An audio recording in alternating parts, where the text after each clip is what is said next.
ultrasound.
I'll be the one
I like the way that you say my name.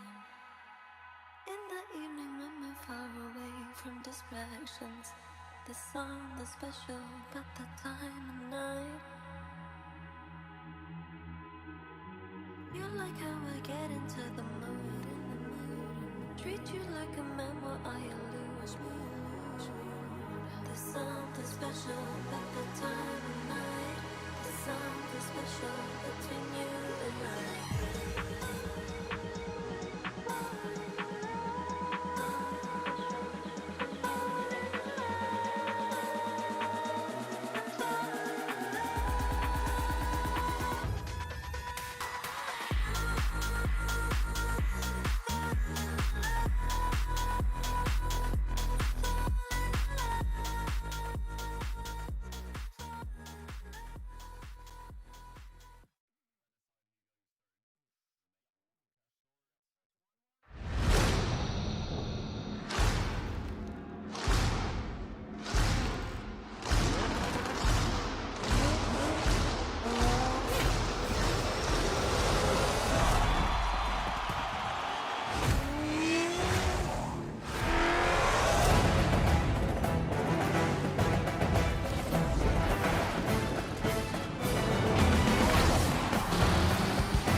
Hello and welcome into the Rocket League Championship Series. This is it, the final open qualifier for 3v3s of the year as the Paris Major approaches slowly but surely. And there is still one more spot for the European region to be had by multiple teams. And to talk about all of that action, I've got some friends with me.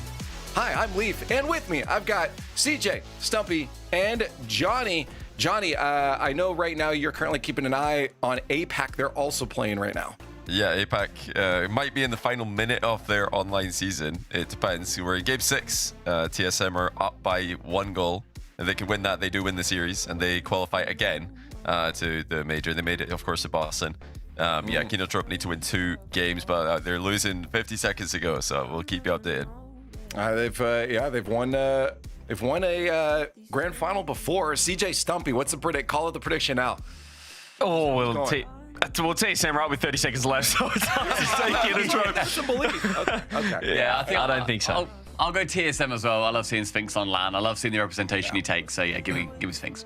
All right, we'll get that update to you guys in a second if you don't have it up on your side monitor here. But yeah, this is it. Everything's coming down to the wire for multiple teams across multiple regions as we head towards Paris. It's going to be electric. That's our last major before we get to World Championships. Apparently production's saying we got the last seconds. Can we pull it up? Let's do it. Let's see. View party. It really will be the last second. I've just been watching the whole time. I don't know what Leaf's been saying. I've been locked in. I can't. I'm trying to pre-show here. You guys. Oh, it's happened. What happened? I'm left in suspense. TSM. Yeah, they did it. So Sphinx, Catalism, and Kevin have made it to the major second time in a row. Congrats to them. Yeah, they really do have that matchup in particular. The 2 best teams in the region keep making finals. TSM keep winning, so they deserve it. Stumpy, can I get a quick TSM has made it to Paris Cole style? TSM is going to Paris. Cool. It's good. Love it. I love it. Perfect energy. Hey, get your tickets. Join us for the electric energy. It's going to be extremely exciting once we get into that venue and see some Rocket League live here. But we got to focus on the European region. That's what we're here for the next 30 minutes before kickoff. We're trying to find that last spot we mentioned before. This is what things look like after yesterday. In case you missed it, shame on you, but at least you're here now. We are into our quarterfinals, again, best of 7s all day. let's get you caught up on what matches happened yesterday and how those unfolded. In case you're curious here, I want to start off with KDC. This is one of those teams right now, CJ, that's still in the talks for that last spot. How exciting. They're a series away from a guaranteed tiebreaker against Man City. They have Vitality again, who they upset last event, and they looked pretty fantastic. When Alpha 54 is producing that off the roof, that's his signature shot. Zen's got his own, Alpha's got his own as well. They looked great. Gritty Goose put up a pretty good fight, Johnny. Consistent team, I'd say, throughout the split, but KCorp seemed just to be the best of the rest. Yeah, not for the first time, Gritty Goose featuring Tox. You know, they just end up being the gatekeepers. You never really see these guys making it all the way, but they're always right outside the door. You know, making sure that all of the terrible teams don't get in. Unfortunately for them, KCorp are far from terrible. They're peaking at the right time. These guys are getting better every event we see them play, and I don't know. It seems a bit scripted. Vitality today, it seems like it's meant to be for this team. I mean, it seems as well that, you know, we've got KCorp currently going for this run. If they can get through into that semis, at minimum, they get themselves a tiebreaker. You love to see it. Novo have got a bit of work to do. Every series matters today if KCorp end up winning. Something will be happening no matter what goes on if we get that first result. But it's exciting for KCorp. I think they've earned it. Worst case, LCQ, see where they go from there. I mean, they came out looking good too. I mean, a 4 over Gritty Goose. Again, those players, no slouches. So it's a good start for them, but we'll see if they can pull it to championship Sunday. The next match we watched was Carmine Corp, who ended up in the lower bracket again, but this time against GHT, who I think we've all become fans of. Johnny, have we back pass meta? The back pass bandits, and you know, not just that, these guys, the first full Italian team to make playoffs in Rlcs. We've seen Italian players making playoffs before many times, and we've been winning events, of course, famously and most famously in Cuxer's case, the coach of GHT. But Grandma was really, I think, the real story. You know, we're seeing his reactions all over social media saying there's no way that this, you know, Grandma's made his first top 8 just to be called Grandma, but he seems to be taking it well. I think it's I think it's a great brand, and oh my god, own goal by TMS there. So yeah, they didn't get the win here. I think they've won the hearts of the viewers and the fans.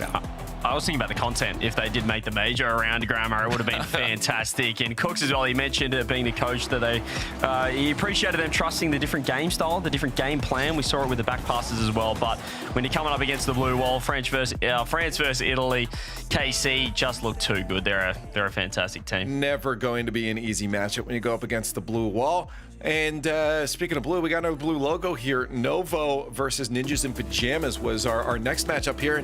And Stumpy, this went a little bit different than I think most people expected. It went extremely awry. Everybody seemed to be going on the side of, you know what, Novo, you've had a good run. You got through in the uppers, incredible job. But now you've got NIP, the number 3 at the time team in Europe. They battered them 4-1 in that series. It was a complete outshowing. They shut them down in 3 of the games. They ended up winning as well. So then it's scored 3 goals in total, NIP. A stunning performance from Novo. I think that you could see the frustration from NIP. They almost didn't expect Novo to come out as hard as they did, and they caught them completely off guard. And CJ, I think that that's exactly what you need to do if you are a team that is sort of coming out of a blind spot for an already worlds and major qualified squad. Yeah, and I think if you're playing a team that all are standing up after a game that they've lost and having to physically reset, Johnny, I think you know you've got them. And that's what we saw with NIP. They were rattled. They try to physically reset, mentally reset. We saw the reactions, as you can see right there with the Great White, with Jorius. NIP, they need a strong performance today just for some confidence for the major, because they looked flat. That's true. Yep. Another team that's going to be looking for a strong performance is Vitality, as we see them face KDC later on. That didn't go well from last time, but yesterday they played Gentlemates, who are currently sitting, Johnny, I think, as the clear best in the European region. Yeah, they're the major champions. They are the defending regional champions, and they've already taken down Carmine Corp and Vitality in this event. So they're just beating everybody, and they look like the best team. No questions asked. Where Vitality stands is much more up in the air, because they, you know, they're first equal in points, and they could still win this event and be the #1 seed from Europe. But they could also just lose today to KCorp. And then where do you rank them at that point if they've been eliminated 2 events in a row by Vitality, the old benched retirement home that is KCorp, when you look at them? and the history they've got with Vitality. I think for me, I was actually very impressed with Vitality in this series. Me and Cole were casting it, and there wasn't much I don't think the Vitality needed to change. They were just being outperformed on the day by Gentlemates. It's seeming to become a trend of Gentlemates over Carmine Corp and Vitality in particular, but every single game was a one-goal game. There was a couple of overtime sprinkled in there too. They were incredible, and it was moments like that from Oski where they just outplayed all of Vitality. I'd recommend going back and watching that series. Yes, it's 4-1 on paper, but it was a lot closer when you actually watch it. Yeah, I think at the end of the day, you still have to hold Team Vitality as a contender in that top three. I don't think they're out of the question yet. They've had a great trajectory throughout the season so far. Obviously, you want to be able to shut down everyone in the region. Today will be your chance to prove that as they go up against KCorp later on here. But I do want to look at where that puts us now as we head towards Paris and what we're looking for today. Johnny, scenarios, can you get us all caught up here? I think it's pretty straightforward. Yeah, the top four in your top left corner there, Gentlemates, Vitality, KC, NIP, they're mostly just playing for seeding here, which is important. But the big story, Manchester City's lead is collapsing. They're eliminated. If KCorp win just one more match today, they guarantee at least a tiebreak, with the potential of going even further, because they would play Novo in the semis if they could beat Vitality. Novo are way back. They need to win the event to get that same tiebreaker. So yes, there is in fact a three-way tie scenario. Of course, though, it hinges on KCorp beating Vitality and then Novo winning the event, so it is pretty unlikely. Main one, I think, that we can just focus on is KCorp one series away from tiebreaker if they could beat Vitality, which they've already done last event. I feel like there's the storylines there, CJ. I mean, when we were talking to Rado yesterday, it felt like he was predicting the future, saying he wanted to play Novo. Now they sit in front of them. Yeah, I'm surprised Rado played well, considering there was so much CEO swaps and changes going on in his own corporation. I feel like it's now Rado Corp. They've got rid of KDOP at the top. He's the new CEO. He runs the show, and he's trying to get signed by PSG as well. So the CEO's already on the move. They're looking fantastic. And I think it's, for Man City's case, they had a chance to really just take this event by the scruff of the neck, take their own, be in charge of their own destiny. They haven't done that. And not only have they not done that, they lost to Novo, who could just win one event and have 0 points coming in, just basically not have shown up the previous two events, which is what they have done, and win and in, or at least force that tiebreaker. So yeah, Man City will be very disappointed with themselves, but they're still in a pretty good spot. I love that these storylines are still alive. We don't have everything secured. It's not just about seeding. There are actual spots on the line, and that's super exciting. But I'm not done with the highlights yet. I want to get to the best of the best. We saw some of them in the highlights just before. It's time for progressive top plays. CJ, why don't you kick us off? Yeah, let's get cooking. Number 6, it's got to be Mitza, and he is cooking off the roof. The space over the top of his ears. But Baba, how's the read? It's not great because I'm all over it, he says. The bar down, it's a tough read as well. When it's dropping, you're not sure if it's going to come straight down vertically, if it's going to come straight out, but he was all over it like a rash. Drop down, but Baba's not getting that. Mitza is number 5. Top play as well. This one, Mates, best team in the world. Looked fantastic against Vitality. It's not one of NASA's top goals, considering what we saw in Boston, but I love the fact that he's not only got it over the top of the defender, it's under the crossbar. That's beautiful. You then see a little bit more out of Alpha 54 here. Mitza showed up earlier, but to the ceiling, the signature shot of his own. Alpha, a beautiful reset. The pop is so fast from him. Straight up, taps it ceiling bound. He gets the reset, threads the needle there into the net. Really lovely ground double from him. And then another great passing play. It's what we'd love to see coming out from this team. It was Grammar with the somewhat back pass, a hand-me-down from him right in front of the net. And TMS just has to send it in that direction, and the story just gets written itself. It's not all about the goals today, though. At number 2, we're going to be looking at not just one save, but 2 saves.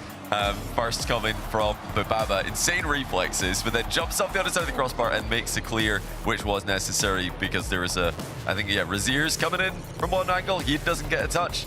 Next play is going to be a goal where Dawson's in reverse. Check his PC. Recovery. That sucks. Yeah, this is so good that the reactions are so fast that some people are speculating that we need to check him PC. I don't think so. Oski with the 1v3 dribble takes the cake though. Unbelievable. The kind of thing you see in a freestyle montage, but Oski's done it in Rlcs, and the last player that he's gone past to do it is Zen himself. So what a goal. Oski with goal of the day and play of the day. Oh, man, classic. You just don't see a lot of those ground dribbles anymore. Players are so fast to the contest. You just don't get those classic ground dribbles, and I love to see that. That's why I gets the number one there. But let's head back around the world. We started off the pre-show with a little bit of APAC watch party there. You saw our face cam reactions.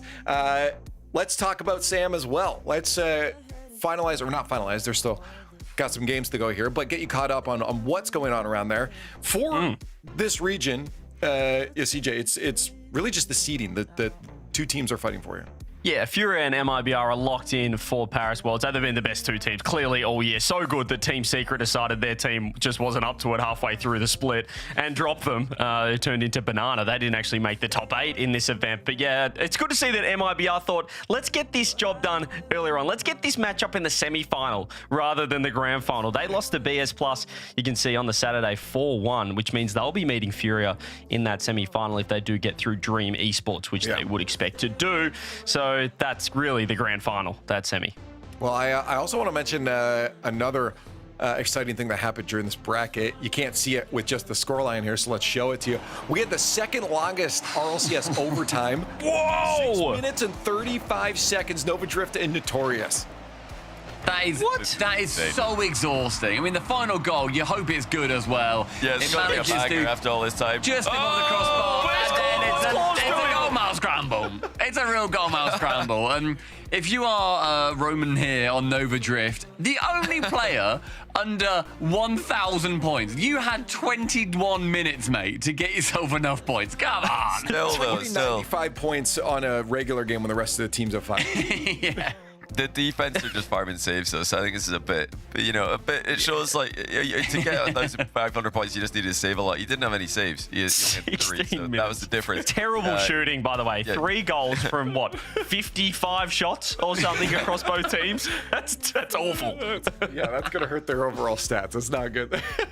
But yeah, Sam, exciting again. Keep an eye on that as they play out the rest of their bracket here in their final open qualifier. APAC did just finish. We saw that. Let's look at the final bracket here. This was for the spot to Paris, Johnny. This was for all the marbles. Yeah, this was it. So TSM have done it twice in a row. They've owned the matchup over Kinotrope, the number 2 team in the region. So it would have been a shame for them to lose one time and lose everything from one loss. But they managed to clutch up and take the final event. That's 2 events in a row now. So they are firmly the number 1 team in APAC. And yeah, Sphinx at the helm. I think everybody's in agreement that he's the best APAC player that's ever been produced. So it's great to see him back as well. And that just locks in the last spot there. Sorry, CJ. I just wanted to show the World Championship contenders here as we still have a couple spots open. What were you going to say? Oh, I'd say well deserved from TSM, but looking at Wells, my goodness, obviously I'm looking straight at the land down under OCE. We got 78 points apiece, and if you saw the major groups, Wildcard ain't looking great at getting that 1 win required to lock in a World Championship. So if they don't win a game over in Paris Wildcard, we will be seeing a tiebreaker matchup, Power Wildcard, for the World Championship spot, for the solo spot for OCE, assuming they don't get an LCQ spot as well. Are they going to have to play that after the Paris Major takes place if Wildcard don't get a win? That's correct, Stumpy. Yeah. Has that ever happened? Like, you go to an event, come back, and then you have to play a domestic tiebreaker. Let's sort this out. Yeah, like, right, boys, we couldn't do it. We were in Group A. I don't know what you expected from us. Like, let's get in the ring. It's the content region. It's the content region. That's what we do. You know what's going to happen as well. It's going to happen. But best of luck to Wildcard. In the stars. You're going to move on. Also worth to mention there, too, is the MENA region with the world spot as well with R8 and then Falcons not being at Paris, too. So that's another storyline to keep an eye on here. But I want to take a look at what's happening after this. I mentioned this is our last open, and then we have a major and then worlds, but we have a little bit of action in between that there. You've seen the season overview graphic we put up all the time. Let's do that again to give you one more look at it here, because there's a section of it that we just haven't talked about really. And it's that red one down at the bottom, a little tiny guy tucked away in the corner, but a lot of action involved there. We've got 2v2s, 1v1s, and last chance qualifiers. Let's go over how all those are going to work real quick, and maybe get some thoughts on maybe what players and teams we're going to see making it through each of these separate tournaments. So for the LCQs, to break this down, to get the spots, there's 4 spots for last chance qualifiers to get some extra teams through to Worlds here. Currently, the standings are Europe, North America, MENA, and OCE. These are determined based off your placements at the majors. So this can change in that last spot there. Sam has the possibility of passing OCE with a performance CJ in Paris. I want to note as well, it's the average placement. So since OCE only have one spot, they just have to outperform the average placement of the two South American teams. So they don't have to just beat, if it's a Furia getting a top 8 and they get a 9 to 12 or however it works, they just have to outperform the average placing. So that's in the advantage of a team with only one spot. If they do well, more than likely they will get that spot. Yeah, group of death as well for SAM 2 is going to help OCE there because the SAM 2 seed, they're in the group with the MENA 2, NA 2, EU 2 the group of death. So that I think they're probably the underdogs, probably the least likely to go well in that group. So that's great for OCE. They just, I mean, it all comes down to one win. Can OCE win one series? I think that would lock in the wild card, or the lock in the last chance qual. A lot of pressure. It'll be great for the region. Everyone else is going to be cheering for them here. And those will be broadcast here on this channel. It'll be a Thursday to Sunday broadcast. Each day is a different region. We'll be qualifying through one team per day for Worlds. So I was going to get some theory crafting from you guys, but we got a few things to get through here before kickoff. So I want to move on to talking about ones and twos. Both of these have a couple shared rules here. It's going to be Europe, North America, MENA, and SAM. Other regions will still have tournaments for prize money, but only those 4 regions are going to be qualifying for the Worlds section of that tournament. They're going to be open qualifiers, and then it'll be one team or player per region that'll be qualifying through till Worlds. And I said, so Europe, North America, MENA, and SAM. With ones, I am curious, Johnny, just if there's any difference for anyone that might not have been keeping up with the one scene on teams or faces that we might see showing up here to keep an eye on. I think ones will be mostly the same faces as last season. The only additions potentially would be players like Zen and Daniel who didn't play last year. If they do play this year, I think they're both contenders. But ones, mostly the same players I'm expecting to see making deep runs in their respective regions. All right, and at Worlds, that'll be in the bracket. It'll be MENA versus SAM in the semis, and NA versus EU in the other semis. Winner of that, of course, goes through to grand finals. Now for twos, same thing with MENA versus SAM, NA versus EU. I want to get some quick thoughts when it comes to 2v2s here, and overall, maybe if there's some thoughts you have on some twos teams that might cruise on through.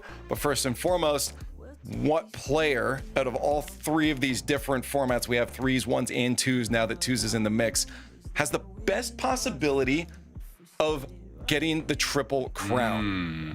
There might be a couple crown. The triple crown. Maybe the double crown is going to be a little easier for some players, but the triple crown, I'm just curious if you have any teams.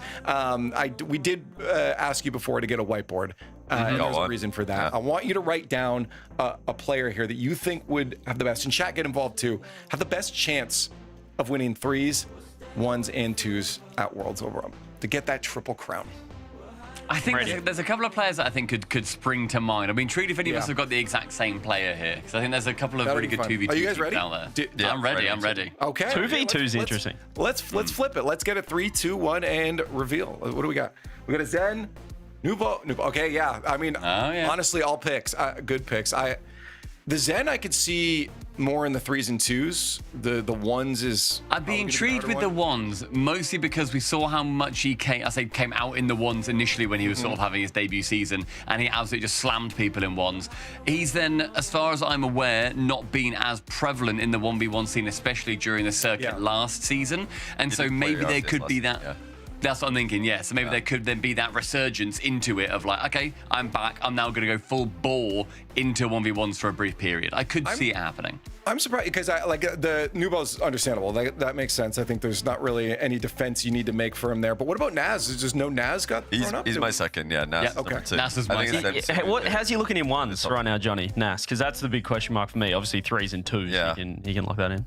I mean, he's always going to be strong in ones. The thing with ones is that in Europe you're going to have to beat Moxie, and Moxie is he's going to be grinding more ones than anybody else. Loves an online qualifier, that guy. So that's tough. You've actually got a defending champion. He's the EU champion and the World's finalist from last year. So that's going to be tough to beat in ones. Tough to beat Moxie. It's always tough to beat him. But then he's representing KC as well, isn't he? Moxie? Yeah, he's got representing KCorp, so he's going to have a lot of fans. Yeah, I think Mina did get harder as well, though, if you take Drally into account and, obviously Rwast and Naipo match last season only went to game 7. So it's no slouch getting the one spot for Mina either. They're both very hard regions, but I think I'll say Naipo's chances are a little bit better to qualify in the first place, and then to win is any of them can win for sure. I think I saw a couple other good ones here. I think my favorite one I've seen multiple times actually is Razier's in chat. So good shout out, chat. Razier's for 3v3 as well. Definitely good pick, chat. Don't want to be tough. I can win all 3. Well done here. Hey, let's move it on. We got kickoff coming real soon here. But there is another match I wanted to talk about first. That's going to be happening a little bit later after, I believe, right after our kickoff match. And it's KDC versus Vitality, because this is actually a rematch. They played back in the European Open number 5. And if anybody remembers, you'd think, okay, of course Vitality won that. No, they didn't. It was KDC winning over Vitality in game 7, and now they face off Stumpy again in this bracket. It was so exciting to watch as well, because Vitality, they went up 2-0 pretty handily in this series, and I think a lot of us are thinking, all right, yeah, you've had your fun, KDC. Then Exotic does a little bit of that, where we looked back at the tape and we were thinking, why exactly did he jump up for it? Why did he score that own goal? And we couldn't really figure it out. He was completely unpressured, but that was the turning point, the pivot point, the way that this series changed after that spot. You then see it goes into game number 5, an overtime win for KDC, all the way through to game number 7. And again, we were sort of thinking, have you had your fun? Is that going to be it? No, they just kept pushing. They then get a second goal under a minute remaining. It was so fun to watch at the time as well, and they just need to do it one more time, just one more time, and we get more excitement. I'm pulling for it so hard, please. I think a lot of us are. We're here to watch storylines, and if we can keep this open spot open for as long as possible in the bracket, that's entertainment, baby. So I'm hoping to see, as much as I love Zen and Vitality, I'm hoping that this is a KDC win, but that is later. Well, we have KCorp Nip to get to in a few seconds here, but I do want to remind everyone, especially again, if you're new, this is relevant. We've seen some new people in the chat, that we have a crowd cam, the side view cam, something more akin to traditional sports, where you can kind of watch from the stands here over on twitch.tv/RL Esports. If you'd like this view to kind of slow it down a bit, see some of the wider rotations, how things are developing on the field a little bit better, get that bigger picture, this might be the way to do that for you. Even if you're a veteran Rlcs connoisseur and watcher, this is still fun to have on the side view while you watch the main broadcast as well. And a reminder what they're fighting for here. Prize money is obviously nice, but those points are going to be massive, especially as we try to find out that last spot for the European region heading towards the Paris Major, and then ultimately towards Worlds as well. So a lot of these teams been looking at that first column there. And just a quick reminder again of what's going on here. It's best of 7s in this bracket. We've got 5 at minimum matches to play today, potentially more if we get into those tie breaks. We're looking for KDC to win this next one, to put themselves in the top 4, and then we're going to have that scenario start to break down or start to develop here. So keep an eye on that. And this is the order of the matches. As I said, KDC Team Vitality afterwards, but up first, it's KCorp versus Ninjas in Pajamas. Let's start breaking this down. Ninjas in Pajamas having a little bit of a difficult run there in the upper bracket. KC, though, CJ was already down in the lower bracket. Yeah, KC having to win 4 best of 7s to win the event, but Ninjas in Pajamas, they need to bounce back. And I know that they've locked in, it's basically the seeding at this point. They've already locked in Paris, locking in the World Championships. But my goodness, yesterday Johnny, we covered that series, and it was slow, and it was a bit lifeless in the offense. It just felt like they were playing with their food, but there was just no urgency with the way they were playing. Yeah, even when they were winning game 2 and they were in control, just putting up shots after shots after shots, and looking like they were in control of the series, we still didn't like what we saw. So even when it was going okay, we didn't like it. It didn't look like the NIP we're used to seeing, where they're just flying around the pitch, outpacing everybody to the ball and playing with confidence. Yeah, they're gonna need to massively regain here if they have any chance against Carmine Corp, who did beat them in a close game 7 last time that they played. I don't know though. I don't know if I like the NIP trajectory. Did also see in the, I think it was the end of the series yesterday, Jory has turned his camera off. He tapped out, turned off the cameras. He must have been a little bit tilted to be doing that, which, yeah, wasn't the only signs of tilt that we saw from them.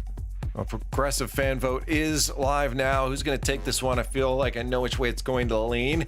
We all, I think, went Ninjas in Pajamas actually yesterday, including chat in their matchup against Novo there, and that did not go that way. So the stars don't seem aligned for Ninjas in Pajamas, but it is a brand new day. It's Championship Sunday. We've seen teams turn it around. Sometimes all it takes is a good sleep. I've talked to Jorius before about this very specifically. I asked him, you know, is it scary to have a good day and then go to sleep knowing the next day you could have some brain fog? And he made it clear every day is a different day. So maybe it's a day for Ninjas in Pajamas. I mean, Stumpy, I'm looking at the cams. I'm not sure I'm fully confident in the mental being on the right track yet, but yeah, how are you feeling about it? I strongly dislike everything that we saw from NIP yesterday. They were completely unconvincing. Just looking at the numbers now, they ended up across their games shooting under 7% for their shooting percentage. So they shot remarkably low, which I think genuinely is about in line with the amount of the shooting percentage that we saw during the longest overtime in Sam yesterday as well. That was also around 7%. They just had a lot less shots. They were extremely floppy. They were very disappointing. LBP has got a mountain to climb, and I know that he would have done everything in his power to do so. I think it might just be one bigger hurdle. I think right now NIP can pray and be happy that they've already locked in the major. They've already locked in Worlds. This is, yes, it would be nice, but we're not going to be too stressed. Give me Carmine Corp. They're a lot more convincing yesterday. Yeah, I mean, like, are we just flipping all blue? I feel like there's no reason to deliberate. Nah, give me Ninjas. Give me Ninjas. Really Change it. Ninjas? They looked so bad yesterday that I'm backing my boy in. LVP, it's a new day. They're going to put on an absolute clinic, and it just doesn't make sense, so it does make sense. I reckon they're going to bounce back. They could not look much worse yesterday. Give me Ninjas in Pajamas. Flick it over. I apologize. They can't. It's permanent now. We've written it in permanent marker. We'll know at least where your heart is. I'm sorry, I pre-jumped that. Change it! No! It looks like they might be taking this according to chat. Nicely done. Let's get it going here. CJ is about to be heartbroken. We get into our first best of 7 Championship Sunday. Carmine Corp facing down Ninjas in Pajamas. The Ninjas have a lot of work to do here to prove to everyone besides CJ that they got what it takes to take down the blue wall. Well, CJ may have just got absolutely scammed with his prediction, but Johnny, to be honest, both these teams aren't in the best of form as we head to Game 1, brought to you by Progressive.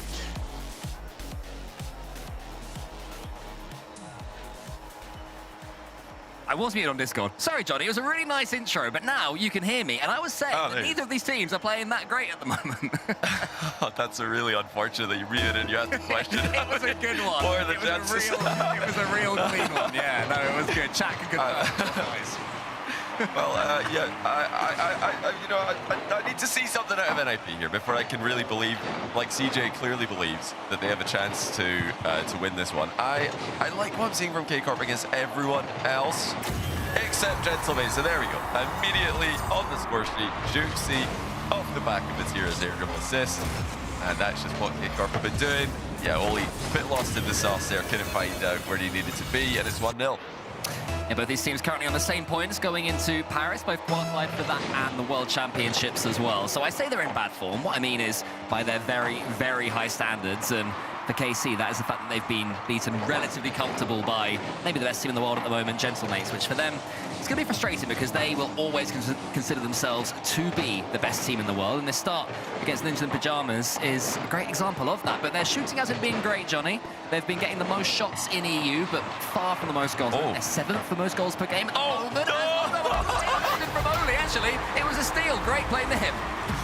Oh, if that had gone in, they would just immediately think, yeah, we're cursed this weekend. As Oli lands on the ball and almost saves a teammate shot. Turns out to be a brilliant touch, though. He takes it away from Atto and gets to secure on the play. I don't know if Atto is saving it, but he was in the area. Absolutely wild stuff. At the moment there from Nip, and you know, some people saying that their shooting percentages weren't too high. Maybe that's the way to change that, Johnny. What you do is you save your own teammate's shot and then go into another shot. Warriors makes no mistake himself. Okay, C's defense nowhere to be seen either, as the backboard read gets missed by Juicy. He had a little bit more boost in the tank there. Didn't get the read right. So he did let go of his boost. And it's 2-1 Ninjas. Well, that did not take long to come back. And yeah, a couple of mistakes coming out of KC's definitely helped the Ninjas here. Yeah, their shooting stats right back up there so far in this game. 2 shots for Nip, 2 goals for Nip. Only who got that first goal, it didn't even count as a shot, so his own save went in, and he got the goal, but it didn't count as a shot for him. So, interesting to see. Have fun with that one, Direct. What does matter, Johnny, right now is that Nip have completely turned this opening game around in a series which is always close between these two. They've played each other 4 times. 3 have gone to Carmine Corp, but 3 of those games also went to 7, the other one going to 6. Well, so far, the midfield battle looks like it's been pretty close. I think NIP, in this matchup, they don't mind the pace that Carmine Corp play at. They can usually match it, no problem. Will this be a case of them playing to the level of their opponents yesterday against Novo? NIP maybe underestimated them a little bit. Maybe they came in overconfident, but they'll have full respect for KC, of course. So that I don't think that's going to be ever going to be a problem in this matchup, and it doesn't seem to be today either. Yeah, there was also a playstyle change of Novo yesterday. They were playing a lot more defensively than they did on the Friday, and perhaps they weren't quite ready for that. Whereas with KC, you know, this is an opponent they know so well, as everyone does. A lot of teams have come up against Carmine Corp and losing to them, beating them. You'll know what they're going to do. They will never change their playstyle for anybody. Yeah, they don't worry too much about what the opponents are doing, Carmine Corp. They just do their own thing. Oh, well, that's strong from Juicy. Off the inside of the post and cleared. Very nearly 2-2 as we get past half-time in the first game. Both teams have looked dangerous in attack. They've both looked like they've put their opponents in difficult positions. We did have some mistakes from KC in defense, but they were somewhat forced mistakes. Oh, Atom with a back pass here. Maybe been watching some of that GHT tape back. I hope so. I'd love that if GHT have changed the game. But here comes Oli to the ceiling. Wants to get the reset. Isn't quite able to do so. Now CRR continues the attack for Ninja in Pyjamas, who've this opening game flawlessly after conceding that first goal, that first early goal against Carmine Corp. CRR does what CRR does and turns on the halfway line. Won't be able to get it, but Oli's helping him out, and now CRR is called into action. Oli, a shooting chance, pushes it high. Trying to see what Juicy's going to do. Maybe he was aware that Juicy didn't have too much boost in the tank, and CRR can be the recipient of it. So good play from CRR. He's looking comfortable at the moment for Ninja in Pyjamas, and all 3 of them are looking like they've got this. It's a good save from Oli. He's being chased down the respawn, but he managed to get the ball clear. Here comes Atto. He's denied by CRR. He's been fast to challenge every time he needs to. Oli off the crossbar above his own net. The next shot comes in from Atto too quickly for Nip to respond to. Yeah, there is Atto, the man who's had some questions levied at him recently, not been in that scintillating form that we expect from the Belgian. But he's always going to put that one on target. Vatira helped out by nudging Joris out the way, and Carmine Corp do get their equaliser. We expected this one to be close. There were KC British with the cross the board as a fake kickoff comes in. Like a mistake for a second from KC, but Juicy was there. That was what KC expected to happen. Nip, though, keep the pressure up. CRR goes for the shot, doesn't quite get it. Oli's coming in. It's a great touch, an all-important touch from KC on their own goal line. Such an important game here for NIP's confidence. KC's physicality has caused them problems at times here. That's out wide again. Same place he scored last goal from. He's sticking in this area. Maybe looking for the double tap.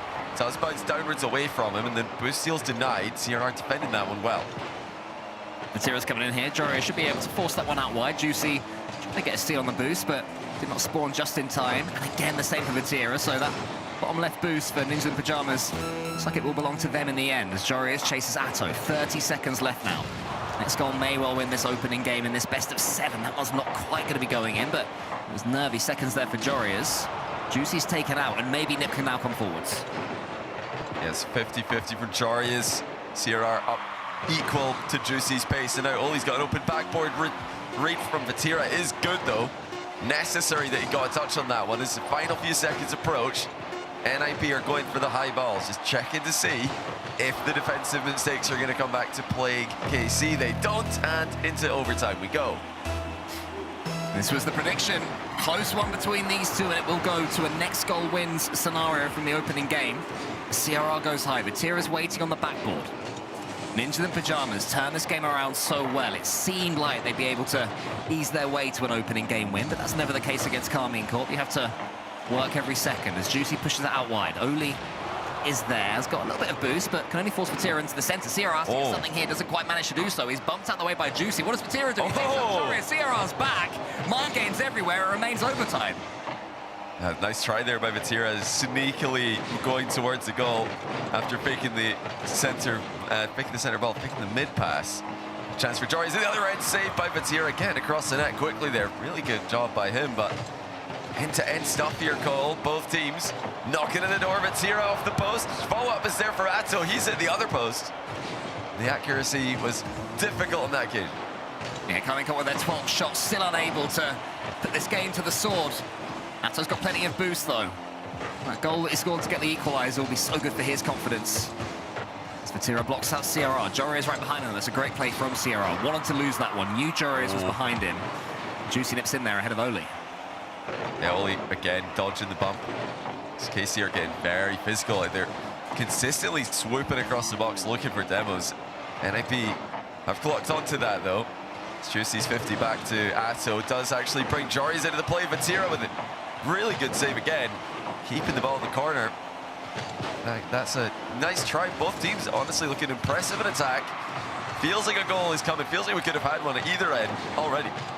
Yeah, the fact that Carmine Corp are looking for these demos is no surprise. They are by far and away the highest demoing team on average so far. And this event, they're even higher, around 7 on average. So don't expect your card to exist too much. But it's Nip that get the breakthrough against Atto. But Juicy has the ball that goes with the goal. And just like that, it's KC that take game 1. What a touch by Juicy. Huge second hit on the ball. Taking it past Joreuz. Keeping it underneath the crossbar as well. That was perfect from him. Frustrating loss for NIP. They had their chances. They got a couple goals. You know, it's not as bad as yesterday, but still, KC too good. They are edging out wins in the matchup. A huge performance from Juicy as well. 782 points for him, including that overtime winner. Carmine Corp just reasserting themselves as a huge team in Europe. Into the pajamas. They'll still be a little bit wounded after their loss yesterday against Novo. They mentioned it on the, you mentioned it on the pre-show, Johnny, and this is looking like a bit more like them. They really had a solid 2 or 3 minutes in that one, but the fact that they played well and didn't win, these things maybe start to get on their minds. Yeah, when you have things going wrong, you start to manifest more things going wrong in the futures, and it nearly started off that way. But Oli's potential miss, or potential save on his teammate got ended up being the right steal. That didn't even count as a shot for him, which is incredible. I've never seen that before. Not a shot, but a goal. I love to see that from him. But yeah, the overall game plan from NIP seems to be fine. They've got to look out for the demos, got to look out for the physicality of KC. KC, like you mentioned, are extremely physical, and they appear to be even more so in this event than ever before. That was a very explosive game 1 with demos at both ends, actually. But NIP need to win this game. I feel like there's no way back if they lose this. The negative mindset, or the negativity that's been just hovering overhead all weekend for them. It's something you can't shrug off if you lose 2 games in a row. Well, Into the Pajamas have certainly got the firepower to come back into any series. We'll be looking at potentially their star mechanical man Joreuz to be the one to bring them back in. But don't underestimate the speed of CRR and the solidity of Oli as well, as CRR moves forward towards Atto. It's a decent start here on game 2 for Carmine Corp, trying to keep up their own momentum. And CRR, though, gets a really clean hit on that one. Forces Carmine Corp right back. Oli's in here. He gets some sort of touch into the center. It's nearly there. It's a couple of half chances for both teams early doors on Forbidden Temple, and I don't take any difference in play style right here. They're still going all guns blazing. I don't think Nip can play any other way. As Joreuz comes in, almost gets past Vatira. Oh, that's a huge pop from Oli towards CRR. He does well to get up to that one. So their attack fizzles. They'll have to start again from the back corner. CRR is there with the reset. Gets a big touch on it. Actually leads towards a relatively free ball for Vatira. KC coming forward again. They're using 50s to their favor. Just deflecting the ball into dangerous positions. CRR once more there to air dribble the ball clear. Joreuz is right behind him, and Oli likewise. These guys following each other's touches really quickly. But still unable to get the clean beat. Now, one thing I will say is that, is there a double bump attempt coming in, nearly a chance into the pajamas, the ball bouncing agonizingly as far as Nip are concerned. And I was going to say, they're not being outpaced by Carmine Corp so far. Even in that opening game that they lost, it was a game that either team could have won. It by no means was Nip being stretched and Carmine Corp looking comfortable. So maybe KC have another gear or two to go into in this one. I do one of the same for Ninja in Pajamas.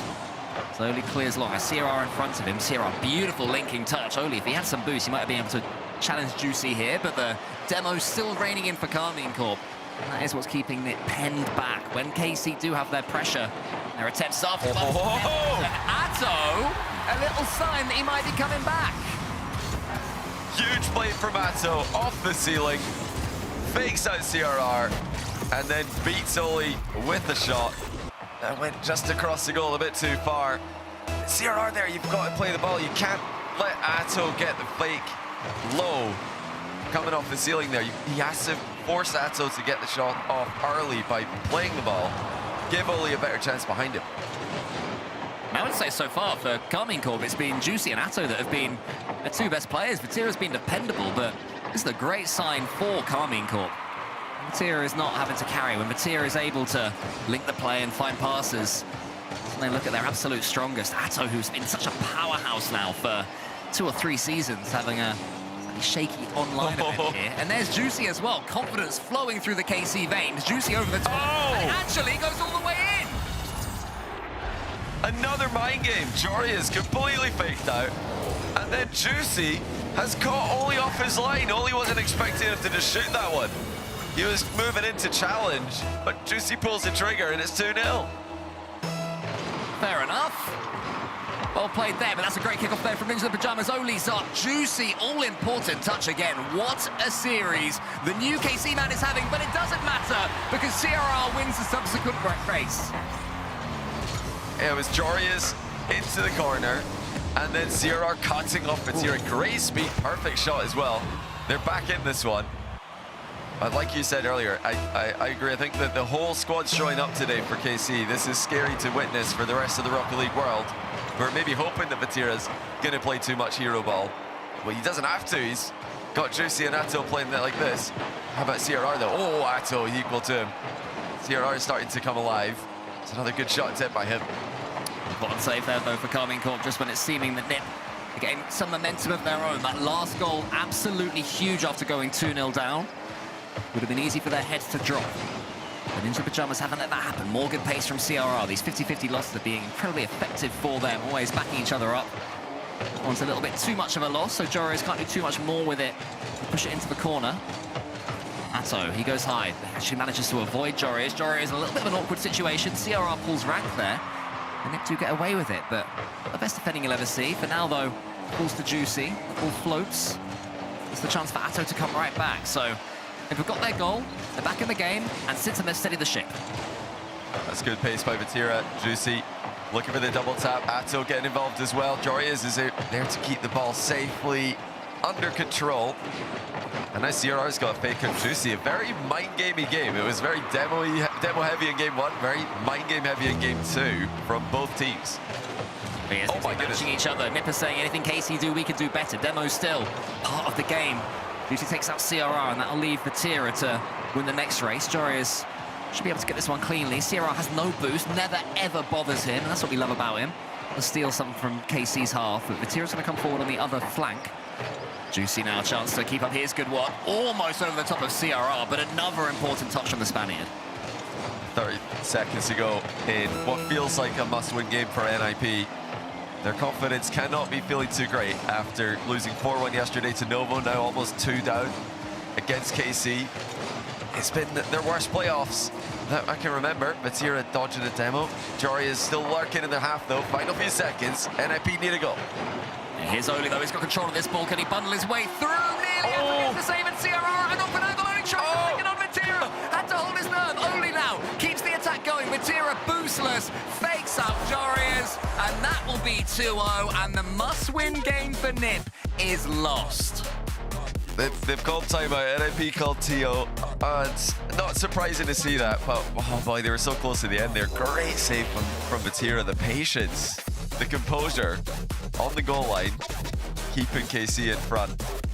You know, we've talked about Atto and Juicy popping up. Vatira has been extremely solid as well. This is my favorite type of Vatira, I think, where he's just playing third man and looks like an absolute brick wall. He has to be one of the best players to look back and see in defense when you're playing first or second man position, recovered in. You look back, you see Vatira, you think, oh yeah, all is well, we're fine.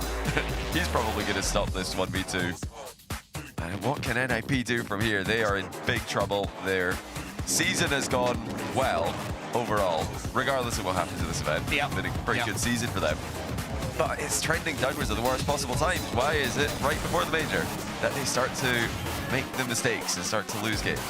Yeah, at this rate, they're going to have to see going to this major as a hard reset for themselves. But, I mean, they did go 2-0 down in that second game. It would have been easy, as I mentioned, for their heads to drop, for the thought of not consciously giving up, but, you know, that thought of, oh, man, no matter what we do here, it's not happening, to come into their heads. And with LBP behind them, they didn't let that happen. They fought back, they got their goal, and they were close, Johnny. They were so near to getting the equalizer at the end. I think it was Oli who had a chance for a doink. He was going for the lightest touch. You jump too early there, you get too much on the ball, it goes above the crossbar, and he knew that he had no one else following him, so he had to get the most gentle little touch.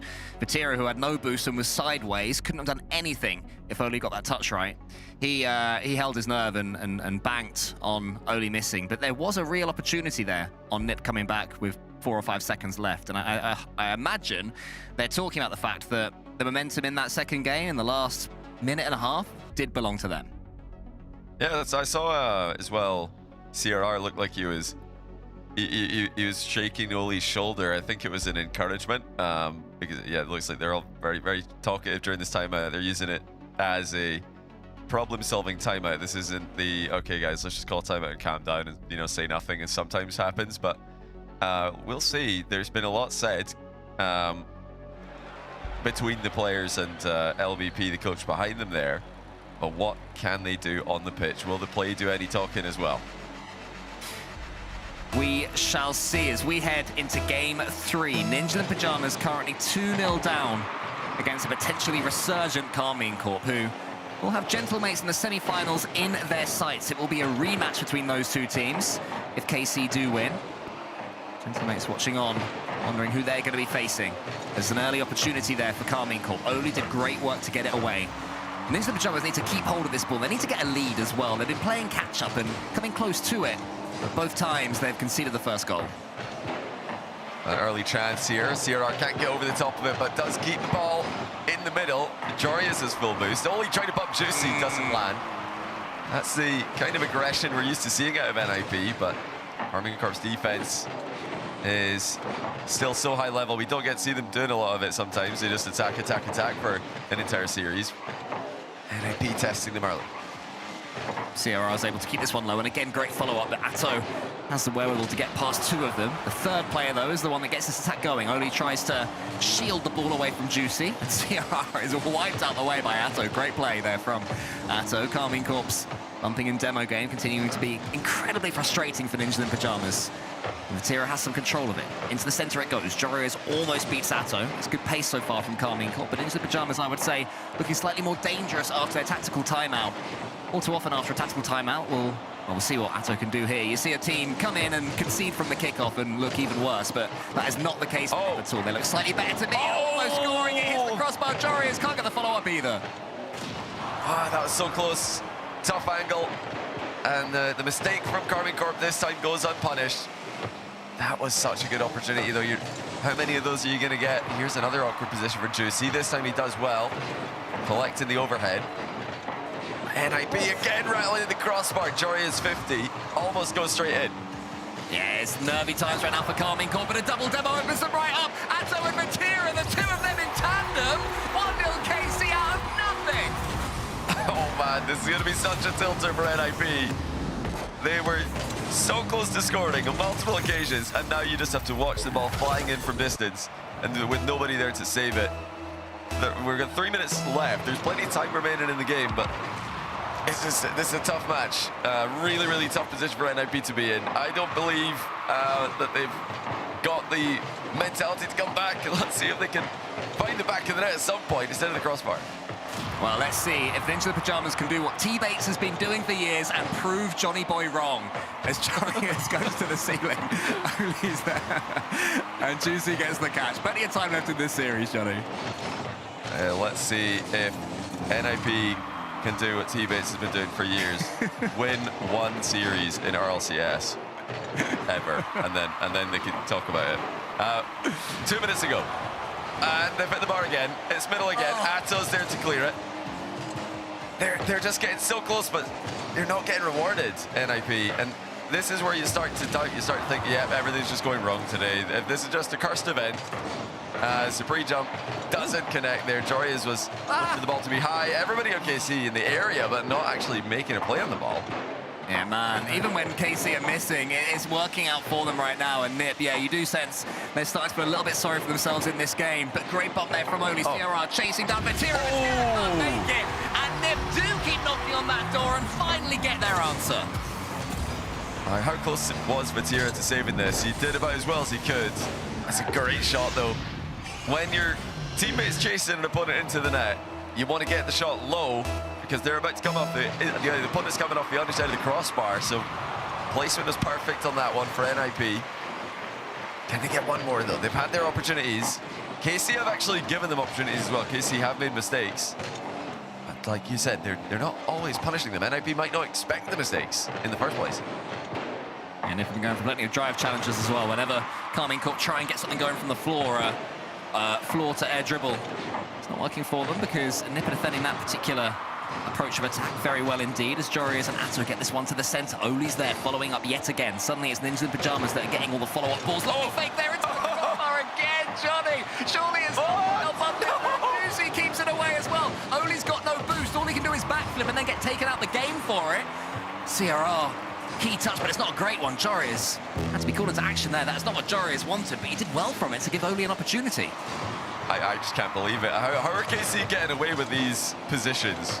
I don't know how they're avoiding conceding in these spots. They've had some good goalmouth scrambling defensively, but really NIP are quite unlucky to not be ahead in this game.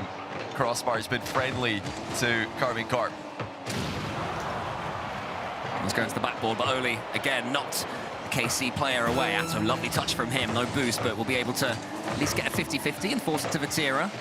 Only booms it long. CRR was hoping for a redirect, but not quite to be. And now Atto has a chance. Jarius has to wriggle away from one more demo, but Atto starts control of the ball. Tries to get out of it for the plan B. Not quite worked out, but nearly. Yeah, final few seconds of game 3. If last game felt like a must-win, this one really just has to be one for NIP. I think they might get one more realistic chance here, and never mind, it's going to be Juicy who comes away with the ball here. CRR's beaten. Juicy's all the way forward, but saved on the goal line. Critical stop for NIP. Massive block there from Jarius. Keeps his team in this one. Juicy, though, gets it from the kickoff. Can he go over the top of Jarius? Yes, he can. Oli's last man there. Pushes it out wide. Atto was waiting. Carmine Corp have stepped up in the last minute before the overtime. And now the OT kept up that momentum as well. It's been NIP with the majority of the opportunities, but Carmine Corp have got some very clear-cut chances of their own. Plenty more to come, I'm sure. CRR, goal side of that one. Now down the line is an option. Looking in field, but can't get the ball towards a teammate. And now we settle into this overtime.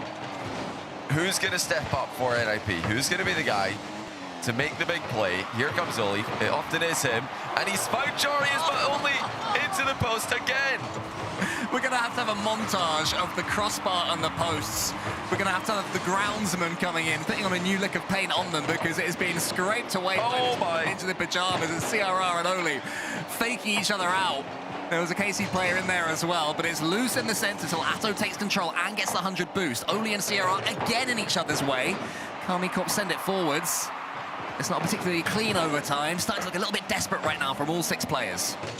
Yeah, the comms fell apart there a little bit for NIP, faking each other out. Vatira with a 50 mid. So good at those. Atto with the mind game. So gone up in the air towards Oli, though. Vatira getting involved again. He's been picking his spots wisely. Went to advance. And KC have got NIP where they want them. Jarius has missed. CRR's back, though. Should be fine. Those mistakes could be costly. They happen again and again. And Ciraro does manage to go long. Wanted to get that 100 boost, but Juicy's there ahead of him, and Juicy avoided the bump, so great defending yet again until Oli pumps him out of the way. Joris has control of it. Ciraro in the middle. Is Joris fake? Yes, he does. He gets the bump as well! And he and Ciraro this time combined for the good! What a pass that is. Joris perfectly finding CRR in the middle and the bump. Huge play. CRR trusts him. That might be the key element for me, is that the trust is still there. NIP, despite all their woes, despite all of the holes that they've dug for themselves, this playoff run, they're still able to get the win against KC when they need it. That's off the timeout, which now in retrospect seems to have worked wonders for them. They had so many opportunities that game. They easily could have put it away in regulation, and they do put it away in overtime. Plenty of shots in that one. There were 12 overall for Ninjas in Pajamas. Keeping on those demo counts as well. 8 for KC and 8 as well for Ninjas in Pajamas. So huge numbers in that regard from both teams. But the goals for once, Johnny, despite all those crossbar and post hits, were on the side of Ninjas in Pajamas. Yeah, the clutch goal here. CRR chasing Batira into the net, opening it up for Jarius. Jarius returns the favor by bumping Batira away as CRR comes through for the finish. Really good stuff from those two. KC making mistakes, has to be said. This has not been a clean performance from them at all. It's been a bit of a messy matchup at times when these two teams play, because the pace can get so fast and the match is so physical. Mistakes do happen. But yeah, a lot of fakes. I think a lot of help from the crossbar as well in KC's end. That they needed to keep that one close. Oh, kickoff strat. Well, and it's 1-0 already. Great play there. Look at this from NIP with the kickoff. Yeah, I'll be very happy with that one. Joris managed to get in there after, and CRR, who faked initially, went perfectly for him, exactly what Nip had in mind. And the momentum truly has now swung to Ninjas in Pajamas, and suddenly it's KC that are wondering if things are going to slip away from them, Johnny. Yeah, this is getting away from them a little bit. Rare to see KC coming out second best in a kickoff matchup, but do they have one back? Not yet. CRR waiting upfield here. Looking to skim that one into Oli's path. Now the demos are still raining in. They just continue to be a major component of KC's game plan.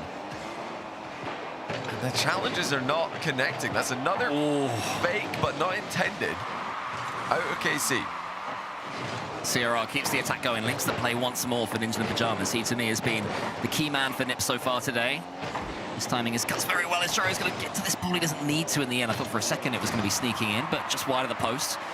That would have been a painful one for Nip. Carmine Corp to keep this attack going. Vatira has control of it. Joris takes out Juicy. Atto's underneath it. We'll leave it to CRR, so a neutral play there. Lovely dunk. Wow, where's that going? Again, a ball, Johnny, that could have gone anywhere. And Carmine Corp just don't seem in complete control of it, even when they have access to the ball. That's good play by Oli. Beautiful 50 back. Now the pre-jumping Jarius connects, but doesn't get the shot on target. NIP still have got trust in each other. They still trust the pass to come through. It's good to see this. Even up against all the odds, they're remaining team-focused. Fake from Atira brings Juicy into the play. Not a lot of boost for KC to continue the attack with. Yeah, I'm not sure why they went for that fake when all of them had about 4 boosts between them, but I guess it surprised Nip for a second, but in the end they're left doing more defending. Great shot there from Oli. Atto has to help out Juicy and does so. Vatira wheels around this one and watches to see what Atto can do with the ball.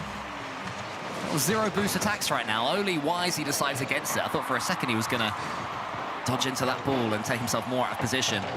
He shows his experience. He shows his refusal to be overly aggressive, knowing what will lead to an attack in the end. CRR, does he keep this one going? It's nearly 1 goal for Ninjas in Pajamas. Might be the other one. CRR gets the half-inch and walks it home. Oh, that's a beautiful goal by CRR. Faking the ceiling double, instead pulling away and going for the ground pitch. Atto was expecting him to double tap that one much earlier in the play. I don't think we've ever seen that used in threes at this level. The fake ceiling double into ground pitch. What a combo. Juicy almost gets one straight back there for Carmine Corp. KC, who are now going to be playing with a little bit of anger and aggression, sensing this one's getting away from them. And also have their tactical timeout in the locker, of course, don't forget. That's what gets taken out of it. And I'd say, Johnny, as well, that right now, Nip are beating KC in the aggression game. They're getting more bumps and demos, to my eyes. Yeah, they've started to come out on top in that. For me, I'm seeing them spreading out as well, a lot more than they did earlier on in the series. This is a smart way to avoid the double commits and the chaotic situations. CR just takes a detour there to bump Juicy into his own net. Oh, well, they didn't get very spread out on that play. CR only making contact. But for the most part, they've given each other more space on the pitch, and it's been helpful, I think, to make the ball movement a bit easier for them. Make the wide option passes a possibility. What can KC do in return? Atto just losing control at the end of that interval. Yeah, the solo plays aren't quite working for Carmine Corp at the moment. You wonder what avenue of approach are they going to take for the rest of this game. Maybe it's passing plays. Vatira to Atto, who just tries to get the target and does. And out of nothing, it's 1-2. And it wasn't the fastest shot, but Atto was forced into the air early there by the bump attempt from Oli, and I think that probably made Jorias expect either a pass back or just a miss it, because Atto jumped really early for that, got more power on it than Jorias expected. Still though, I'm surprised that they didn't cover the net. It's still Atto at the end of the day. You have to assume he could get a little bit more power than you think. Yeah, I feel like all of the Into the Pajamas assumed that the other player would be the one to cover the easy shot, so in the end, none of them did it. It was like they were all at the mini roundabout waiting for the other person to take the right of way. What it has led to is a nervy finish here for Nip. CRR. It's a nice bouncing touch on that ball. Only underneath it. Juicy coming in the corner. Atto gets it as far as Juicy, but once again, KC don't really have as much boost to play with as they need. Atto boostless, chasing it down. Vatira has 100, but had no angle on the ball. So he was taking up the game easily. CRR almost gets a beautiful redirect. Juicy gets the doink now, Oli up in the air. 1 minute's disappearing pretty rapidly as far as Carmine Corp are concerned, but looking a little bit more like their own old selves after getting that goal. Joel Jorias is alone for a while here, but he's done really well, actually just barreling through to get the demo and the ball. His teammates did get back to help him pretty quickly. 40 seconds to go. Center ball for KC. Oli's there to knock it away. CRR spawn in front of him. It's like they can't avoid the team bumps even when they're trying. Fake from Vatira. Juicy with a shot on target. That's saved. Swatted to the corner. Yeah, and CRR has to slow this one down. He gets it down to the other end. Vatira needs the dunk, doesn't get it. Atto, how's his 50-50 game? Waits that split second longer, so he has clean touch of the ball, and then gets the demo. Juicy's in. Surely, what a save from Oli! He read the double tap, and it remains 2-1. What a stop with the final few seconds approaching. Oli comes up huge at one end, and now NIP are knocking at the door at the other end. They're looking to add another to their tally. Honestly, just get the ball into the ground, lads. That's much better. Jorias with the shot to the ground wins the game for Ninjas in Pajamas, the second in a row. What an immense turnaround by this team, making CJ's Carmine Corp pick look silly. Yeah, CJ is going to be feeling pretty dumb right about now. I mean, in the pre-show, we saw an incredible save from Mbaba going onto his own ceiling in the goal. That one from Oli, sorry, it wasn't quite up to those standards, but even so, it was an incredible block at the death with the context. Carmine Corp trying to come back 2 goals down. You think for all the world, John, that Juicy is going to sink that double tap, but Oli had other ideas. This is interesting as well. We've not heard anything about a timeout from KC. No. So I think they're just going into the next game with no timeout called, and I don't know if I like that. I think the timeout would have made a bit of sense. NIP have clearly stepped up the battle that they had to go through in Game 3 to scrape a win. I mean, it was impressive that NIP were able to do that, but now they look like they're in control. They've started to clean up their errors, which were prevalent earlier on. That's no longer seeming to be too much of an issue for them. Yes, there were team bumps in this game, but some of them were just a bit unlucky there for NIP. Not much they could do about it. The players spawning in off a demo and just getting bumped immediately. That's fine. But yeah, what can KC do in response to this? Because NIP were dusting them in that game. They were moving the ball around really well. And this is the series that just keeps on coming down to key moments. Which player is the one to take the half chance? Which is the little bit of magic that isn't snuffed out by the opponents defending? Managed to make theirs work, and on the other end, managed to get that huge block right at the death. And how confident will Ninjas in Pajamas be feeling now? The loss yesterday to Novo Esports, long in the memory. And instead they're playing this one live up against Carmine Corp. So he goes up against Atto. Carmine Corp won the first 2 games for anyone just tuning in now. They were looking pretty good, but every game has been within 1 goal. And no matter what happens from here, Johnny, these 2 will keep up their streak as only scores of at least going to 6 every time they play. Once again, it's just magnificent from CRR. Unreadable. Look at that ceiling threat into a 50 back perfectly to Oli, who slams it top bins. But CRR is just unreadable at the moment. KC just can't get, they can't get any predictions right when he's on the ball, when he's coming at them, especially off the ceiling. Yeah, Vatira's though faked out Oli this time, gets the flick, it's going to hit the crossbar, I think. Is anybody following up? It's Atto, but it's awkward for him. Didn't quite read the bounce off the crossbar. CRR does get the block, used all of his boost, reaching for that one with every sign you. And then Joria sends it forward, nearly past Atto. True end-to-end stuff here, but Nip have another lead. Yeah, the KC, oh, he's getting a bit congested in offense there. Should have probably scored, or should have at least had a quality shot on target after Vatira hit the bar, but they couldn't get in at the right time. And again, they're starting off very close here, so it's almost like they lose out on the race, and the momentum isn't there, because they're starting a lot of these aerials from a standstill. Juicy can't get on the end of that one. Again, it's the timing of the arrival that's off for KC. KC, what is happening? This is the version of yourselves that is the highest shooters on average, but 7th highest scorers. They're just not hitting the back of the net. And that one, they didn't even connect with the shot from Juicy. Has to do something with the ball in this sort of situation. 2 golden chances for Carmine Corp have been utterly wasted, and now down the other end. I mean, CRR, I really thought CRR would do better, but that wasn't too great either. Couldn't quite reach it. 2 minutes in, KC are looking shaky. NIP have somehow rattled them. I mean, it's been partly good plays from NIP, but a bit of a shambles for Carmine Corp. This is easily the worst that they've looked in a while. Oh, good play from Vatira though. Oh my goodness, he's just an absolute wrecking ball as he ties the game single-handedly from his own back corner. CRR just caught stationary in defense. Probably should have had a save there if he just backed off of it. I mean, there's 2 players that have had very quiet games so far. Juicy on 24 points, and Jory is currently on 18. As you were a couple of minutes into the game, let's see if either of those players are able to put themselves back in it, and if either one does, that'll be the path to victory for either of these teams. And what I'd say as well, Johnny, is we were praising KC earlier on not needing the Vatira carry. Maybe it's time for plan B. Maybe we need Vatira to go beast mode for a little bit, because KC started to struggle against Vatira that got that equalizing goal. Joris takes a couple of touches. Juicy, quietest player for KC, gets that one into the centre. Only there, nearly over the top of Atto, and CRR should be able to sweep up. I just honestly want to see KC looking to use the wide positions in offense. Oh, that's almost deflected, and Joris does well though to take the ball clear. I think they're just waiting a bit too much in the middle, and it looks like the ball comes at them awkwardly, when usually you'd see them swooping in, attacking the ball with pace. I think NIP have used the wide positions a lot better than KC have in the past couple of games. Joris has this one as 100. Oli is chasing down the KC attacker to make sure that no infield passes will be coming in. It was Atto scampered away there by the Nip defense. He eventually does get the ball, almost goes to the ceiling, bounces it over a couple of them. Vatira fakes yet again. KC using that old school KC approach of Vatira going up and leaving it for a teammate. But Nip don't seem to be falling for that old trick.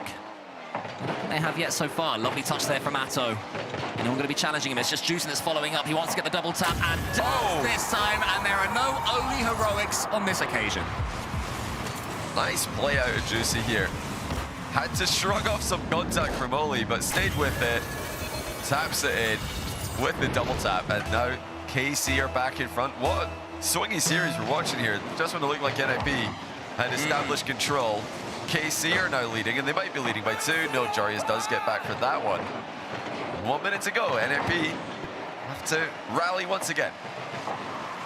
CR into the centre. Jarius there should be able to get the next touch here. I think he wanted to do something similar to what Juicy just did for us. That angled double tap, dodging a demo in the centre. Not quite able to do it. The defending was too quick. CRR has control. Vatira nips in there. Great pace from Vatira, who's really turned it on here on game number 5. So, does he beat CRR to the ball? Not quite. 45 seconds left, and KC still having the pressure, despite having the lead, Johnny. Yeah, they're looking good now. You just wonder what is being said. I'd love to hear the comms and hear what is happening to steady the nerves. The mistakes that were happening earlier, they're nowhere to be seen. Oh, Juicy's muscled in another one. It's 3-1. And just like the Vatira goal earlier, this one comes out of nowhere because you don't think that they're going to have enough to get through a defender in these positions. But what a 50 that is from Juicy. Yeah, I said a couple of minutes into this game that Juicy was having an extremely quiet one, according to the scoreboard at least. And if he could wake up, and KC could be pretty dangerous. That's exactly what's happened. But Oli might be able to keep this one alive. Not quite got the double tap. And maybe that was the chance, the half chance, that NiP needed to take to give themselves the lead heading into Neo Tokyo. Carmine Corp have wrestled back the initiative. They're still far from their best, but it doesn't matter too much when you're 3-2 in a best-of-7 series, Johnny. You're feeling pretty good for yourself. And KC didn't take their tactical timeout after conceding those last 2 games. So if Ninja the Pajamas do force a Game 7, KC are going to be able to stop their momentum before it starts. Very interesting position in the series now. KC not at the boot camp like we're used to seeing them. They're all at home, but they're still able to seize back control of the series. They dominated that game at the end of it all. It was NIP favored at the start, but final 4 minutes really it was Carmine Corp the whole way. They got 11 shots on the board, just 2 for NIP. I mean, NIP couldn't generate anything, and they got out-muscled. Vatira and Juicy especially just completely dominated with their solo plays. Yeah, and speaking about muscled, only 1 demo from Ninja and Pajamas. Considering we were seeing 7 or 8 earlier, that is a huge. Whether it's NiP playing slightly differently, NiP getting a little bit shaky when they could sense the series was beginning to look like it was in their hands, or if it was Carmine Corp just playing that little bit faster, managing to dodge out the way and read any NiP attempted demos. Something tweaked there as far as KC are concerned. And Ninja and Pajamas are going to have to change that. We are going to be heading into Neo Tokyo in this quarterfinal. First to 4 wins it. And the loser of this one, Johnny, the best they concede is 4th. Yeah, 4th. For EU. So imagine that. Carmine Corp in 4th. Unthinkable, surely.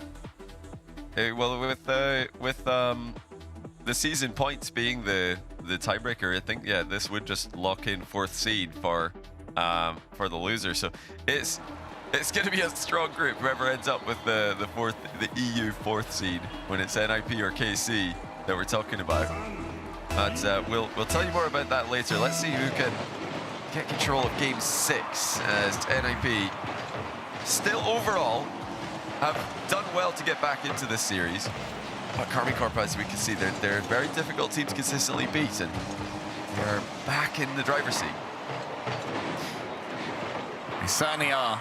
It's not been simple for them at all.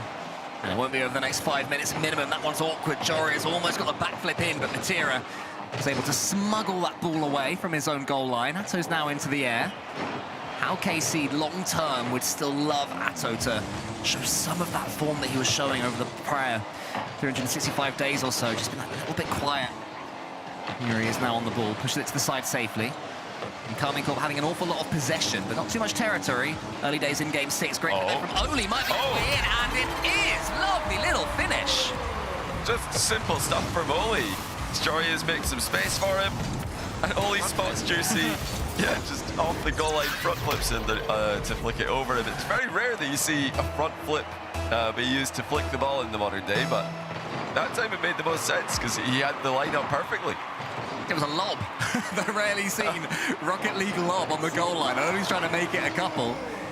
Pajamas, you know, we questioned their fight earlier if they were starting to, have one eye towards Paris. I think whatever happens from here, Johnny, they've certainly shown that. Oh yeah, I love that we've seen that from them. If they'd gone out with a whimper here, just 4-0 and just went from bad to worse off the timeout, then I would seriously have doubts about NIP's ability to perform in Paris. But we've seen that they can dig deep here. Well, that was another chance. Oli missing the top corner on that occasion. Oof.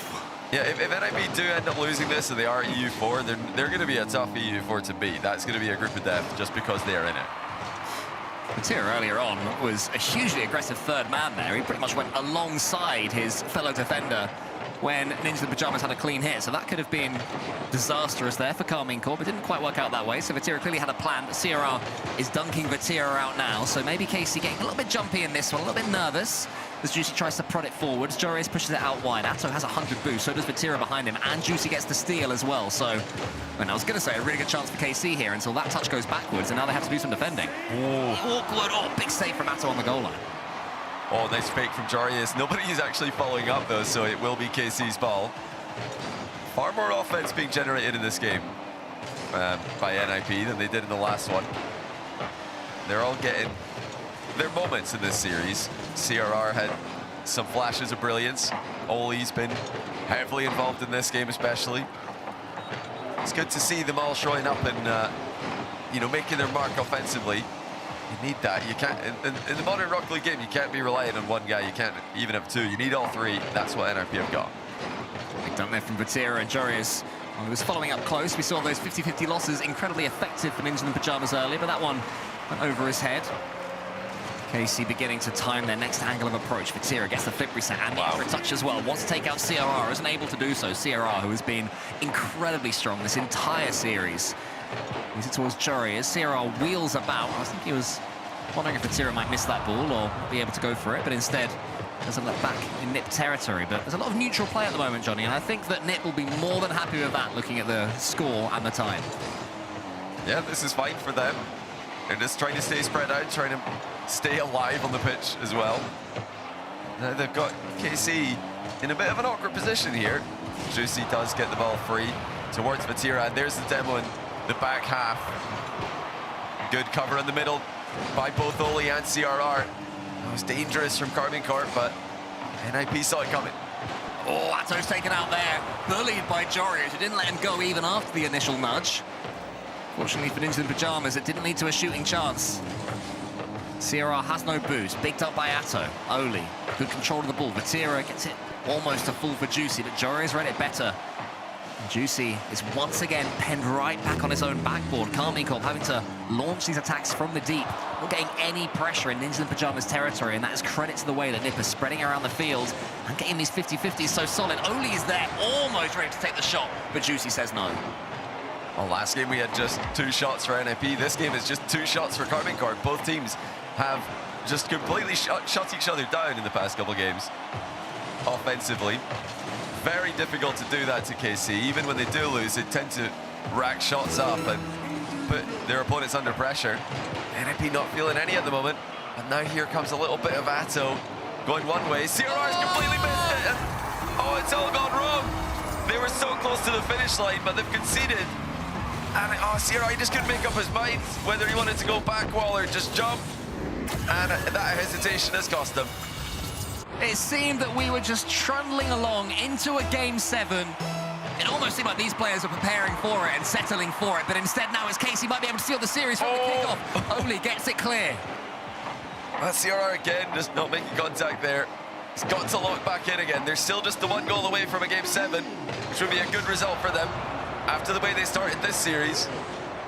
Atto looking to flip the ball middle to Vatira, intercepted by CRR. Juicy might have been looking for overtime there, but the ball stayed up for now. Now we do indeed get overtime. Yeah, I think Juicy was saying, look, let's just go OT, we take it, but didn't quite judge the flight of the ball perfectly there. It does in the end, though. Go to this next set piece. Great play from CRR. He needs to get his head back in the game, and he has there with that chain dash. Oh, wow. CRR's back in the game. NIP, 2, 4, 7. What a fake by CRR. Just leaning away from the double tap. He didn't have the boost to get to it. KC didn't know. And Oli puts in the winner. Timeout called by Carmine Corp. So, okay, they are actually going to use it. I did wonder, would they just no-tilt, salty run back the Game 7? But no, they've called timeout. Saved it for this moment. Honestly, what a series. What a weird series it's been, but a really entertaining one. I don't think that Ninja the Pajamas and CRR in particular are too disappointed to see that extra minute. While CRR did wake back up and was involved in some good in that overtime, I think it would still benefit him because it was a huge mistake to lead to that being an overtime at all. I think he's like, you know what, yeah, I'll take the extra minute. I want to reset myself. So I think everyone is happy to go into this one off the back of a hard reset, essentially. Yeah, looking back at it, I think he was trying to fake it, and it just did not work at all. He just, you can't fake in that position. The opponent is definitely going to go.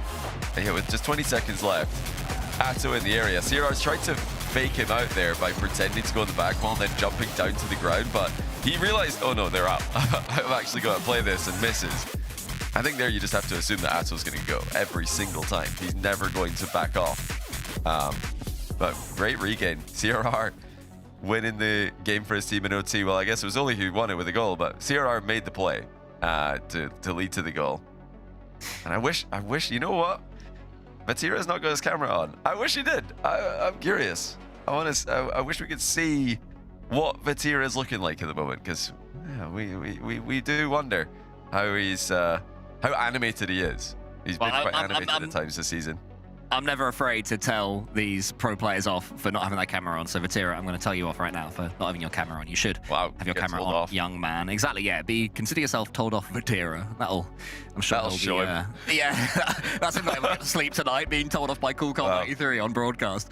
But this is now in 5 best of 7s these two have had this season, the 4th game 7. So wow, as we theorize at the top of this one, always goes close.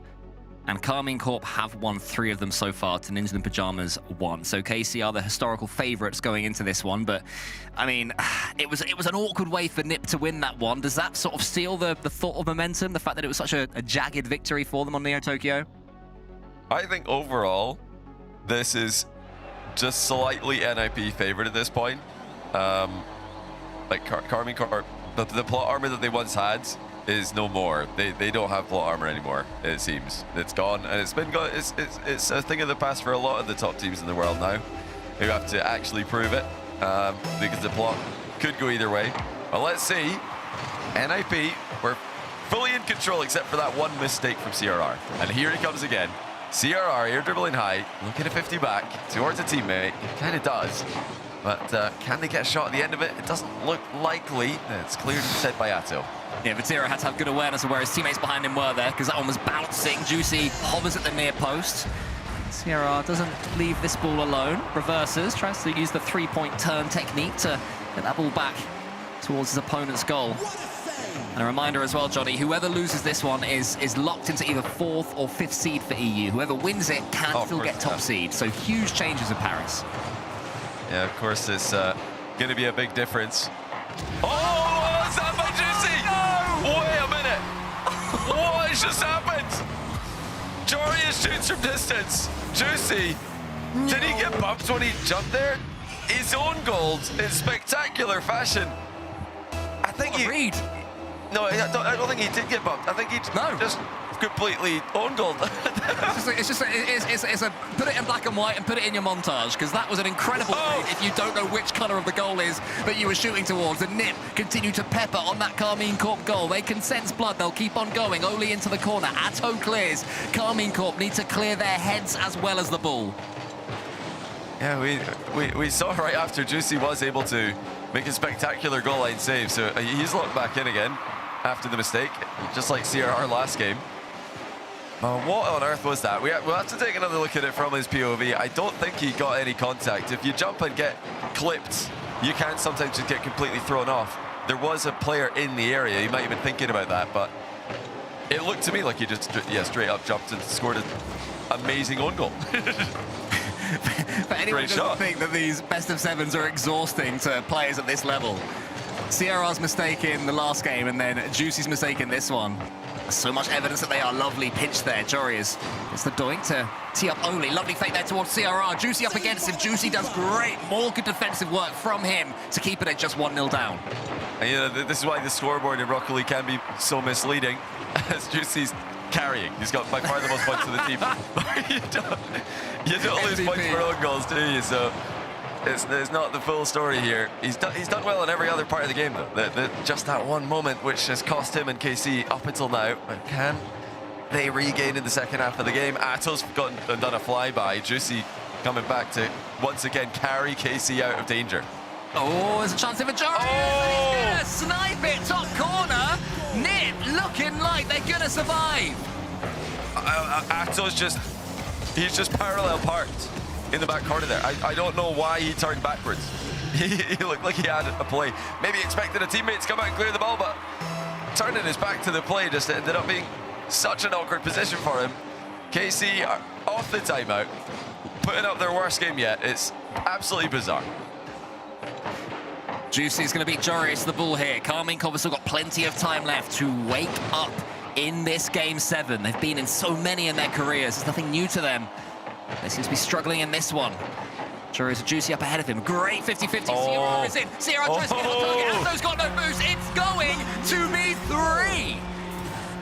And once again, it is just too aggressive, too far up the pitch. Ato pushing up, playing the positive outcome, and if the ball's bounced behind him, he was third in that position. He can't be taking that risk, can't be that high up.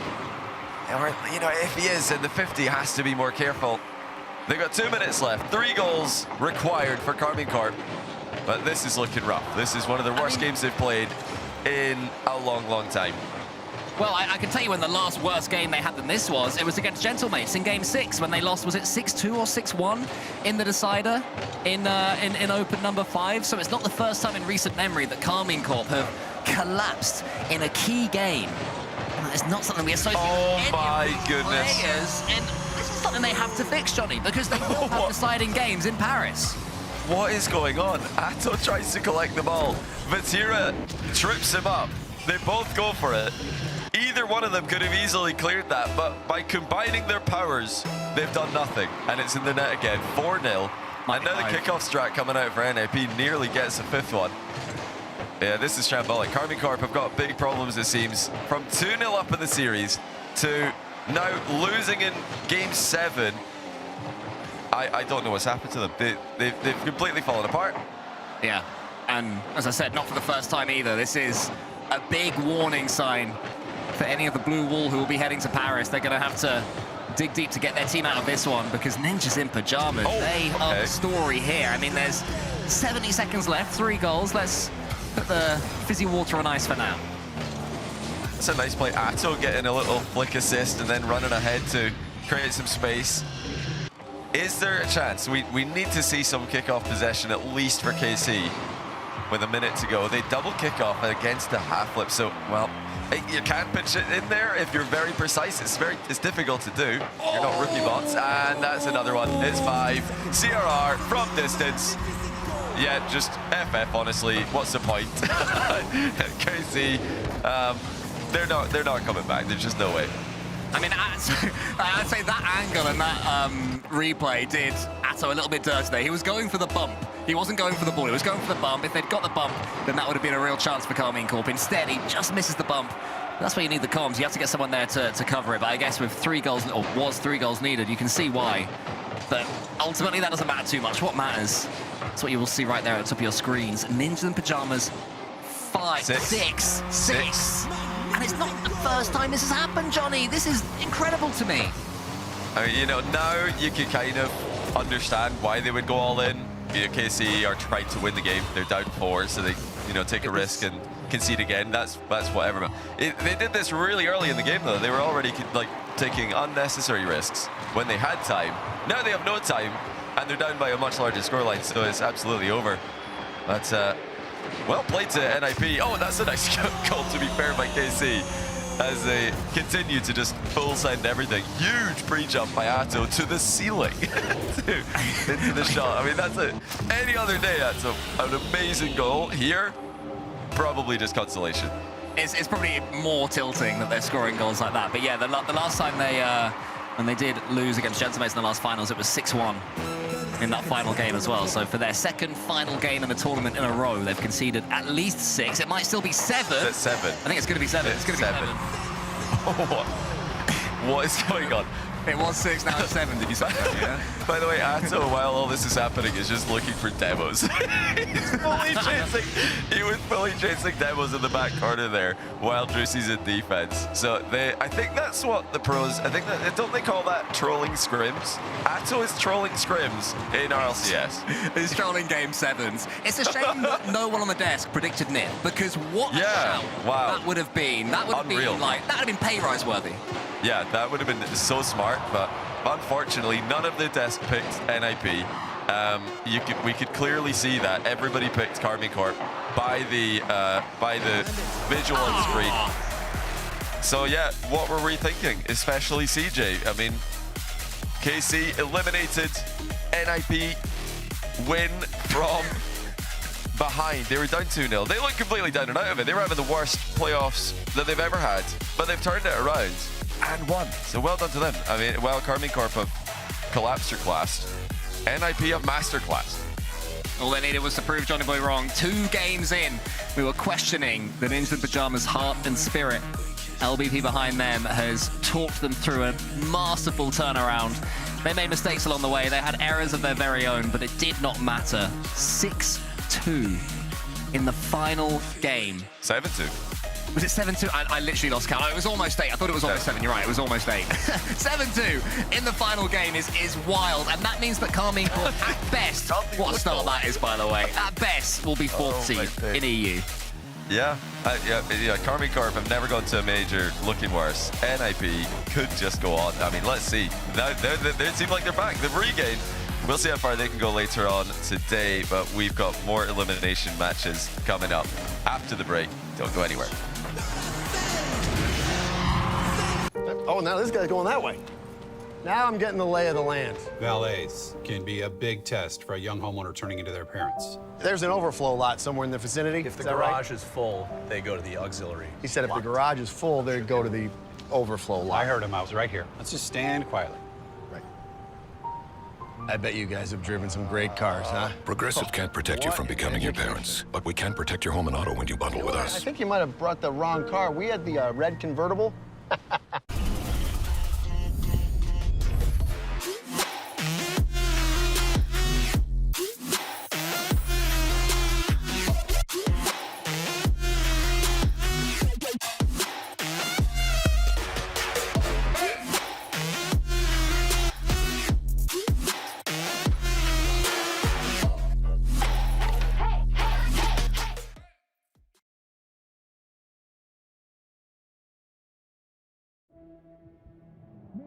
He's under one. Very peak. Carrying this. To go up.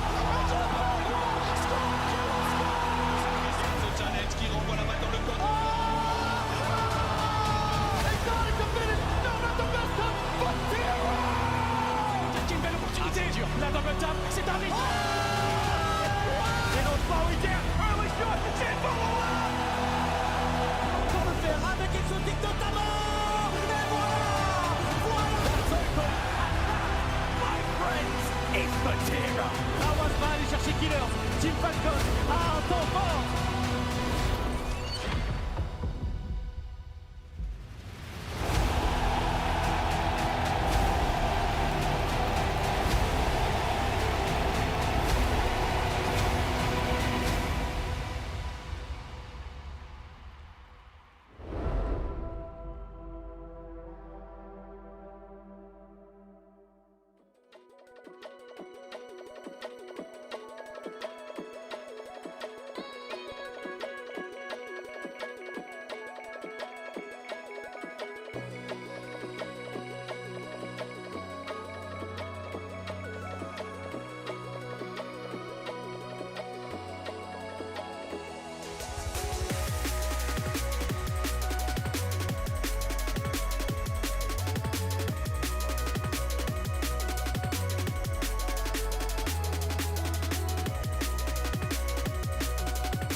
can feel this tide choke my neck and I just wonder why I'm buried in a suit I'd never buy, a suit I'd never buy.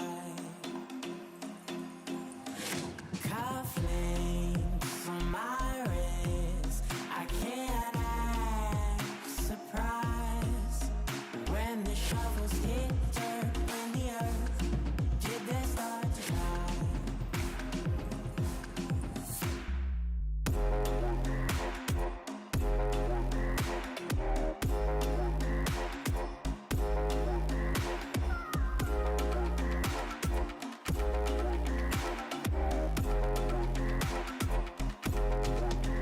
Since I'm 17, I've been looking for a place to make me be complete. I've been looking all alone out there for anything to make me feel.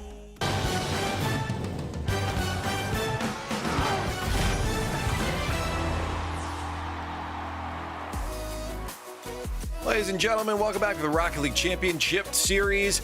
The analyst desk has done it again. Chat, you're involved as well. The curse has come through for Ninjas in Pajamas, but reversed. They take down Carmine Corp, the blue wall. Now, out of the tournament, solidifying their points for Paris. We'll talk about their journey forward. Joris is joining me. Welcome and congratulations on the win. That was hard fought. Yeah, thank you. Definitely was. Yeah, well, up until the end, though, I was going to say, I was going to ask you, how do you feel winning off the freebie there? Started with the juicy own goal.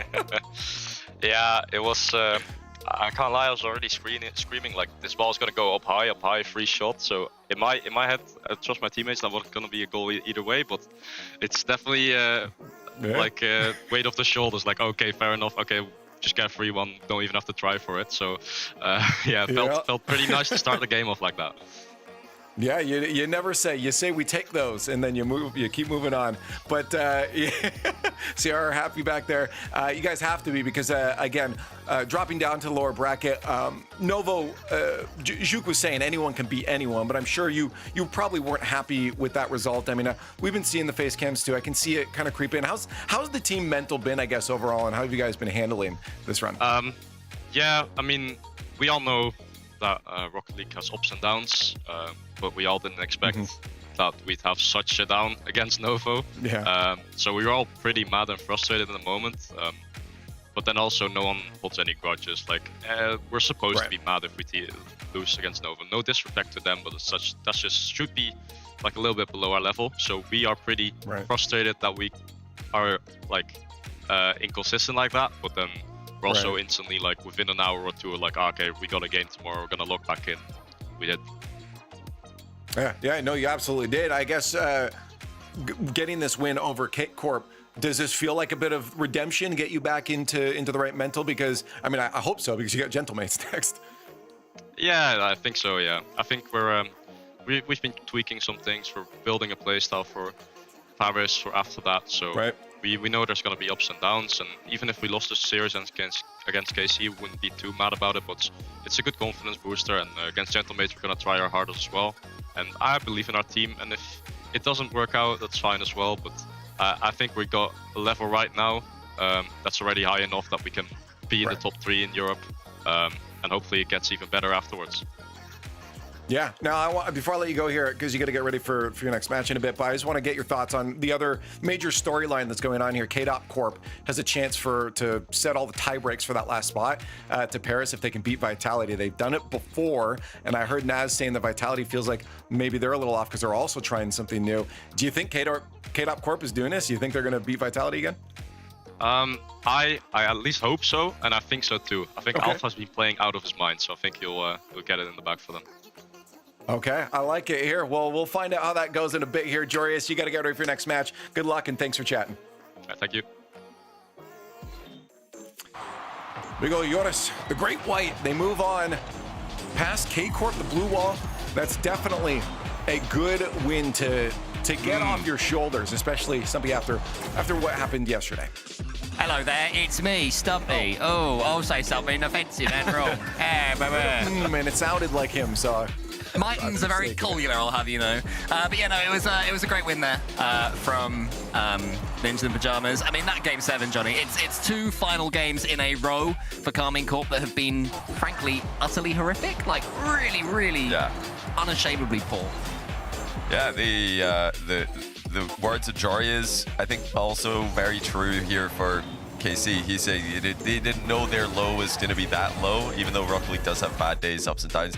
I don't think we thought KC were going to be able to go that low either. I mean, but the regain, by the way, from NIP has to be studied. These guys had so many different levels of regain in this series. Overall, the global regain to win from 2 down in such a bad playoff run. And also in specifically CRR, great regain from his mistake.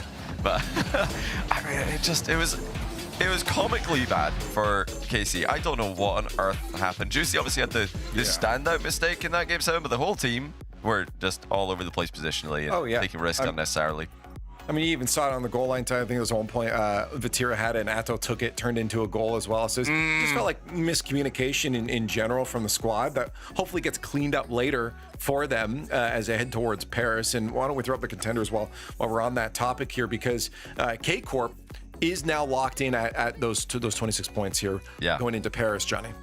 Yeah, if they, the only way they don't finish off 4th seed is if KCorp win the event today. So KCorp can pass KC, and that would relegate KC to EU5, which would be unbelievable. I think most likely, though, KCorp don't win the event. They could maybe make one more round, potentially even the final. Winning the event's a really difficult task, obviously. But if that locks KC at EU4, you'd see them up there in the top left. What a group that is, you know. Theoretically, we're thinking Gentlemates EU1. We'll see today, obviously, for sure. KC, but that's a crazy group. Gentlemates, KC, Wildcard, Foot. Yeah. Good luck, Foot and Wildcard in the EU group of death there. That's tough.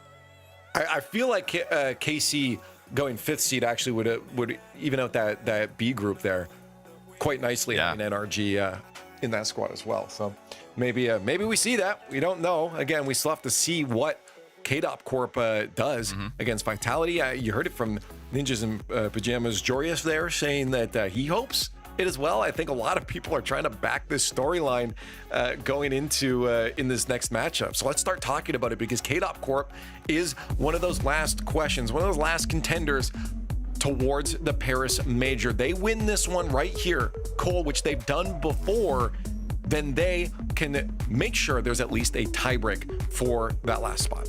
Yeah, I mean, somewhere Gibbs is getting his suit out and his tie out, because he always loves these tiebreakers, as do all of us.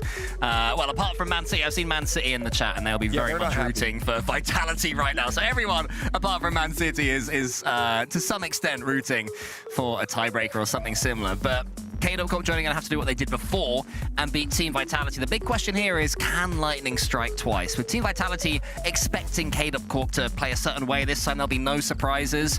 Vitality can have no excuses if they don't win this series. Oh, absolutely no excuses. Vitality have to win this to avenge their previous loss to KCorp. They've been, mostly on point this weekend. Losing to Gentlemates is fine. Gentlemates are the EU. They look like the best team in the world right now, so that's acceptable. But KCorp looked phenomenal yesterday. They 4-0'd Gritty Goose, who are not, they're no slouches. The only loss that KCorp have this event is against KC in the group stage. A team that they very much struggle with, it would seem.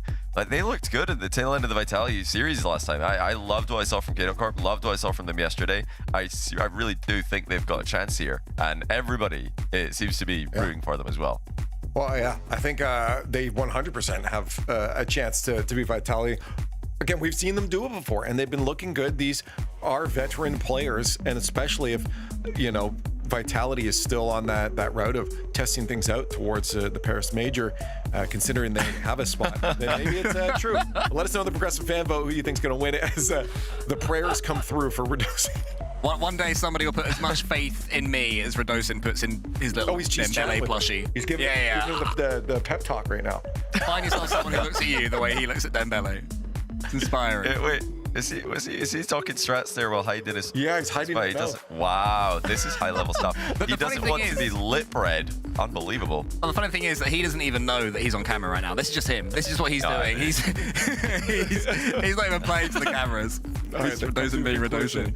There's the CEO of KCorp chatting away with a potential prospect for the squad, but it seems strats have been locked in here for the team. The question is it enough? I'm telling you right now, this is no contrarian for contrarian. I generally would go Vitality, but I want this story, and I believe the story will happen. I think KCorp takes this. Yeah, give me KCorp. I believe. Same.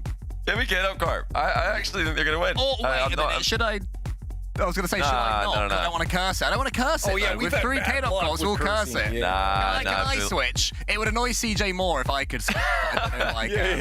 Don't switch. Don't switch. It's honestly cringe. If Vitality win this, it's simply cringe as well. So I think they're tarnishing their legacy if they win. Vitality. Vitality. Think about that. Yeah, come on. Come on, KCorp. Don't try too hard. No, definitely give it your all and give us a good showing here. Make KDC work for it. We're going to find out right now if this storyline continues. KDC, Team Vitality, a best of 7. Their tournament, their Paris lifeline is at stake. All they have to do is beat Team Vitality once more. Let's find out if they can get it done.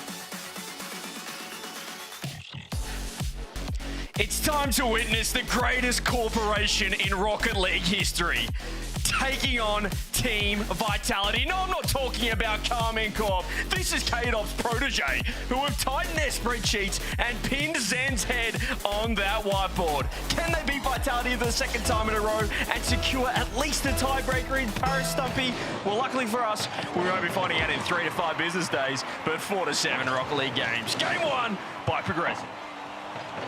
I mean, right now, we're just waiting to see who is going to actually be leading this corporation. Is it going to be the mighty KCorp? Will it end up being usurped by Radosin? Will Dembele make a surprise appearance at the end in some kind of way on Radosin's camera? We're going to be finding out. But it really is, as Johnny summarised in a very elegant way, cringe, quite frankly, if Vitality do end up taking it. They've already got the Major. They've already got Worlds. Give us a little bit of excitement, Vit. And equally for Vitality, this is their own performance review right here, because, I mean, the last time these two teams took to the stage, Vitality crumbled. They showed the mental weakness against the likes of a Radosin Alpha 54 combination coming up against the champ teammate. It's in! Blow the whistle, ref! Blow the whistle, the ref! Great couple of bombs from Radosin, sends Sizzy on his way. Put Zen in a 3 to 5 business days parcel. Sends him tracked. No problem. 1-0. Well, KCorp have told Vitality, this ain't Championship Fun Day. It's Championship Sunday, baby. This is a business trip. They got the suit on. They got the tie on. And they're ready to go. Vitality, they're going to have to get into this game as soon as they can, because I think they'll feel the momentum. They'll feel their alumni wanting to batter the walls down. I saw Alpha in the pre-game lobby talking Spanish to Stizzy, which I was not expecting. I thought it was French for a worrying amount of time. There goes my English education, thank you very much. Minute and a half in, chance for Exotic to shoot it on target. Options here for Stizzy, takes it low, and then Alpha to send it away. Sending the big man, Redosin. The last time these two teams met, he had a 75% goal participation. He was on fire offensively. KCorp were looking out of that series as well. First two games, Vitality all over them, and then it just flipped. The series turned on its head. KCorp got to work. Alpha 54 got to work, and how crucial was Redosin yesterday with the physical plays, with the bombs. He was setting up goals himself. He took that series by the scruff of its neck. 3 minutes to go in this game one. And I was saying, what a great start, just to ease the nerves for KCorp, because this has got real all of a sudden, Stumpy. They can do it. Anybody wondering who is new here or didn't quite listen earlier on? Firstly, how dare you? We're really good at our jobs. You should be listening every single day. But the odds, or rather the chances here, what these two teams are playing for, Zen is playing to keep the pride of Vitality as an utmost priority. An absolute pinger from Stizzy. Zen beats Alrado on the goal line. A perfect pass down pitch. You know what, CJ? Explain what the permutations are here for KCorp. How can we see them potentially get to the major? It's incredibly simple. They win this match, they lock in a semi-final appearance, and they are guaranteed at least a tiebreaker against Man City for Paris for that 5th spot. If they win the semi-final and get a top 2, they book their ticket. They don't need a tiebreaker at all, so it's one and done. This is it. They lose, though, and it could be Man City unless Novo can show up to the party. Yeah, if we get a KCorp win here, there's something to play for, pretty much across the board for the rest of every single series left here today. Or Vitality can continue to be cringe and potentially just win it all here and whatever, blah, blah, blah. Great chance there from Stizzy. Has to get a double save, both registered in the top right corner. Exo passes it back, and he'll be counting his lucky stars that did not find its way bottom left corner.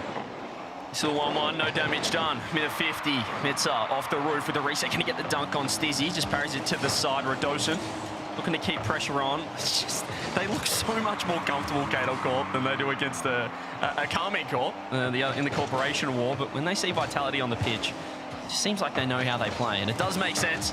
You do have Zen on one side, Redosin and Alpha on the other. And playing from home in those Vitality chairs, the alumni. Bear in mind, 5 of the players currently on this pitch have played for Vitality, and almost all of them have won a LAN for Vitality. Mitza has neither played nor won a LAN for them, and Exotic has just not won the LAN. He's just got that part that he's waiting for.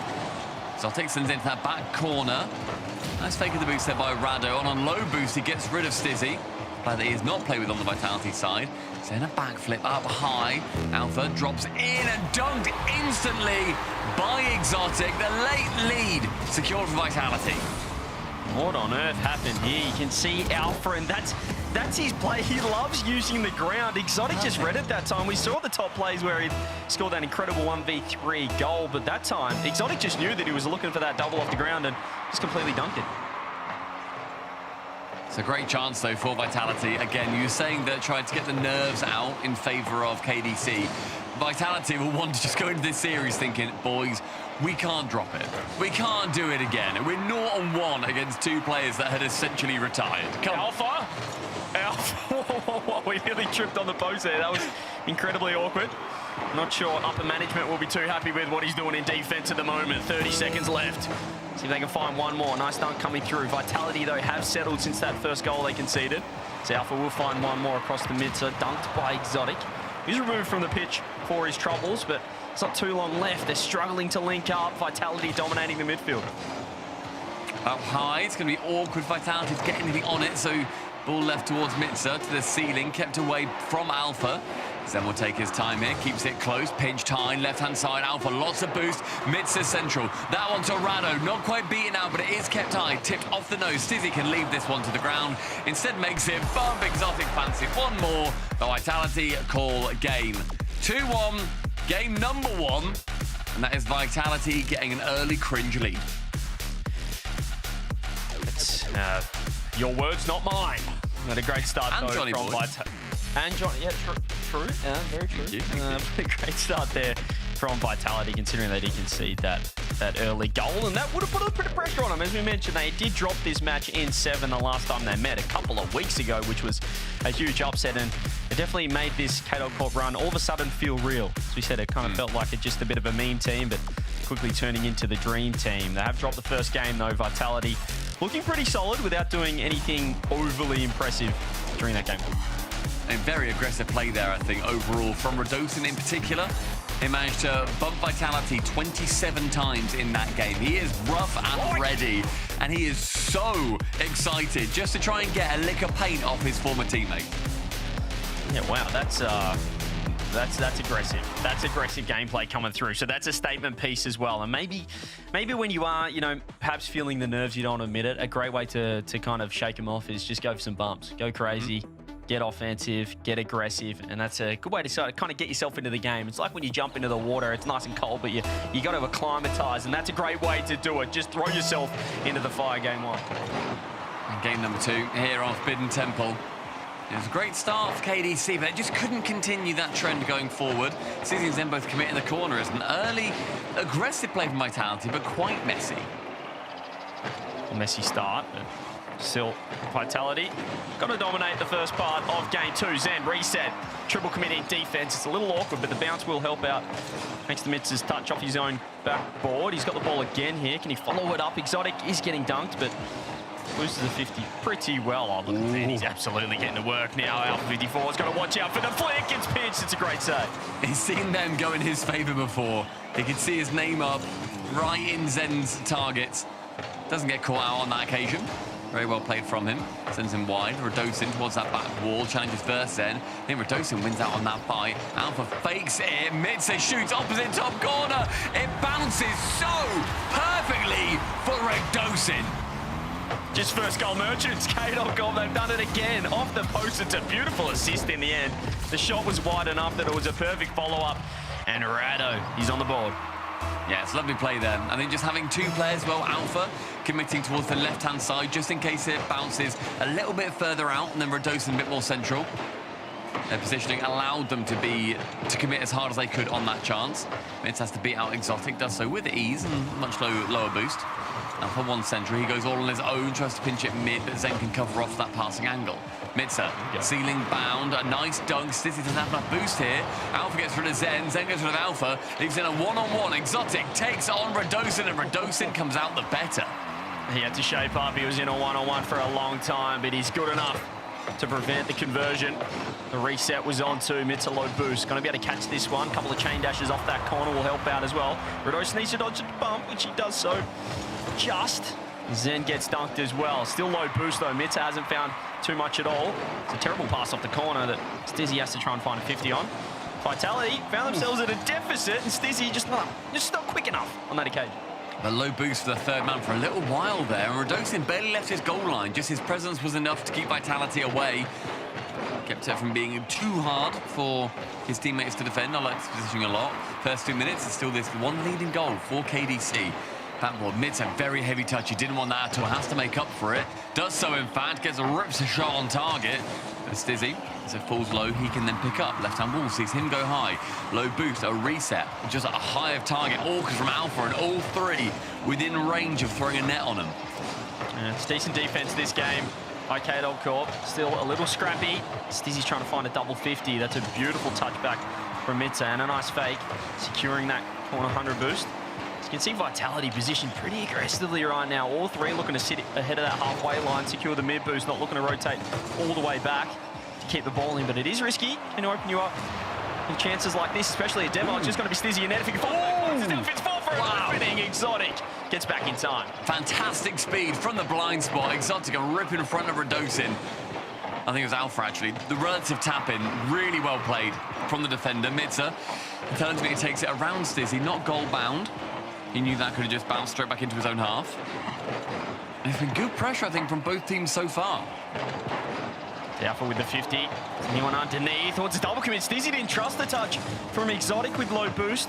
Radosin's looking to get involved. The new CEO. Not sure if KCorp did approve that transition play. A bit of a hostile takeover, perhaps, of KCorp, but he's loving his time. Looking to get signed by PSG. Shout out to those guys. Pick him up. Here's Mitza. You can find the read. Pops it to Alpha. They look like they're out of trouble. And what a dream pickup that would be for Adosi. He said Dembele's his favourite player. PSG presumably his favourite team by that extension. It'd be very cool to see PSG back in Rocket League. Minute 15 remaining. Exotic wants to slow things down, make this game a bit more measured to suit him. A 50 mid, goes low. Radosin can then beat out. Wants to continue with it, but wasn't quite able to. Zen a full court. Attempts to go for a little Diaz, gets one pop, not quite the reset, has to bump instead. Long clear from Mitza, finds Alpha, sidewall. Stizzy reads it wonderfully, but Vitality, they can do as many reads as they can, try and get involved with the play as much as they can, but if their goal tally stays at 0, game 2 goes the way of KCorp. Yeah, this is a beautiful game so far. 1-0, you're taking that every day of the week, a clean sheet against the top 4 team in Europe. But KCorp, they might be one of those top 4 teams. We'll find out later on today. What a pass, Alpha. Zen's not ready. He's not up in time. Alpha's completely whiffed the shot. Oh, everything looked beautiful. They set it up perfectly, but just the conversion wasn't quite there. And it would have been so good, though, if that was a fake and then the final man. Unfortunately, that final man didn't exist. Passing to a ghost. Final 20. Alpha immediately to the ceiling, wants to block off Zen from going high as early as possible. Great pass central, 1-2! And at the death, Zen! It's as if they put their controllers down. Here, KCorp. Alpha just got thrown off with the 50, but Radosin just not expecting Alpha to get beat. Bottom right, wide open, and 10 seconds left. They've clutched up. Rough. Very tough time there for KDC. It's going to be a lot harder on this kickoff, though. Does actually get one very convincingly by KDC. They'll regret not scoring from it. 2 up, both have jumped. Means Exotic ends up going low on the play. Straight to the floor, overtime. Game 2. They need this, KDC. They should have won this 1-0. They just threw the last 10 seconds. Zen with space, not the play you want. If you're KCorp, he's looking for the dunk. He's looking to go all the way, forces a double commit. They're still not out of trouble either. Stizzy does get bumped off it, which does mean Radosin can find the clear, but it's going to come right back in. When you mentioned force the double commit, they were both needed. They both got credited with a save in the end. Fantastic play, and that is even better. Stizzy set up by Exotic, the 50. Perfectly straight central. 1 removed, 1 has to dive, and 1 will be scoring to make it 2. Yeah, the physicality is ridiculous from Vitality. If I was KCorp, I'd be speaking to HR about that. That doesn't seem like it's above board. What's going on there? Vitality get the job done. Should be 1-1 though. KCorp will be stewing on that. They call the timeout and they need a organizational-wide meeting, I think. And you know what, CJ? Get the whiteboard out, roll it through. See what they can do with synergy. What are their KPIs? What are we talking about for this upcoming quarter? Because so far, first quarter has not been what KDC needed, but it is where they have won from on previous events. This is where they came back from to beat Vitality initially. Yeah, I think they need to throw a big circle on Zen's head, as we said, put him on the whiteboard. And the KPIs are just not conceding 10 seconds left. I mean, just locking in the win. It was a beautiful 1-0 game. They set up the first goal. They had a chance for 2 as well. Alpha just completely missed the ball. I think he thought maybe Zen was going to be able to get the touch and he was looking for a dunk, but could have been 2-0. Instead, they have lost that game and haven't found their first win on the board. Good timeout, though. Good time to reset. They're going to need to figure out what their ROI is going to be here. How much do we put into this series? Because everything has to come down to the wire. Are they going to be able to get through this team Vitality that seem a little bit more put together than last time these two teams faced? But as I said, they have had projections like this historically that they have come out in the green from. They're currently in the red. They want to work towards the black, get through to that green. Yeah. It's time to buy the dip. It's time to buy the dip and get on board the KCorp train. But this is going eerily similar to the last time these two teams met, where it just looked like an absolute wash. It looked like Vitality, where probably how we'd expect this matchup to go if we hadn't seen the previous results from KCorp this split. But you know, Vitality opened 5. They won the first 2 games. They looked fantastic in those at that as well. It was 5-0, 3-1 last time these two guys played for Vitality, and then the timeouts called by KDC. They won the next 3 games in a row. So lock in, strap in, buckle up, bums on seats, and it's time for KDC to show up. Are we about to see KDC disrupt the industry? How much bandwidth can they give to have KPIs on ROIs, on RGBs, on synergies? Can we circle back? Can we touch base? How are we pivoting here? What kind of leverage will come from the board? KDC, in this upcoming quarter, need to end it in the green. It's time for the rollout of KDOP's 5-step strategic plan implemented right here. Only has to be 4 steps if they execute perfectly. 4 games required on the bounce. Vitality just need 2 more for a semi-final. It's starting off with that immediate pressure, but Alpha finds himself into a little bit of space. Chance central, final touch not quite there. And Mitza, I really love how he plays around the defense, but the defense are covering the net so well that rarely does that find its way on the target. But he plays it around to maintain as much possession as he possibly can. It's very well played, but it's always countered even better by Vitality's defense initially. Oh, that was a great chance for Adosin. It was a beautiful save on the goal line. He doesn't find the bump on Zen. But gee, if they can channel the first 30 to 40 seconds of each game of KCorp over 5 minutes, they are the best team in the world. They look fantastic early on. They've scored the first goal of the first 2 games. Oh, there's the bump. Exotic has to make the save. Adosin is stealing boost. They're in a great position right here, Stumpy. I mean, that is a fantastic little save there from Exotic. Through the smoke, through the fire and flames, is able to just about tap it away to the back left corner. But look at how low Vitality are right now. Zen just about grabs 100. Mitza now has to dive in, and he has caught them sleeping in the boardroom. Mitza just pokes it through the defense. Have a look at the gap that he found in the market. What a slot coming through. Zen, third man, 0 idea where that ball was going. KCorp, 3 games in a row. They've scored first, but they've got to convert the actual game itself. Again, KDC hit the ground running. The KPIs are out of control, CJ. They're off tap. They're absolutely off tap. KDOP still not sure if he is the CEO anymore, but I think he's still happy with how things are going. Team pinch just offline. Beautiful skin by Stizzy. Anyone downfield was Zen. Caught by Radosin. If he can find the dunk, he has support underneath. Mitza and Alpha circling, but Stizzy first to it. Gonna leave this. There's Zen. It's downfield. Alpha throws it across, up high. KCorp. How many times can they be in this position? They've got to execute. Zen, careful. Stizzy helps him out. Zen admits a challenge in that corner. Decent challenge there from Stizzy. Can just keep it away from Alpha diving through. Zen has used a lot of boost here, but what he can do with 20, most pros need 100 for. Rado has seen that happen, so he gets out of the way. Exotic then, just above the net, actually. I thought that might find its way Bardowski. Isn't able to. So Radosin has to commit on his right-hand side. Takes it out the first one. Goes for the bump here. The 1, the 2, the triple does not find its way in.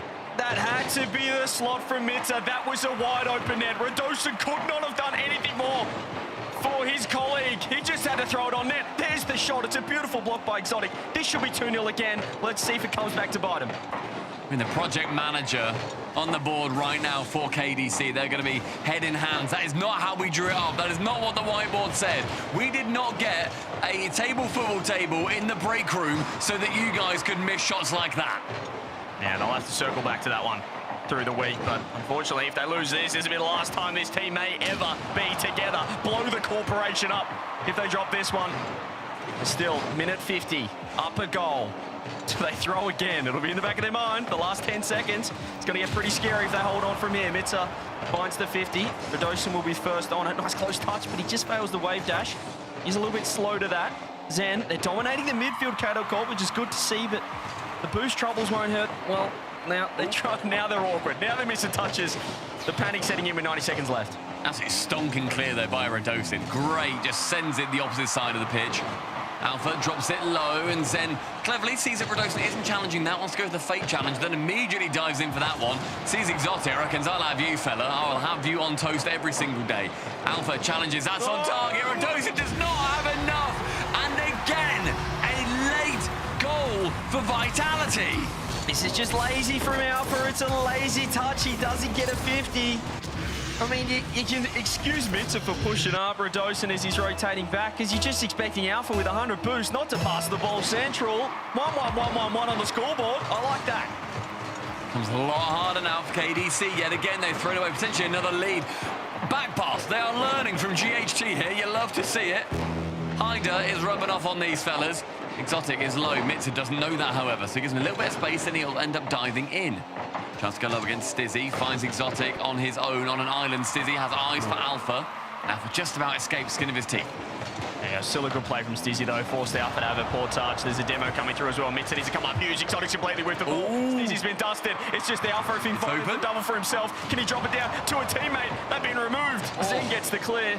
Put him in a chance. Still 1-1. Another demo flying around. Get the fire extinguishers out. Who's the fire officer in the office right now? Final 20. We need to make sure that nobody else has to fill out a bump on the head form. Stizzy gets the beat. Oh, we need the respawn off the demo, and we need it right now. Mitza, it's a beautiful. Wow. He must have pushed left on the D-pad or prayed to KCorp. Either way, it's worked. Alpha with a shot. Zen with the clear. Wow. Has to half flip. Has to get out of the way. He's got a challenge. Oh my goodness! I'm not sure if he thought. Or he didn't know Zen had 0 boost, but he nearly opened the door. Do we get overtime once again? Can Radosin cook the magic? Ball down. Awkward timing there. As soon as then the counter-attack starts forming, it's another great counter-attack, however, immediately on the kickoff, central, but no one is going to be pushing that far forward. It's a great play there from Zen just to rotate back. He left Boost alone and went straight for that ball. Helped out the teammate. There's a bit of a whiff, but obviously communicated. Zen finds a clear. He hasn't grabbed the 100 boost since the start of this game. He could be in trouble here, and he's the guy you do want with 100. On Vitality, Mintza, free touch. Looking to control. Does lose possession in a big way. Exotic finds it, but doesn't get the bump, and Alpha's done really well to keep the ball close. It was a lovely dunk from Exotic. Oh my goodness gracious. He absolutely flings it back onto the backboard as well.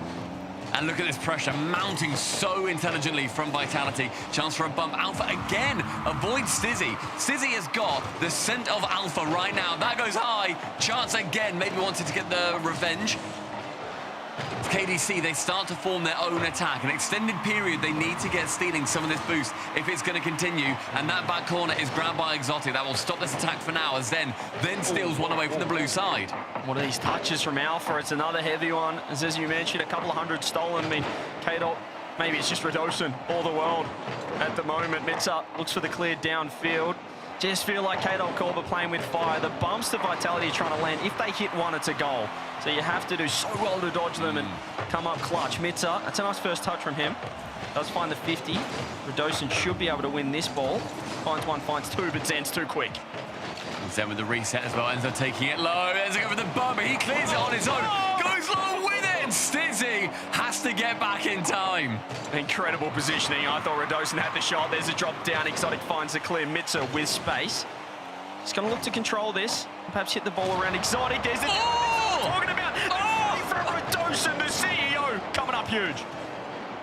Again, Bababa-esque manages to keep it out on the goal line. 99% of the way in. Doesn't squeak his way through. Alpha attempts to go central with it. Exotic will be shutting him down. KDC holding on by the skin of their teeth.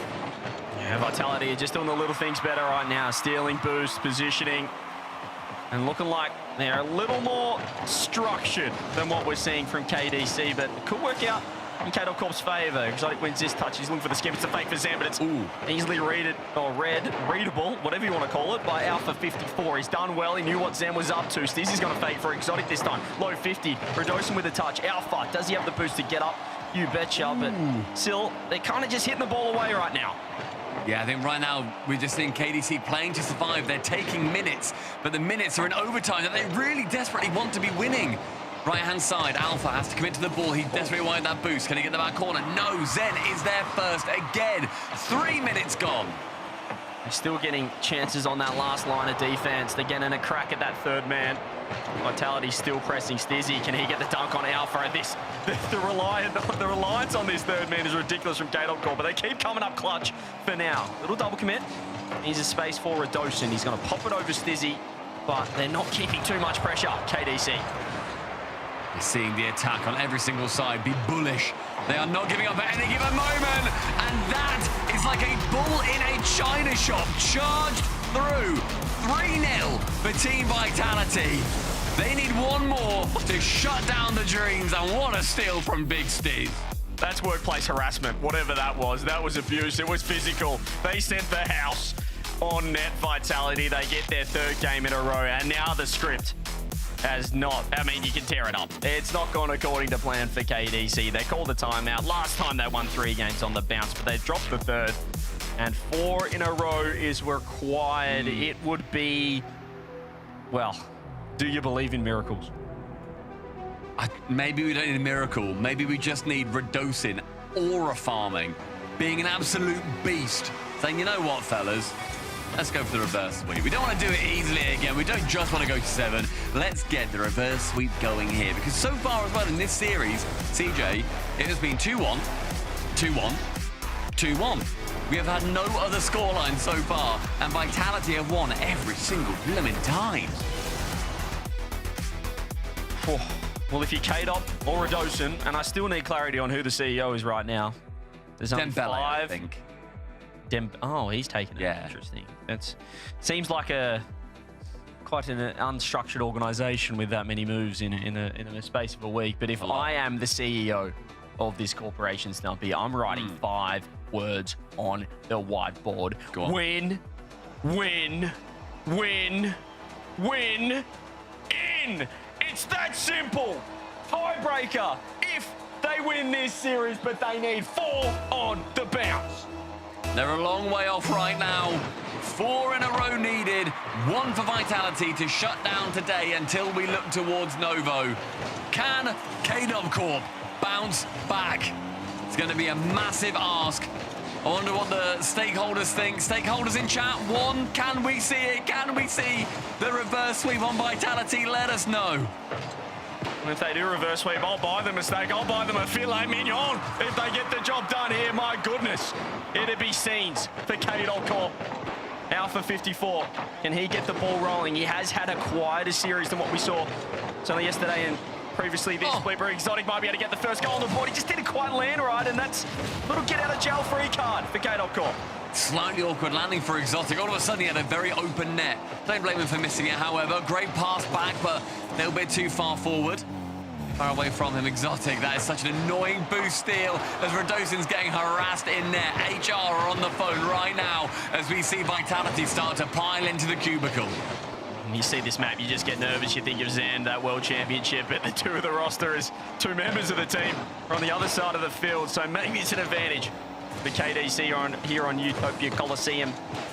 Dusk as the pitch comes through. Alpha, can he keep it close? Dizzy off the side. If he hits that, it'd be ridiculous. He does get a touch, but Exotic's still there. And Alpha's very awkward. He might get removed from the pitch. Zen just wasn't quite close enough to capitalize. I mean, that was again, though, Stizzy going for Alpha. And Alpha, whether he knew about that one or not, dodges yet another bump from the exact same player for the 4th time in a row. Somehow, he is slipping away from Stizzy at every opportunity.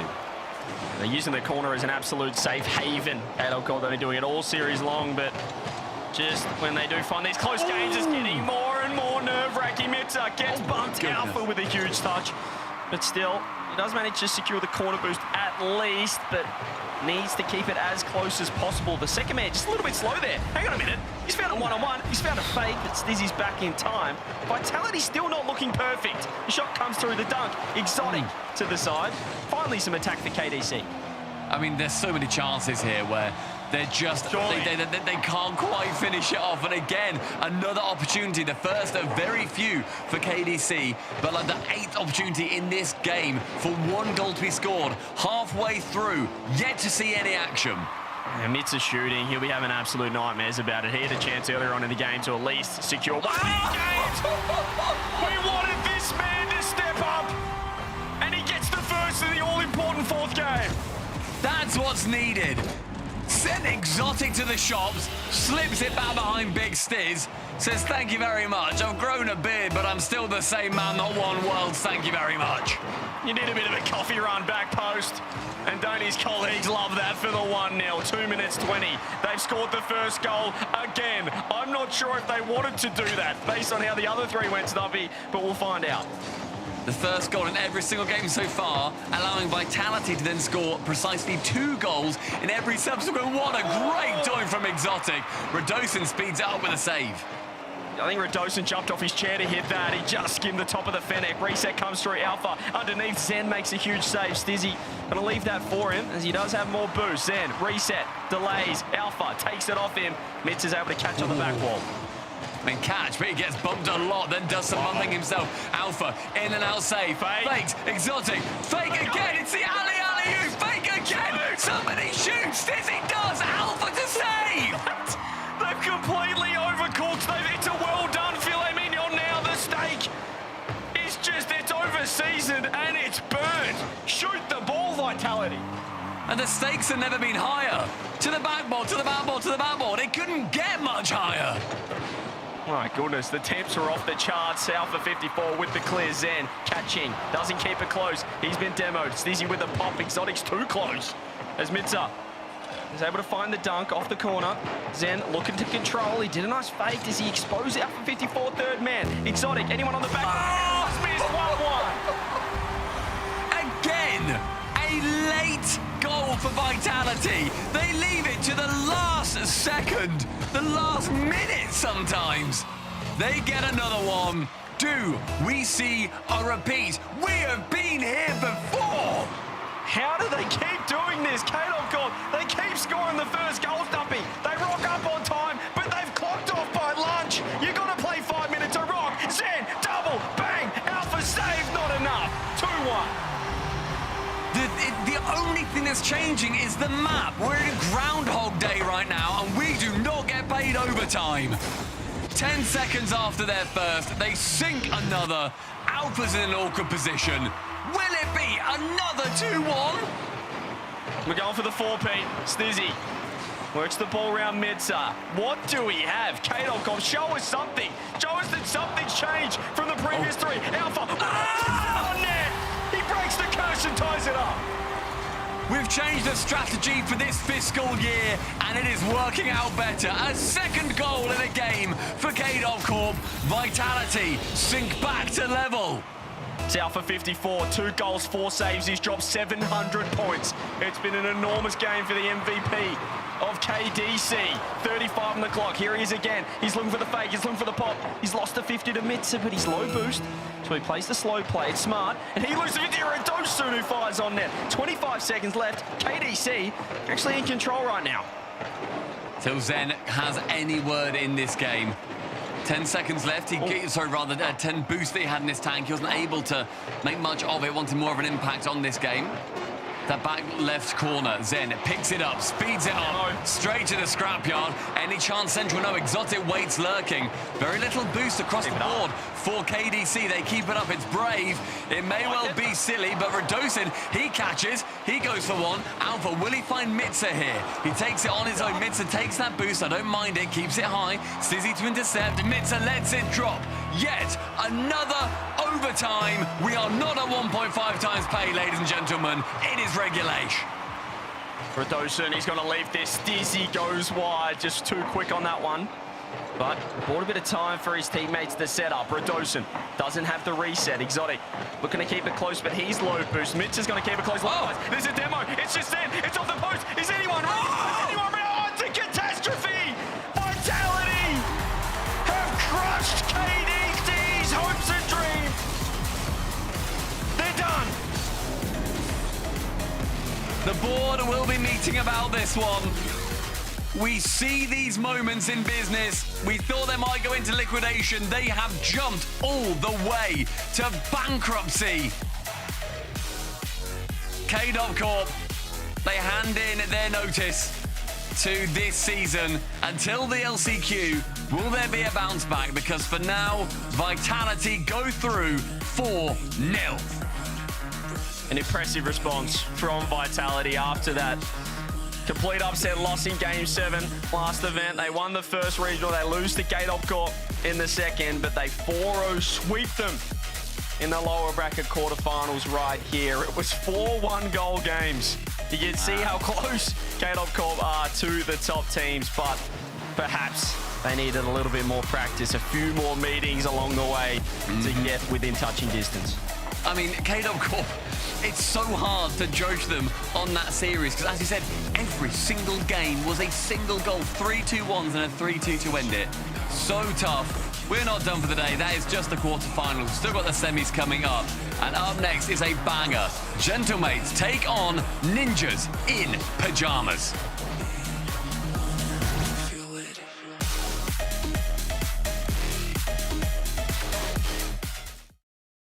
Okay, the plumber's fixing that burst pipe. We should be all set. Good thing you're protected 24/7 with your home and auto bundle from Progressive. Oh, I'm sorry. I'm just trying to figure out the right caption to post about this. Maybe something like, I have protection, just need a lifeguard. What about that emoji with a shocked face? Or maybe flooded with emotion. That's too much. Try Tuesdays are cray. You know, technically, you don't have to post everything that happens online.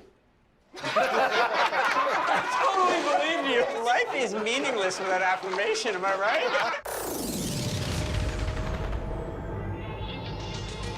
Don't hold back, cause you woke up in the morning with initiative to move, so I make it harder. Don't hold back.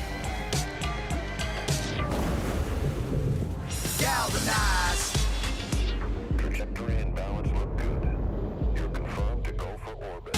Every day, Michelin innovates to move the world forward on the road and far beyond. Michelin, motion for life. He's under one. Very peak. Carrying this.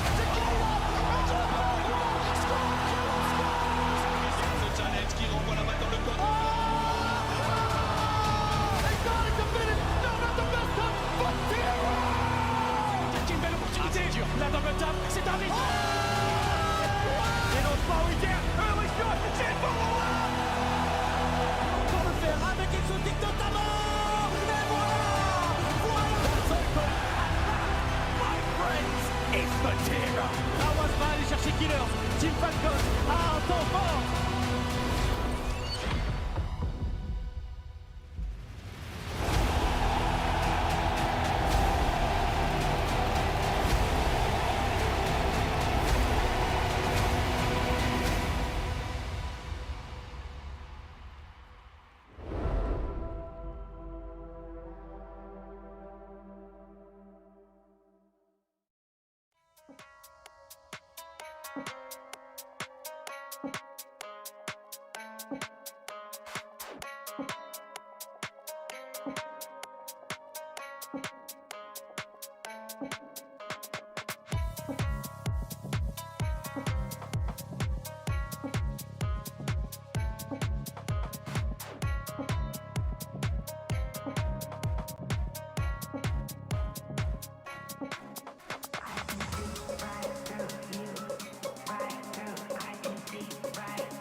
This unfamiliar glare blinds me out, I'm blinded. These fire knives to keep you satisfied. I seem to be losing you, it's not worth the fight.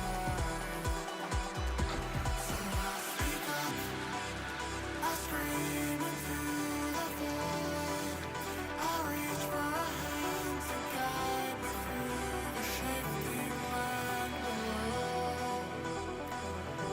I'm running up, the walls are closing in. I feel the cold embrace of dust. We rise and dust we fall.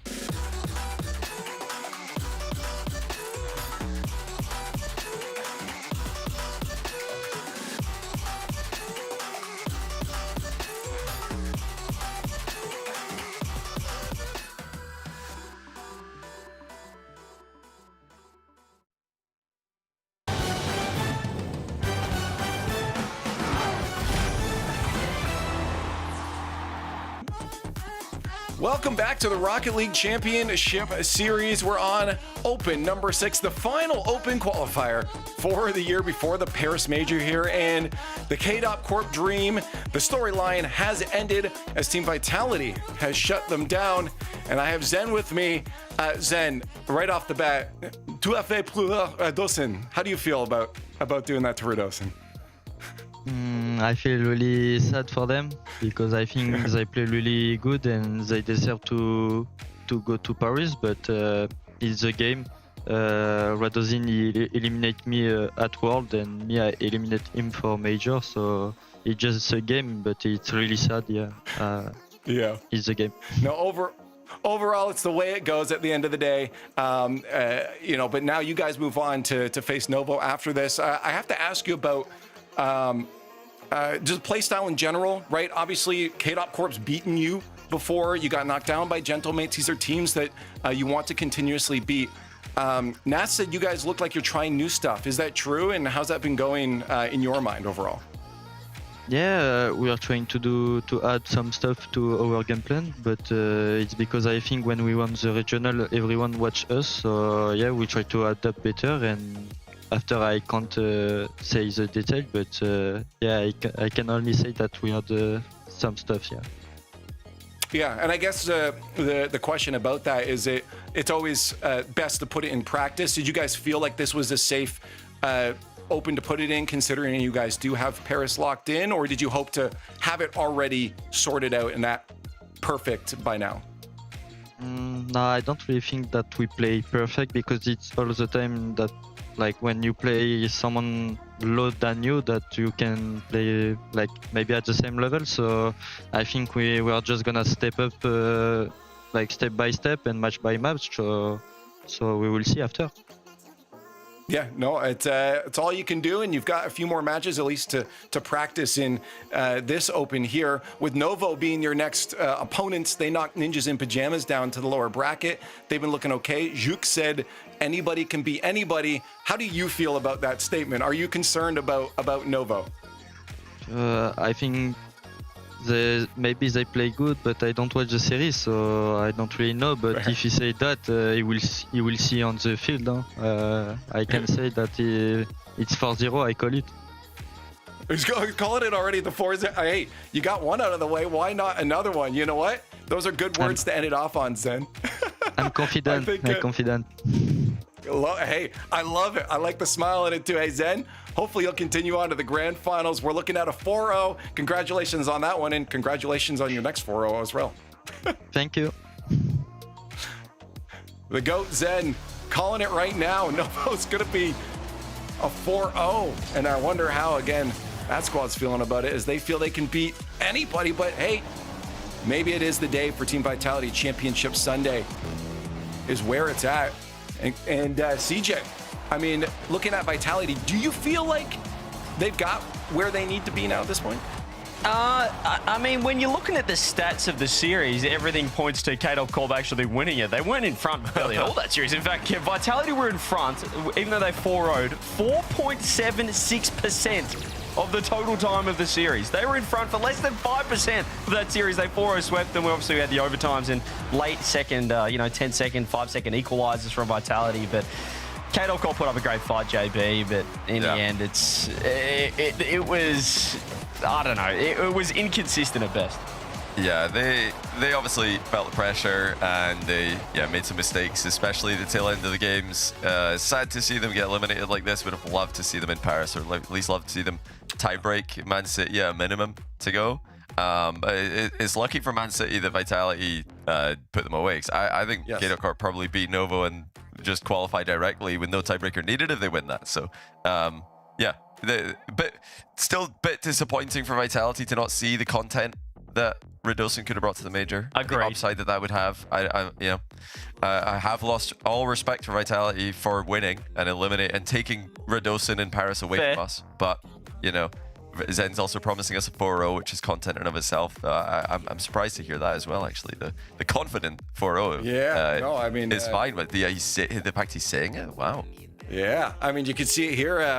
You mentioned Man City. That's a team we haven't seen play today because they got eliminated quite earlier, but they had enough points to hold them in contention for this last spot here. It's Novo that can play spoiler. If they get that grand finals win, they can tie it up and give us a tiebreaker that's still on the docket, but Novo's got to beat Team Vitality. Otherwise, Man City can finally breathe that they've got that last spot there, because it's going to be that last spot. Only that spot is open for these two teams. Carmine Corp has locked in their 4th seed. So now we can actually look at the groups and see where they're positioned at. We know that they're going to be in that what a group. Wow. EU1 just finishing it off as well, which, I mean, right now looks like it's going to be Gentlemates, but we'll see. Still up for grabs with NIP and Vitality in the mix. But either way, that group is disgusting. Wildcard have got their work cut out for them. Foot, I mean, NA4 is looking strong right now, but that's a tough group for Foot as well. So looking forward to seeing that. Yeah, that's going to be a really good start to the Paris Major when we get there, but we still have some games to get through. A few more best of 7s, potentially 4, but at least 3 for now. We'll see how that one semifinal goes later. Novo Esports versus Team Vitality. That'll be after our upcoming match, which is Ninjas in Pajamas facing down Gentlemates. Gentlemates are the current favorites in the region. CJ, I think undisputed. They're at the top here. Ninjas in Pajamas on the other side. Maybe today's their day. Maybe this is that up and up they're on. Oh, there's only one bloke in the world that believed in them in the previous match, and that was I. Don't look at the predictions. That was production. I don't think they threw me under the bus. I don't think the screenshot was real. I think you need to watch it back and listen to my words, not the visual on screen. Joris, it was a slow start though for NIP in that match. Joris was whiffing the ball like crazy, I thought, in that first series, but they locked it in, and little bit of a slower start on the other side. Oh no, Ninjas in Pajamas, they looked. It's still inconsistent. Let's just say that. But if they put it all together, their offense is awesome when it's on. But we've seen both sides. Yesterday, it was slow, it was stagnant, it was lifeless. Today, it looked great. Yeah, I mean, on the other side, though, it's Gentlemates here. I mean, you got Naz, a player that we just talked about in the pre-shows. One of our potential talks of a triple crown across all 3 different game modes when we come to Worlds there, because he's such an incredible player. It's not going to be easy for Ninjas in Pajamas to get past him and the other 2 behind him. Who do you think is going to win at the Progressive Fan Vote is live now. Hashtag NIP, hashtag M8. Gentlemates definitely coming in as the favorites here if they can lock in. I think all 3 of these players, Johnny, have stepped up so incredibly well. Naz, obviously, incredible offensive player there, but you look at Archie behind him just holding his ground everywhere he goes. Yeah, the Gentlemate squad has really been seriously impressing everybody. So they are the obvious favorites here. NIP have done well to come back against KC earlier, but KC were a mess. So I don't expect that same. I don't expect so many gifts come in the way of NIP from their opponents in this one. Gentlemates are just much more consistent than KC at the moment. They're making far less errors. So this is another step up needed for NIP if they're going to have a chance here. Yeah, I'm curious. What did we all go on the last one? We have not had a good track record today. Besides, I don't know. Yeah, I'm looking at the screenshot right now. It says KCorp, so don't even talk right now. Great day on Mike. Can I kick it off then? I'll kick it off, and I'm going to go Ninjas in Pajamas. I've gone. Give me Ninjas again. I'm going to go early because they can't change it now. Put the green on screen. These guys... No! Change it! Let me tell you why. They haven't played yet in the main event, but they've met twice in the Swiss JP. Ninjas in Pajamas have won both 3-1. These guys have Gentlemates covered. They might be the major champs. Change it, production. We can't. I got to go Gentlemates too. The players are ready. We don't have time to change it. It's stuck there. CJ, I'm sorry. Unlucky. This is just the way it goes. I mean, you might get your way though if we all curse it. It looks like we're going to because chat 75%. Every single one of us undoubtedly going Gentlemates. Let's get into the match and see if that's who's going to the grand finals here. As Ninjas in Pajamas on the other side of the field have a big mountain to climb. Only one team go to the grand finals, seating on the line, and of course your pride as well.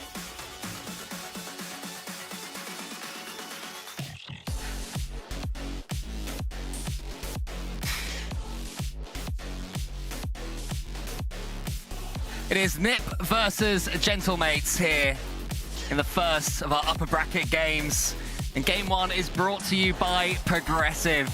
Nip, Stumpy, CRR, Joros, and Oli versus Nas, Archie, and Oski. What are we expecting? I mean, this is going to be a bit of a revenge story of Oski and Nas going up against their former organization. And it's just NIP wanting to keep proving that yesterday was just a bit of a fluke. It was just a bit awkward for them. Novo had a little bit too much. Gentlemates are absolutely slamming their way through Europe at the moment. They have had, I think it's now 8 series on the trot that they have won. A phenomenal performance from the major champs. Yeah, they've been blowing away everybody in front of them, including Carmine Corp yesterday as well, which is what really cemented them in our minds back to the top of the EU, though, of course, we saw recently the Carmine Corp are defeatable. Let's see, Jorius has this ball early doors for Ninjas in Pajamas. What a win from them earlier against the team I mentioned earlier, Carmine Corp. That game 7, they destroyed them, blew them out the water. I mean, it's going to be a chance here as well for Oski. Just keep proving why.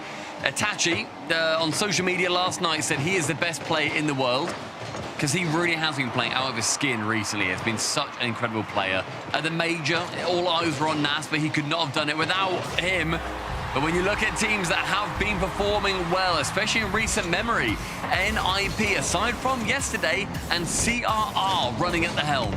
Yeah, it was the undisputed best player in the world, according to Itachi. He used the U word as well, who lofted that one up, and CRR never says no to an opportunity to hit a ball in the air.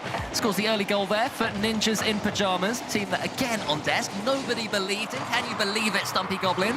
Maybe one day we'll start to put some faith in these guys. Maybe nobody predicting it. It's outrageous at this point. Somebody should have gone for NIP. It's a sad state of affairs and all the casters are on the exact same side. I mean, 1:20 in, there's an early lead. So far, do well. CRR missing that next shot, so Nas has to flick it up high. Archie not that much boost. You want to try and give the ball over towards Oski. Is successful in doing so. Oski wants it central for Nas, is unable to get it there. So CRR, and what a day he's been having so far. He really put in the legwork against KC, especially when it looked like they were going to be down and out pretty early on. Yeah, he had that awkward moment as well in game 6. Immediately bounced right back up. Ooh. Now it's his team that have this lead. There's a double demo that comes in from Jorius. Oli's coming forward, gets the flick. Can Nas get the save? Yes, he can. The Gentlemates continue to be put under overwhelming pressure right now by Ninjas in Pajamas. The lovely play, nice and quick from Oli, calls Oski into action.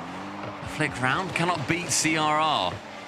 Now back corner, Archie takes it high again. He's ending up with very low boost at the end of a lot of these air dribbles so far. Doesn't give him that many options. He then can't speed onto the ball to then be getting a flip reset or just be tapping on somewhat. Oli takes it low and slowly. Nas then actually has a little bit of time to take it towards the right on his own. He then can't get the reset. CRR challenges it down. He certainly feel like right now NIP are owning the skies. They are. CRR is still floating. Wants to get this touch. Uses this delayed dodge. Almost gets it. He has forced that one simply towards Oli. The Ninja Pajamas in game 6 in that matchup earlier on against Carmine Corp. Dominated throughout, looked so comfortable in the last 5 or 6 seconds, made that huge mistake. So They can see this one to 1-0 with a few seconds left. They still not be feeling too comfortable. Hopefully they would have learned from those lessons. As for Gentlemates, they're yet to really lay a glove. Only a couple of shots from Oski, and that is it. No real clear-cut opportunities, nothing major coming in from them. And they're struggling to get boost, struggling to get control of the ball. Nip looking very comfortable, Stumpy. And normally, even when Nip win, they don't do it looking comfortably. Yeah, they've been doing a lot of winning this season as well. They've got into grand finals historically. But it's the first time this season that these two teams are playing each other. The inaugural meetup in the final event on the final day. So we've not got a huge amount to go off in terms of a head-to-head. We've got nothing to go off. It's a nice pass central there from Archie. Has a little bit too much speed on it, so Oski has to give it away into the corner. That's up high and in the middle. Vital touch from CRR. Final 90, and despite the amount of pressure that's befalling the blue side of the pitch, Gentlemates haven't looked like they are ready to score just yet. Archie should be able to get something on this ball. Minute left and 15 seconds extra, so time disappearing for Gentlemates in this opening game. Remember that Nip did play earlier, and Gentlemates is coming into today, so maybe a little bit cold, and will find their way into this best of 7. As Nas almost gets that ball underneath Jorius, but Jorius more defending from the front for Ninja than Pyjamas. They're doing that incredibly well. That one from Sierra almost sneaks underneath Oski, but here comes Nas. Is this the moment that Gentlemates get the equaliser? A bump comes in, the ball's bouncing, but it's blocked away by Jorius. And great positioning from Jorius. Just has to wait, make sure he avoids a couple of the bumps. Chance here as Archie does not avoid that bump. CRR, the wrecking ball, absolutely smashes his way through young Archie on the goal line. Yeah, well played again from CRR. First, losing that 50-50 to his teammate Jorius, and then following through, getting the bump on the goal line. Absolutely huge play from Nip's best player on the day, and it might be 3 as well, might be getting even better. That one is flicked above the crossbar just. It hit the crossbar plenty of times earlier on, but when you're 2-0 up, it's not as bad. It keeps the pressure on. Final 30, ticking down round the side. Nas is there for contact. Archie lofts it. He might want to fake this one for Oski, instead takes it fully himself. And we saw some late goals in the vitality side of things. It's going to be awkward if Gentlemates aren't quite able to get anything in the next few seconds. NIP very well managed in this game so far. Chance just for a bit more pressure to burn a bit more time off the clock for NIP. And will be it in game 1, going to a team that none of our casters voted for. Amazing stuff. One day we'll believe in these guys. One day. Somewhere out there in Tasmania, there's someone going, no. But here, right now, we are looking at 3 players shouting yes very loudly because they've just got game 1 against the team that has been, crowned by us in the Rlcs caster and desk power rankings as Destiny U at the moment, certainly maybe best in the world. 1-0 Ninjas in Pyjamas, and looking pretty chill with it, Stumpy. Yeah. Worth mentioning as well, I did say that these two teams had not played. By that, I mean in the main event. I definitely should have said that. They've not played in these best of 7s just yet. They have only played in the Swiss so far. They've not played in main event, but they've not even played in the groups. They've not been seeded together. Both of those times, NIP did win 3-1 and 3-1.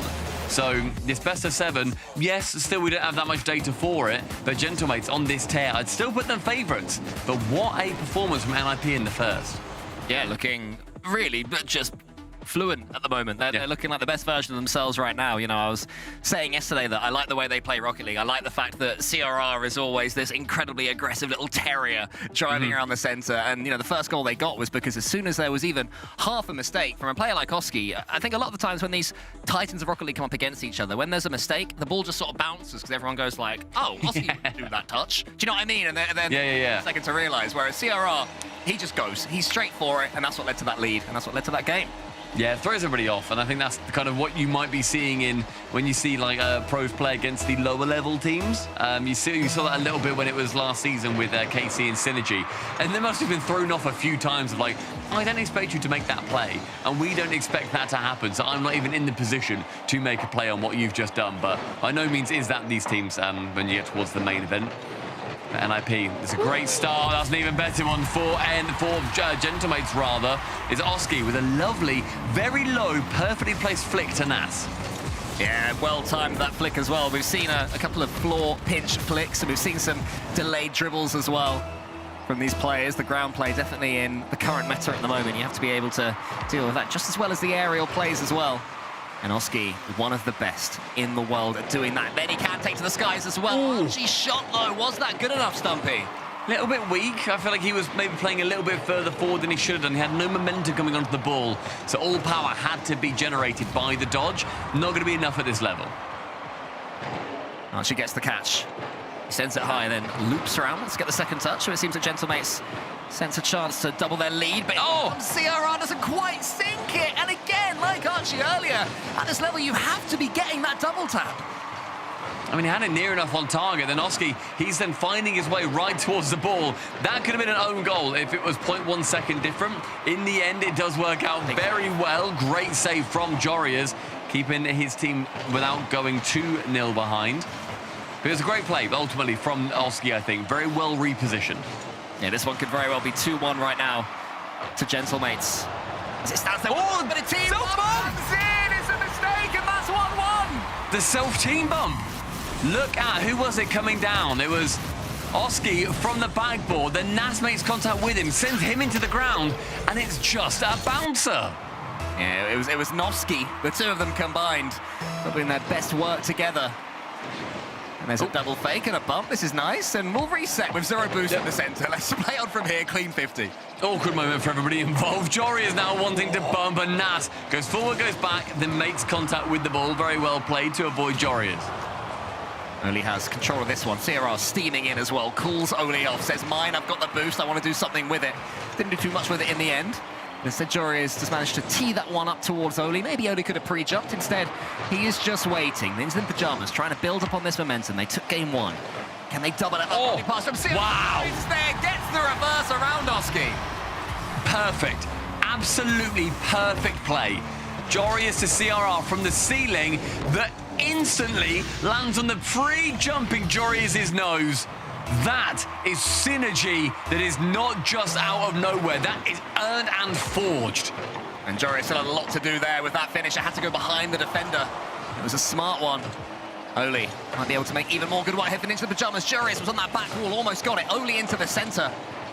Doesn't get the touch, but does get the dunk in the end, but it bounces towards Oski. Oski has to make a statement in this game. Nas is going to get that one on target. Oski wisely decides going against it, and Oli's able to dribble away. Jorias, his chance from the backboard. Contact had to be made, and it wasn't. Gentlemates, they begin a soft collapse. What's going on with our current goat, Stumpy? They made a few mistakes defensively, and it's Oski. He's looking shaky. It was another double tap that, as you said earlier, there should have been a save on the backboard. That didn't come in. That didn't lead to a goal as Oski saved it. This time, NIP, they just heat check. A lovely kickoff. They won a major with plays like that, and Oli firmly stands in the way. Oli will be able to get this ball as well. Clean clearance, and CRR yet again gets the redirect. Oh! CRR, so creative! CRR peaking against major champions. What a skim. Gets it with the tip of his nose. Up into that near top corner. Nas with no boost. Catches him completely off guard. It is a quick 4 goals for NIP. CRR standing for creative redirects. Always in front of the ball, and his team are finding him time after time. Here he comes again, but Archie nips in there. That might be 4-2 if Oli can't win this race. He does. What a continuation for Ninjas in Pyjamas. This is the best they've played since the start of the season in Copenhagen. It's a nice pinch across the net, though. Goes straight back towards the mid. Not a great touch from Oli here. Oski does get caught out. He then has to lead the ball, and we're seeing some bumps come through for Gentlemates. Their physicality starting to be activated. That's not necessarily where they're thriving in this series so far. They've not really had much ball play. Chance with a reset, goes low, and Oski, a moment of brilliance, splits the defense. It was brilliant, but what happened to the defender there? Oski managed to get underneath Oli, who was underneath CRR, and then somehow redirected it behind the goalkeeper. That is an incredible piece of ingenuity. There's Nas also just lurking around on the goal line, trying to swipe through, get anything that he can. And again, we were saying they weren't too physical previously, but this time they are able to get a goal from that new strategy they seem to be employing. Archie wipes one out on the goal line, popped high, chance for another. Oski will be second to that, but that is actually beneficial. Oli will get this catch here. Gentlemates, always such a dangerous opponent. 90 seconds left and 2 goals needed. More than doable, especially with Archie getting some clean shots. Oli floated on the goal line, doesn't land on the boost, and it's actually stolen there by Archie. So this attack will continue. Archie's able to use that boost to force the ball towards Oski. Archie wants to come in here. Sierra wants to get another redirect, but Archie realizes what the Spaniard is cooking up this time. And that one goes to the ceiling, and it should be another chance now for Gentlemates to get out their own half. Archie, see him lurking around the back, wants to get just another bump, another demo, another boost steal. Make sure they don't feel quite as solid in defense, because so far in this game, they've made 7 big saves. A redirect on target. I thought Sierra could get back. In the end, just enough speed, and Archie brings back another. Yeah, not for the first time in this series. A shot comes in and a player is chasing, and just not quite enough boost. And finally, CRR's aggressive third man is punished. And now, Stumpy, you look at that scoreboard and you see 1 minute remaining and Gentlemates with their tails up. I mean, what was it, 4-1 up for NIP. Yeah, you start to get in your head a little bit when there's 3 goals or 2 goals then scored on the trot. Bring it back to 1. Joris, it's a nice musty, but I love the enthusiasm. But Archie was going to be there to get the save. Until that's what deserves it. That is a lot more subdued, but it's that little bit that they needed. The musty set them up. They just set the defense on fire. Yeah, it's that CRR unpredictability as well. Get the ball across, and the defender was thinking he wanted another touch. Instead, went straight for the man.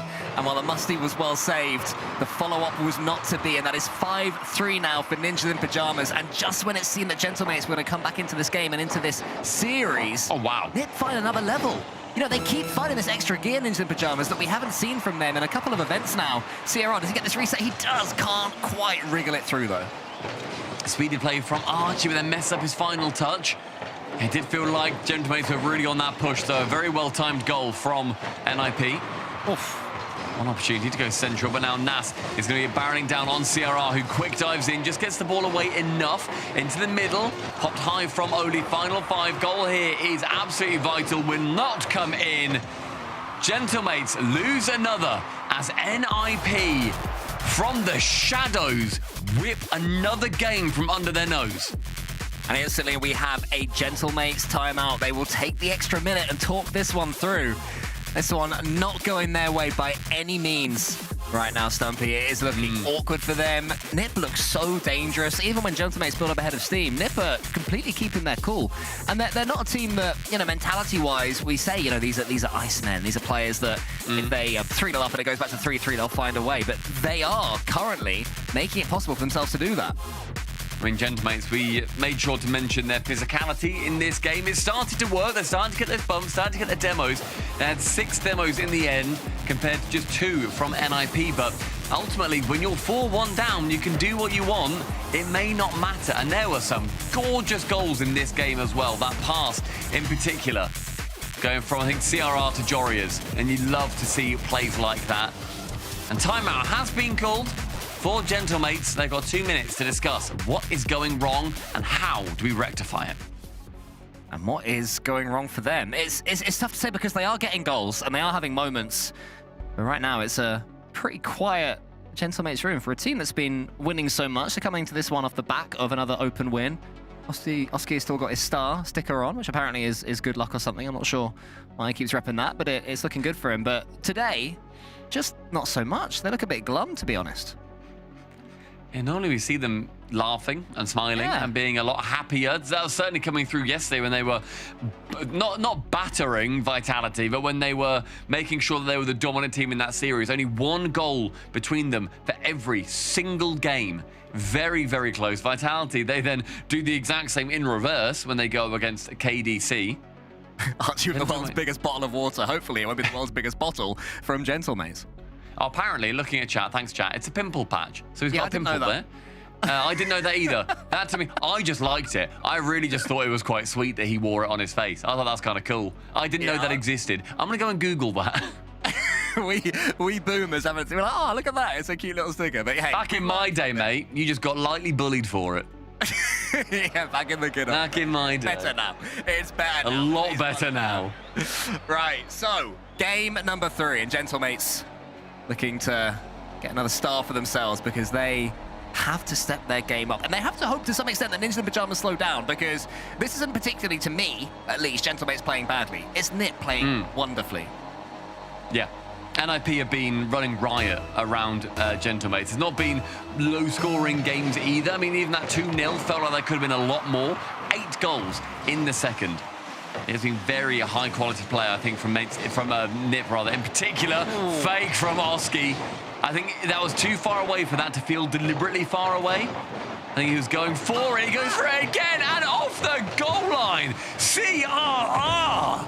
Yeah, a couple of things there. One, I'm not sure if I like the fake from Oski. I think that, to me, looked like a perfect opportunity for a real skimmer going at 100 miles per hour plus. Secondly, though, what a save that is from CRR. Nice recycle. Get the ball. Oh, my goodness. Purposely hits both posts and then stays behind the ball. It's chaos all round.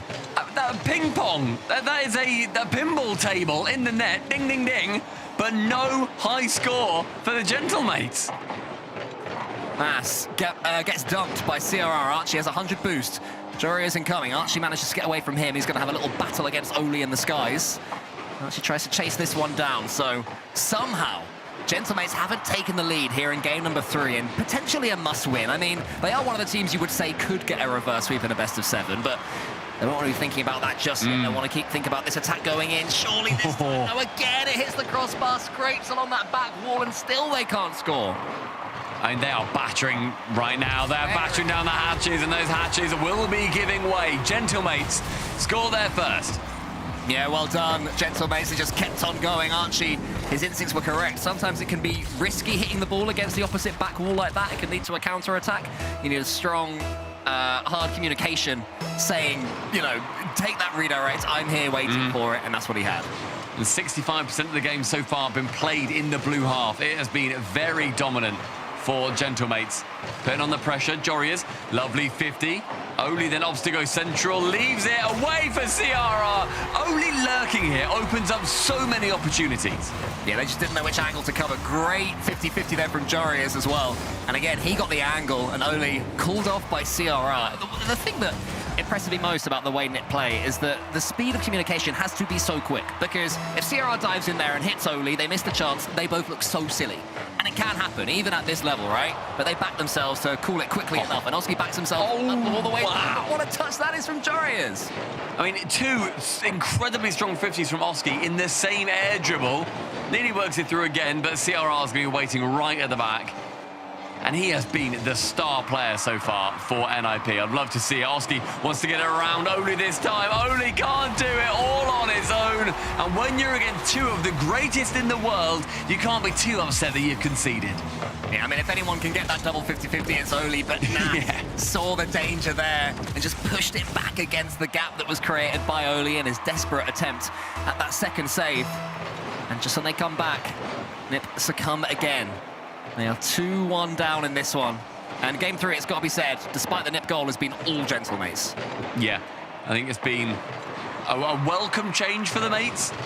They've made sure that they are playing a little bit differently, and the amount of pressure they are putting on NIP, it's now making their otherwise fantastic defense struggle just that bit. Oski, first man to dive to it off the backboard. Oli then is the next. In the 50 from Jorias is excellent, and you have to think from Archie, also from Oski rather.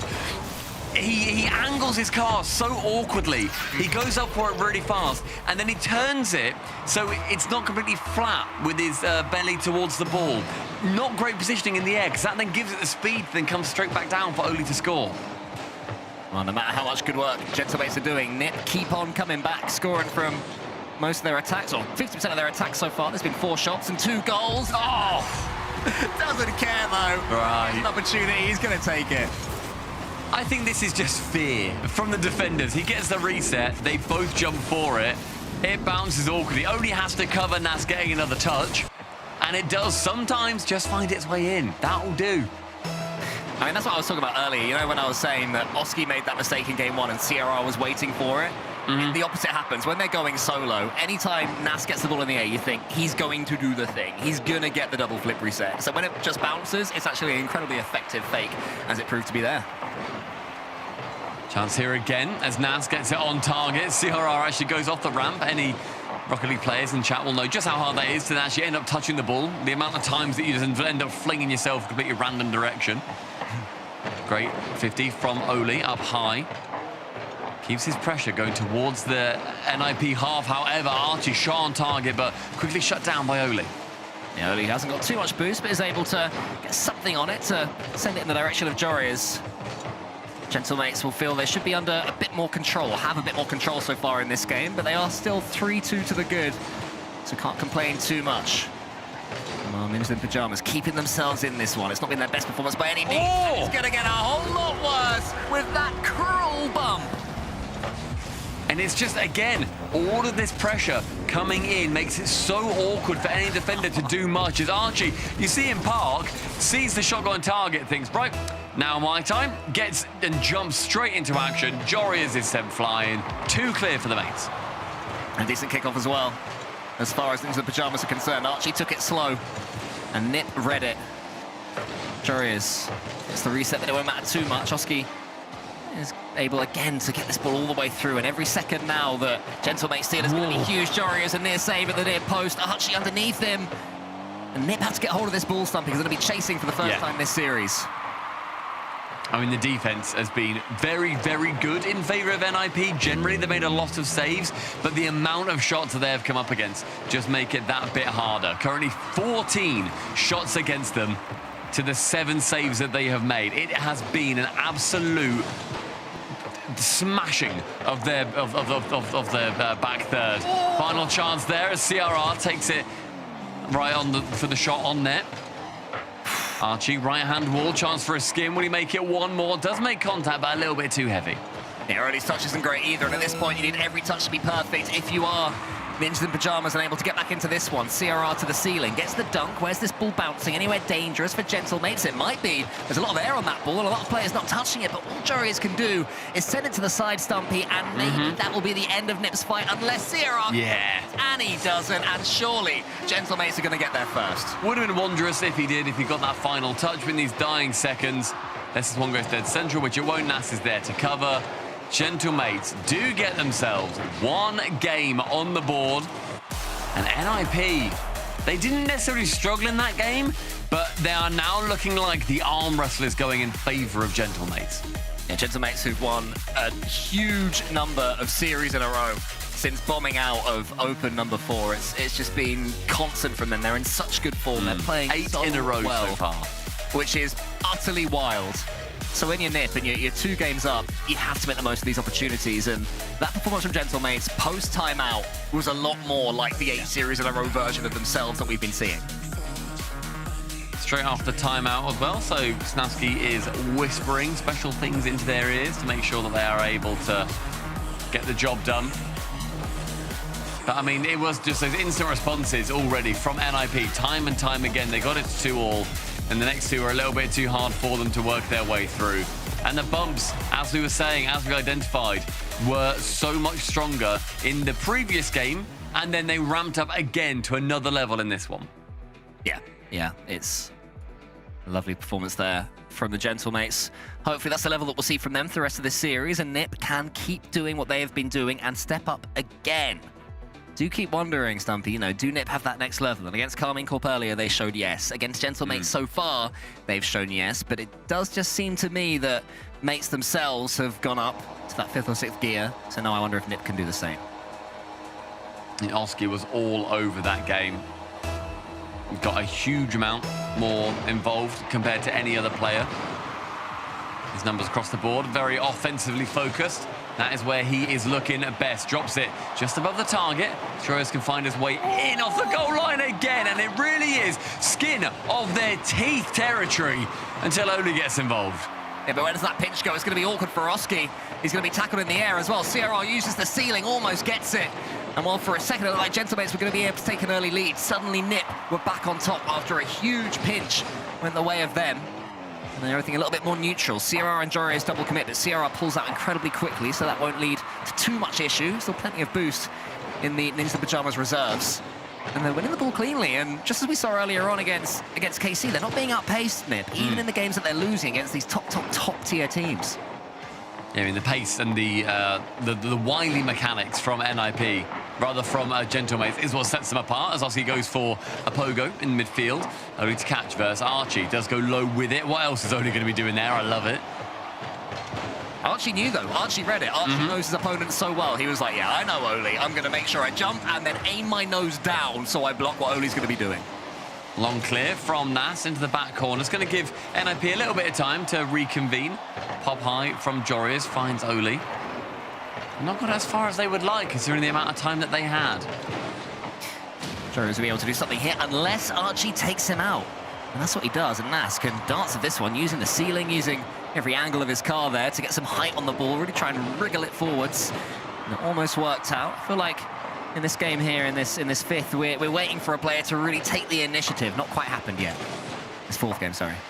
High from Nas. Does get intercepted by Jorius. Right-hand wall for Oski to nearly beat Jorius. Oli, rather. He was first to the ball, but wasn't actually able to get anything on it. If he did, would have been going goal-bound. Central again, Archie to find Ned, but pitched high by Oli. Next to it, Oski saved blindly by CRR. Yeah, they're all there as well. Can Nas punish them? He goes for it. Hits the crossbar again. Jorius in so much trouble. And who else but Archie to pick that spot?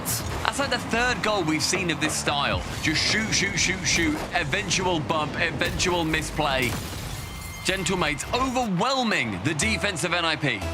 Yeah, I think when you force a triple commit in the air, you'll be pretty hard done by if you don't end up getting a goal from it. But we have seen plenty of opportunities where players have that much time and rush the shot or snatch at it or play it safe. Archie's such a good player at going for that specific part of the goal, and it worked out there. He was the right man for the job. And Gentlemates are keeping up their momentum. One goal to the good now, might be two. Nas tries to get it on target. CRR with a decent clearance, and Oski, a huge pinch, leads to a race between Ninjas and Pyjamas, and that's starting to become a little bit problematic if you ask me, Stumpy, especially with Oski shooting, and Nip need to stop. It's more than a little bit. That pinch was fine. It was kind of cool that he did it, but not really good. Oski then completely jumps on the two midfielders, diving on that ball, thinking, I can have this, and I want to show that I can get there nice and speedy. Silly play overall from NIP. They didn't need to throw it away like that. And now they really will be chasing, and Gentlemates more than capable of swallowing up that pressure and dealing with it and frustrating down the other side. But Jorius has control of the ball. He goes almost underneath Nas, similar to Archie's block earlier from the floor. Nas tilted his car downwards to make it seem like his opponent could go underneath him. Jorius keeps the attack going. Bit of a double commit there from Gentlemates, but Archie recovers well. Such a key player. Chance here for Oli, drops it, top corner again, and the defense from Archie stays stalwart. He's so fun to watch. When he's just like playing his game, going about the pitch, not being the most mechanical, but just being solid, shooting, scoring, saving. It's so satisfying when all the jigsaw pieces he lays come together. Yeah, if anybody watching this wants to start improving at their Rocket League and learn the game of 3v3, watch Archie's gameplay back. You do not have to, be at the same level mechanically as your teammates and as your opponents to be incredibly effective. That's not to say, of course, he's not a great mechanical player himself at this level. Everybody is. Anyway, here comes two players from Ninjas and Pyjamas, still not able to get that ball home. This one might be starting to get away from them again, Stumpy. Yeah, we've seen a lot of these chances shut down early as well. The 50s also going in favour of Gentlemates. Oh my goodness. Time and time again, you just see, a 50 come through and then it's just won by a Gentlemates defender or just somebody in the midfield, that second man, that first man. That's to the backboard. It's a lovely catch. Wants to get not quite the reset, wants to get it towards Oski with anything that he can. It's a great 50 from Oski. Slows it down the game. Gentlemates will be happy to play at this pace. Jorius needs to do a little bit more than that at this point. CRR, he has control of the ball and some boost, but all he can get is a 50-50, which Oski wins, and Archie gets the demo. And I think got a little nibble on Jorius as well, so not letting Ninjas and Pyjamas out their own half. Brutal defending from the front right now by Gentlemates. Oski, intelligent challenge, just goes straight through the ball. Worst case, it goes towards that left wall, which it did. It's a demo, one apiece, a brief 2v2. A poor touch from Archie leaves Oski in the lurch. It's popped high, but he can make the save. Yeah, that was a little bit bouncy there from Oli. I think he could have done more, could have got more power on that one and really picked a moment.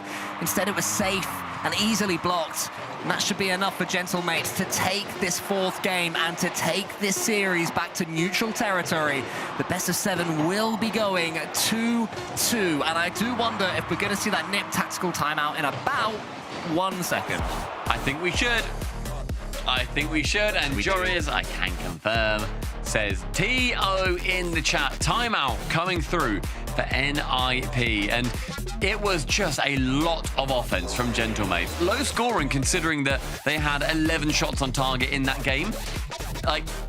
the saves were good from NIP, but they couldn't get much going the other end. As he said, Cole, they had a couple of bouncing shots, a couple of just awkward little touches that were relatively routine for the Gentlemates defense.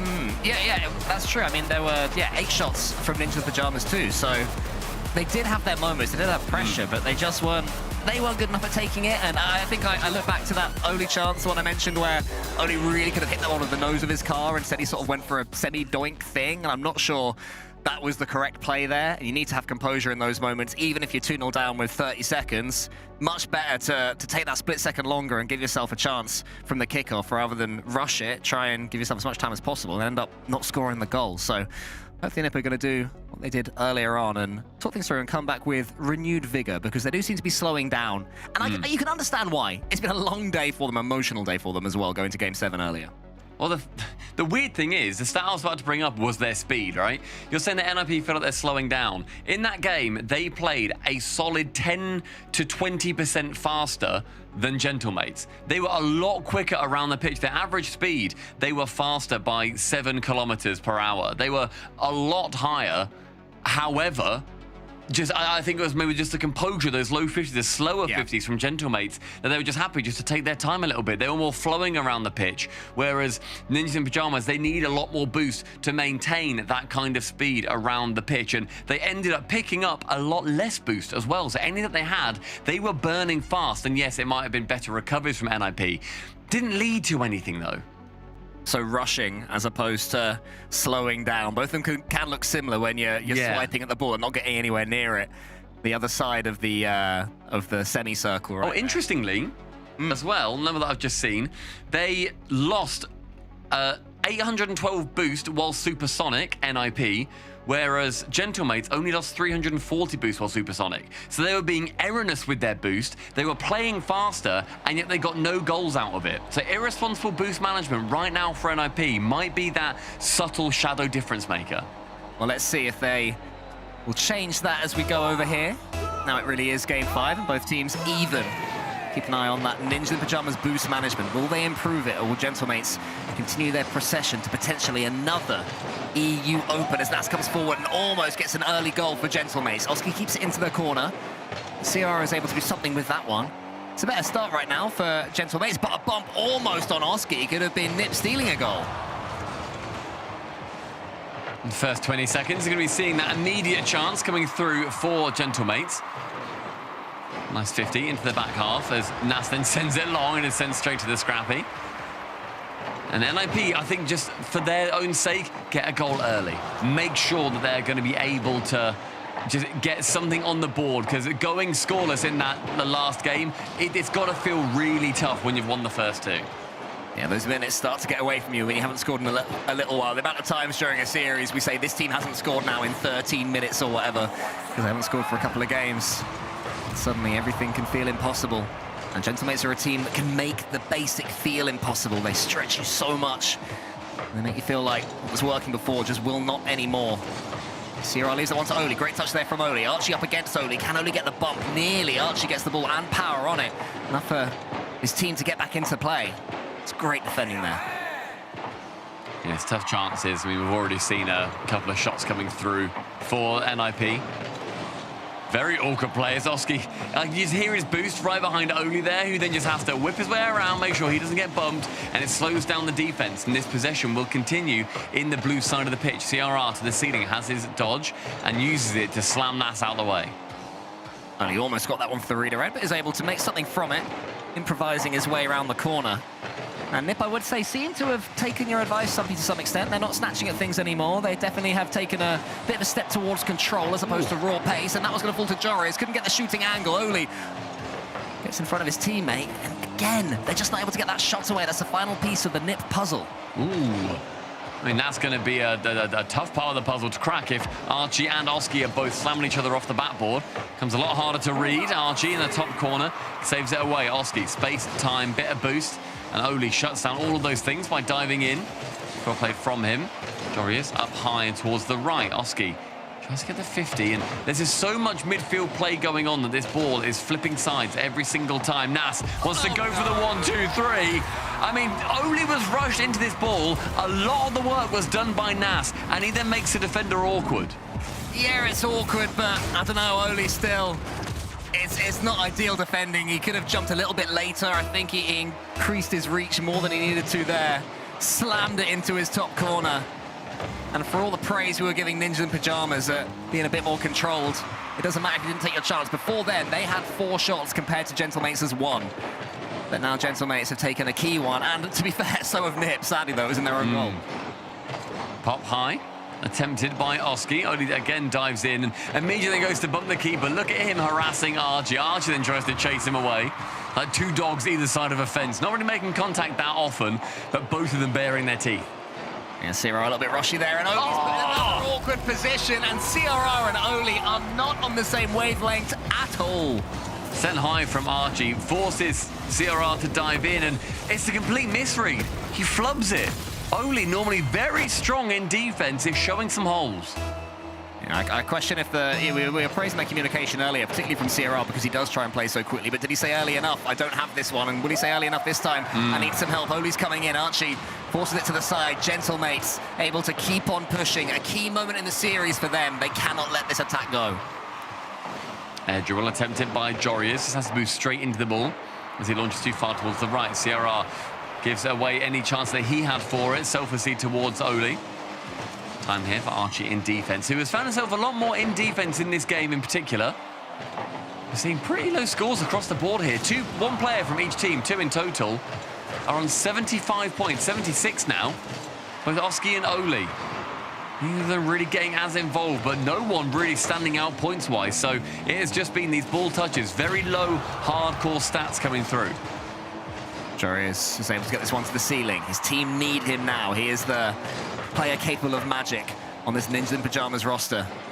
Can they get him hold of the ball? Can they clear his path so we can use those mechanics to maybe dance his way through the Gentlemates defense? Oli gets the block towards Jorius. That's nice. Back to CRR, back towards Oli. Passing plays all the way around. Archie, though, says, I don't care, and takes out Oli.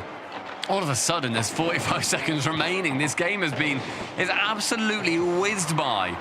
If Gentlemates have felt that way, they've been battling pretty continuously, as have the mates, also as have the NIP rather. I keep getting that wrong today, I don't know why, it's very confusing to me. Final 30. It might be because of Oski and Nas previously being on NIP when we did their team stream. Maybe this is hardwired in my head. CRR on target, top corner. That is hardwired in his. Yeah, CRR ain't making any mistakes. Oli does win the 50-50 towards Jorius. Great decision there to leave that ball to Jorius, and the finish is intelligent. It's gentle and deft into that top corner. And then what did Nip have from the kickoff? I mean, they've done very well with their kickoff so far. Their strats are pretty locked in. And it goes extremely neutral, in fact. It's a great demo, and Nas is going to be there to pick up the pieces. Again, so well managed, and a really poor touchback. I couldn't quite see who that came off, the second player from NIP. Yeah, it was Jorius who got in too close to the 50-50, so when it was lost semi-neutrally, instead of falling to a player from Ninja in Pyjamas, it just bonked off Jorius back towards his own goal, and that should be the fat lady scene for this. Hello. The Jorius goal. Hello. It does. Okay, and it's as you were. And this kickoff is beautiful. CRR goes high with it. Jorius already pre-jumped off the ceiling, beats out Oski in the blind spot. 9 seconds. It has been 1 apiece in terms of kickoffs. Yeah, the fat lady can hold out for now. A few more seconds. It's the bot shot from Jorius and CRR. It goes into the Gentlemates corner. Oli approaching and encroaching Nas's space. CRR waiting for it. Jorius forces it towards CRR, who's in a really awkward position. Needs Oli to help him out. Shouldn't be able to, and I think that will be that. Okay, fat lady, do your thing. I'll tell you what. The kickoff there right at the end for Gentlemates, they basically want NIP to full dive into it. I think it was Nas in his back corner. He then is the one that's meant to be going for it. He can then fake into his own back corner. Oski then goes for it instead, just to cover the net, making sure it then ends up finding Nas in the end regardless.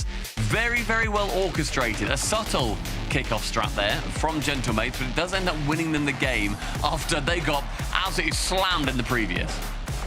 Yeah, a few mistakes starting to sneak into Ninja in Pyjamas play there. I think there was a bump from Oli, or on Oli as well, before going for that one. So it was a really awkward position. CRR forcing, Oli getting bumped, couldn't do anything with it, and it seemed it was all over until CRR got that finish. And a couple of kickoff goals afterwards meant that it was going to be too little too late from Ninja in Pyjamas. And Stumpy, they've used their wild card, they've played their tactical timeout. All they can do is roll straight in to game number 5. Number 6, I'm losing track, honestly. It's been a long old day. Game number 6. Yes. I mean, LBP previously did some real magic to make sure the timeout versus KC went as well as it did. They were down by 2. He then spoke to the lads. They then win 4 out of the next 5 games. Extremely well played from NIP previously. They need that same magic here as we go into Neo Tokyo. Gentlemates have won 3 on the trot game-wise and 8 of their last series. Can they make it 9? Can they put themselves back in a position to be Europe's #1 seed going into the Paris Major? Both of these teams, they've qualified for the Major, they've qualified for Worlds. Seeding is at stake, and of course pride and making a statement is at stake. And Gentlemates are the ones just reeling off speeches right now. And Gentlemates, they're looking again to be like laughing a little bit, smiling, getting back into their typical character. It's a great pre-jump, and Oli with his teammates all the way into the half. I thought might take it back into his own half. Instead, actually keeps on the halfway line. Yeah, that's a good point. If he'd have got dunked there, he could have been in serious danger. Yeah. He backed himself to get that flick. Sierra's pass is a little bit loose. But he wants to do something with that one, and Joria's called into action in his own corner. Nas up against Joria's. Gentlemates, despite losing a bit of territory at the start of this one, now seem to have the ball camped in blue territory until CRR breaks through, gets the second time. Oh! Read that is from CRR! Unbelievable! Nas sends a nice one in the chat, and that is well earned. Oski caught completely off guard, cuts the top right in half. CRR with a screamer. I want to see some nice ones in quick chat. I think that has been earned by CRR. And if you are to come back to life in a series, that's the sort of moment that you need. I asked Joria's earlier. Turns out that maybe CRR was the man they needed. That's a good one from Oski. Nas up against CRR again. Archie shoots, but Joria squeezes it to the side. How can NIP capitalize on that galvanizing goal? They have that kind of skill level. They've not been able to show it. Their defense has been pressured and somewhat lackluster at times. Their offense, when they get these chances, can be world-class. Joria's attempts to go for one there. CRR, can he do it again? He goes to pass that time, but mates had to respect it. Everybody watching this, including the players in the game, are all thinking the same thing. He's going to do it again, is he? And it's all the pressure, the faith that the opponents had in CRR. They sat off it. And from there, Ninja in Pyjamas just keep on pressing. Nas has to leave that one for Archie. Gets caught out mid-air by Oli. Oski easily wins it and slams it down for the double. Yeah, Ninja in Pyjamas, they kept on pushing, and Gentlemates used that space. Oli's challenge only went up, and Oski is going to sink those all day long into the top corner. Incredible speed at which he read that. We've seen these guys pop off, and it is such a pleasure to see, especially when the opposition is doing just as well. CRR, that guy. Archie looked really awkward there. I think maybe avoiding the bump from CRR that actually was never coming in, but I don't hate his decision. It did look awkward, though. Yeah, some mid-air manoeuvring there from Archie, but was able to get a clean touch onto the backboard. Did very well. That's how you meant to do it. What Oli did there, that's the more generic way of making that touch. Archie made it happen. Here's Joria's. Does he flick to the left? No, instead he tries to go underneath Archie. Has no boost, though, so Oski will win this one cleanly. Oski, who snapped to life with that equalising goal, and Archie's following up, and out of nowhere, out of his blind spot, with CRR. Nas, the final man, very bravely reckons he can beat the attacking player from NIP. That attacking player this time round is going to be Oli, straight into the path of Oski, however. Nas, one up high, central. No bump on Joria's from Oski. CRR, his chance now. Into the corner. Is that their magic corner? It may well be. As Joria's receives it from Oli. It takes 2 of them to do what CRR did on his own, but it is a very well choreographed play. Right, Gentlemates, just get Archie, plonk him in that back left corner and stay. If the ball comes here, beat it away, get some boost and drive back up. That is your one job, because that, apparently, is where Nip have identified a weakness in Gentlemates' defending. I mean, if that's come from LBP as well. Lads, make sure we challenge that back left corner. And it may well find its way in. CRR this time going from the right-hand side. And Nas offloads it to Oski. Pops it high, can't get round it, has to fake. Nas in the next to it. This one's central. for Jorius. His chance to pop it again, high round, awkwardly. Just has to wait and bide their time, and it is well managed so far for NIP. It's taken a couple of pop-off moments. Nothing has looked routine, but every game counts for one regardless. Yeah, that's the NIP way. It never looks simple. And don't forget, they came back. They won on Neo Tokyo for their Game 7 win earlier. Oski, though, has control of this one. Oli squeezes that one up and gets a beautiful second touch as well. Does he have his flips? I don't think he does, so he has to hit this one the slow way. Tries to get the bounce. Archie to the ceiling. Gentlemate's going to be pushing all the way for the last 90 seconds here, and CRR's pre-jump, brave as you like, but so clever. And they're diving in now. They're trying to snatch at every ball they can, Gentlemates. Which makes it somewhat harder for the defense, because they then need to realize we're going for everything. Oski finds Archie above the net. Shot not on target. We saw Jorius score that earlier off the kickoff. You see, look, Oli immediately pre-jumps. Oski realizes that, goes low. He did it to Vitality. He can't do it to Nip today. Yeah, but earlier on, their Gentlemates had Nip completely penned back, but it sort of worked out well for Nip. Oski took the touch, but he had 3 players in front of him just waiting for him to flick or even try and go under. Huge defending right now from Ninja and Pajamas. Not a defensive team by any means, but being put to the squeeze in that regard and will continue to be for the last 40. Chance again to go low. We're seeing Gentlemates do this time and time again. Go low, go low, go low. They've gone high so frequently. And I think NIP are starting to learn that these pre-jumps might not work as well. They only needed to work for 30 more seconds. Skim chance, Nas. Opportunity as Oli, he ends up missing that ball entirely above the net. Who's next to it? It will be Oli. Jorius to tip it onward. A stunning touch. Yeah, another big redirect needed there from Ninja the Pajamas after the miss defensively earlier. Jorius connects with it clean. 10 seconds. Wow! And that just sneaks its way in. I did not think that was in. What a speedy read that is. Oski actually turns aggressively, means that he can't get back in time. Jorius has earned game number 6. Another game 6 against a titan of Europe. We, ladies and gentlemen, have earned ourselves the honor of a game 7. What more can we possibly ask for, Stumpy? Rocket League at this level, this unpredictability, these key moments. Oli drops in a what a save in chat. And then that, I was going to say, Nas doesn't even say thanks, but he does say thanks. And a GG. We're heading there, and have we got another tactical timeout to come as well? It's not been called yet, but I think only one of these teams has called theirs, right? Was it Nip that have called theirs already? Yes, yeah. Nip called theirs after... Oh, sorry, Gentlemen's used theirs after game 2, and they were 2-0 down. And then after game 4, it was then called by NIP. So no timeouts here. Straight in. This could be the end, bear in mind, of this 8-series win streak. So we don't see particularly often, especially nowadays, when there's never really that defined king of Europe. Even in NA at the moment, we're not seeing that. NRG are not the kings. They don't always win every single event anymore. It's so much more even spread.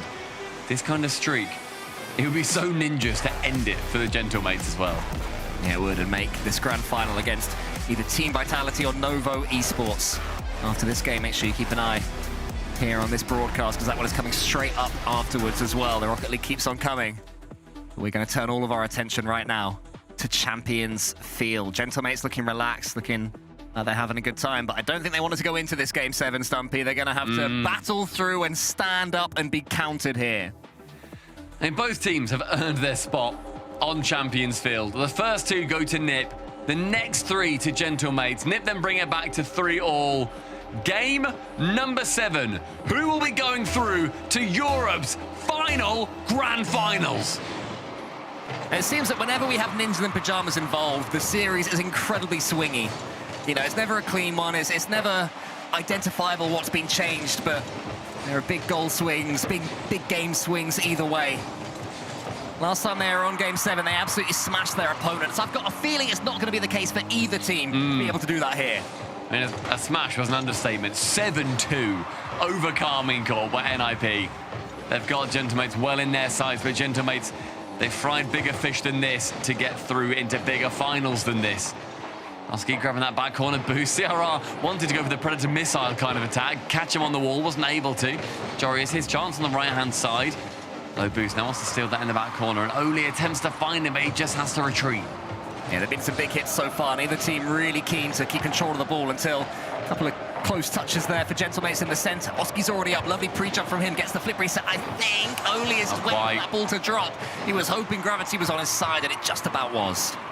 In this first minute, again, we keep talking about the pressure that is sustained by NIP. They are under that same cosh once more. Nas removes Oli. The net is open. Archie the long shot, and it just about crawls over the line. Simple as you like there for the Gentlemates. There was that demo and Oski was like, after you, sir. I'm out. I'm not touching it. I've parked. The parking brake is on. Hands are off the wheel. Archie, activate. Yeah, that's equivalent in football when a player does a clear foul, then puts his hands up. So, I didn't touch him. Yeah, I got the ball for him, you know. But it worked out. Jorius punches it forward, but Archie will get the save following his goal. Hello, Nas from the ceiling onto that sidewall. Nearly ends up dunking Oli on the second bite of that cherry.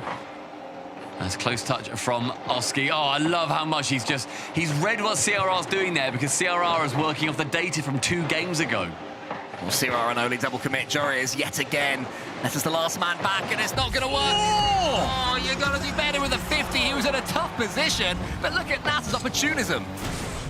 I mean, Oli, he's still rotating back. Every single player at one point there on 0 boost. Oli has to go via the 100. He's already committed there. Either he gets it, then can full speed towards the net, or he doesn't go for it, but he's already committed.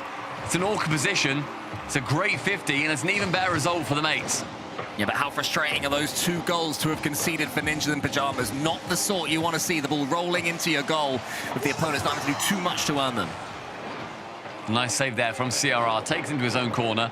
An even better touch here from Archie. It's one, but not the second. Doesn't actually use too much boost to then stay on that play.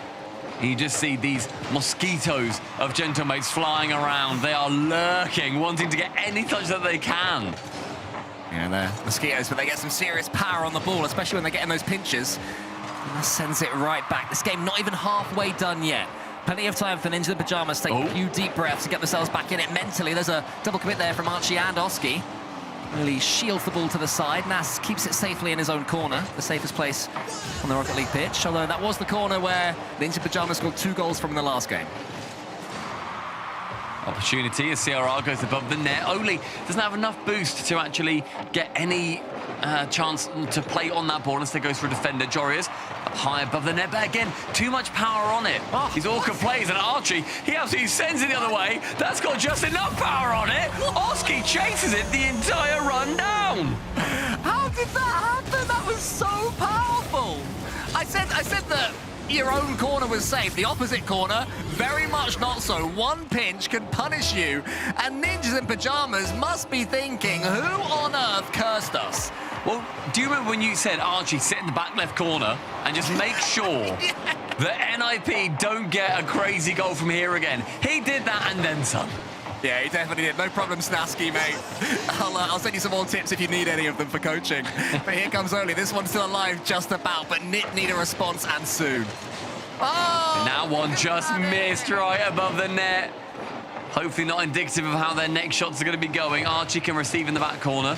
Takes it low, and that back left. That has now Archie down. Up for the double. He's not got the next shot, but NASA does, and it all originates from that famed back left. Is it a new RLCS rule that Game 7s have to be won by one team by at least 5 or 6 goals? Because this is getting ridiculous. I said at the start of this one, there's no way it'll be a smashing. Gentlemates, of all their quality, their ingenuity, and their ability to take the most out of strange situations this game, are turning it suddenly into a smashing. In NIP, they did that against Carmine Corp. They're getting a little bit of a taste of their own medicine, not quite to the same extent just yet. Just yet, yeah. Yeah, not yet. Still 80 seconds remaining. CRR up nice and high. Want to spare their blushes. 4 goals in this time frame. It's going to be near enough impossible, but not completely for a team of this caliber. Oski, my goodness, brother. The double reset full court carry. Thank you very much. Coming from where, Cool Cole? The left corner. I got what you were getting for a second. Yes! Come on! I was really scared for a second till I saw that replay. Yeah, that famed corner. If you're struggling in your ranked games, just shove the ball over there and see what happens. 5-0 to the mates. A procession from the Open number 5 winners. Looking to go back-to-back. They won the last major as well. They're winning everything right now, it seems.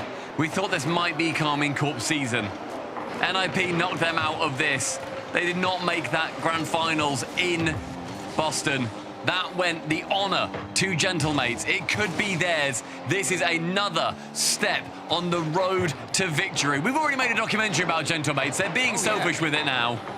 If they get another one, then you can blame the overlords who just say, you know what, boys, run it back. This is another one called Cole. This will be the 9th series in a row the Gentlemates have taken down. You know, the question becomes, can they make it the perfect 10 and get their second open? Here comes Archie, going to scrape the ceiling. He had that read as well. All Joros can do is put it high. And if anyone does want to check out that documentary, it's on the Rocket League Esports YouTube channel. Well worth the watch. Find out how these players came together to get these wonderful pictures. Go on, Archie, one more. Make something from that. Oh, that would have been fun. Would have been very fun. In the end, it's going to be not quite one, but it is in fact one for Gentlemates. The start of that series in favor of NIP, but won out by the major champions. They head through to Europe Open 6 Grand Finals.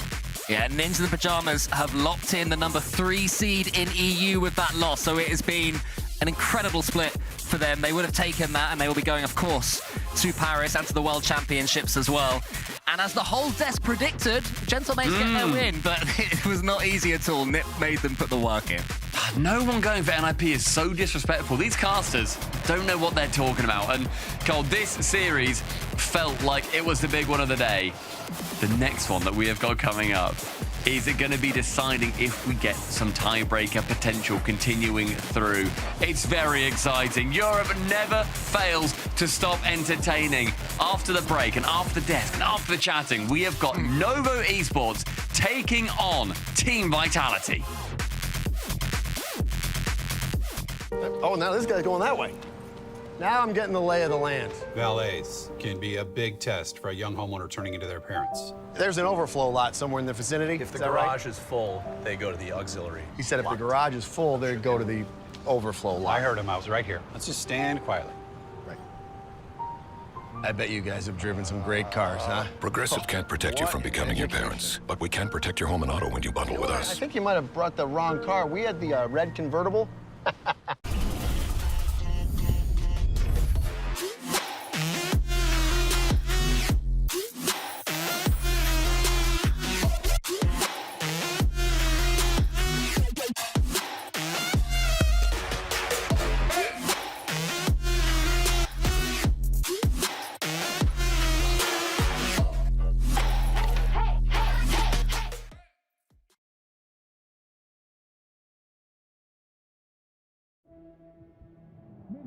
He's under one. Very peak. Carrying it.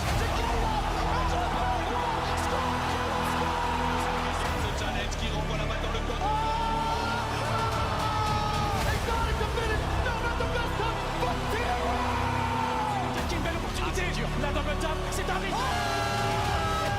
Et non, pas Witter. Early shot. C'est pour moi. Pour le faire avec exotique notamment. Et voilà. That's open. My friends, it's Matera. Awas va aller chercher Killers. Team Falcon a un temps fort.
Welcome back to the Rocket League Championship Series as we near our grand finals. One team is now on their way. They'll rest up to find out their opponents' gentlemates, but boy, did they have to work for it. We only have a couple more best of sevens to go. I'm a Leaf. Now let's chat about it. Cole and Stumpy. They definitely had to work for it. Ninjas in Pajamas, Cole, definitely got a little bit of wind in their sails by the end.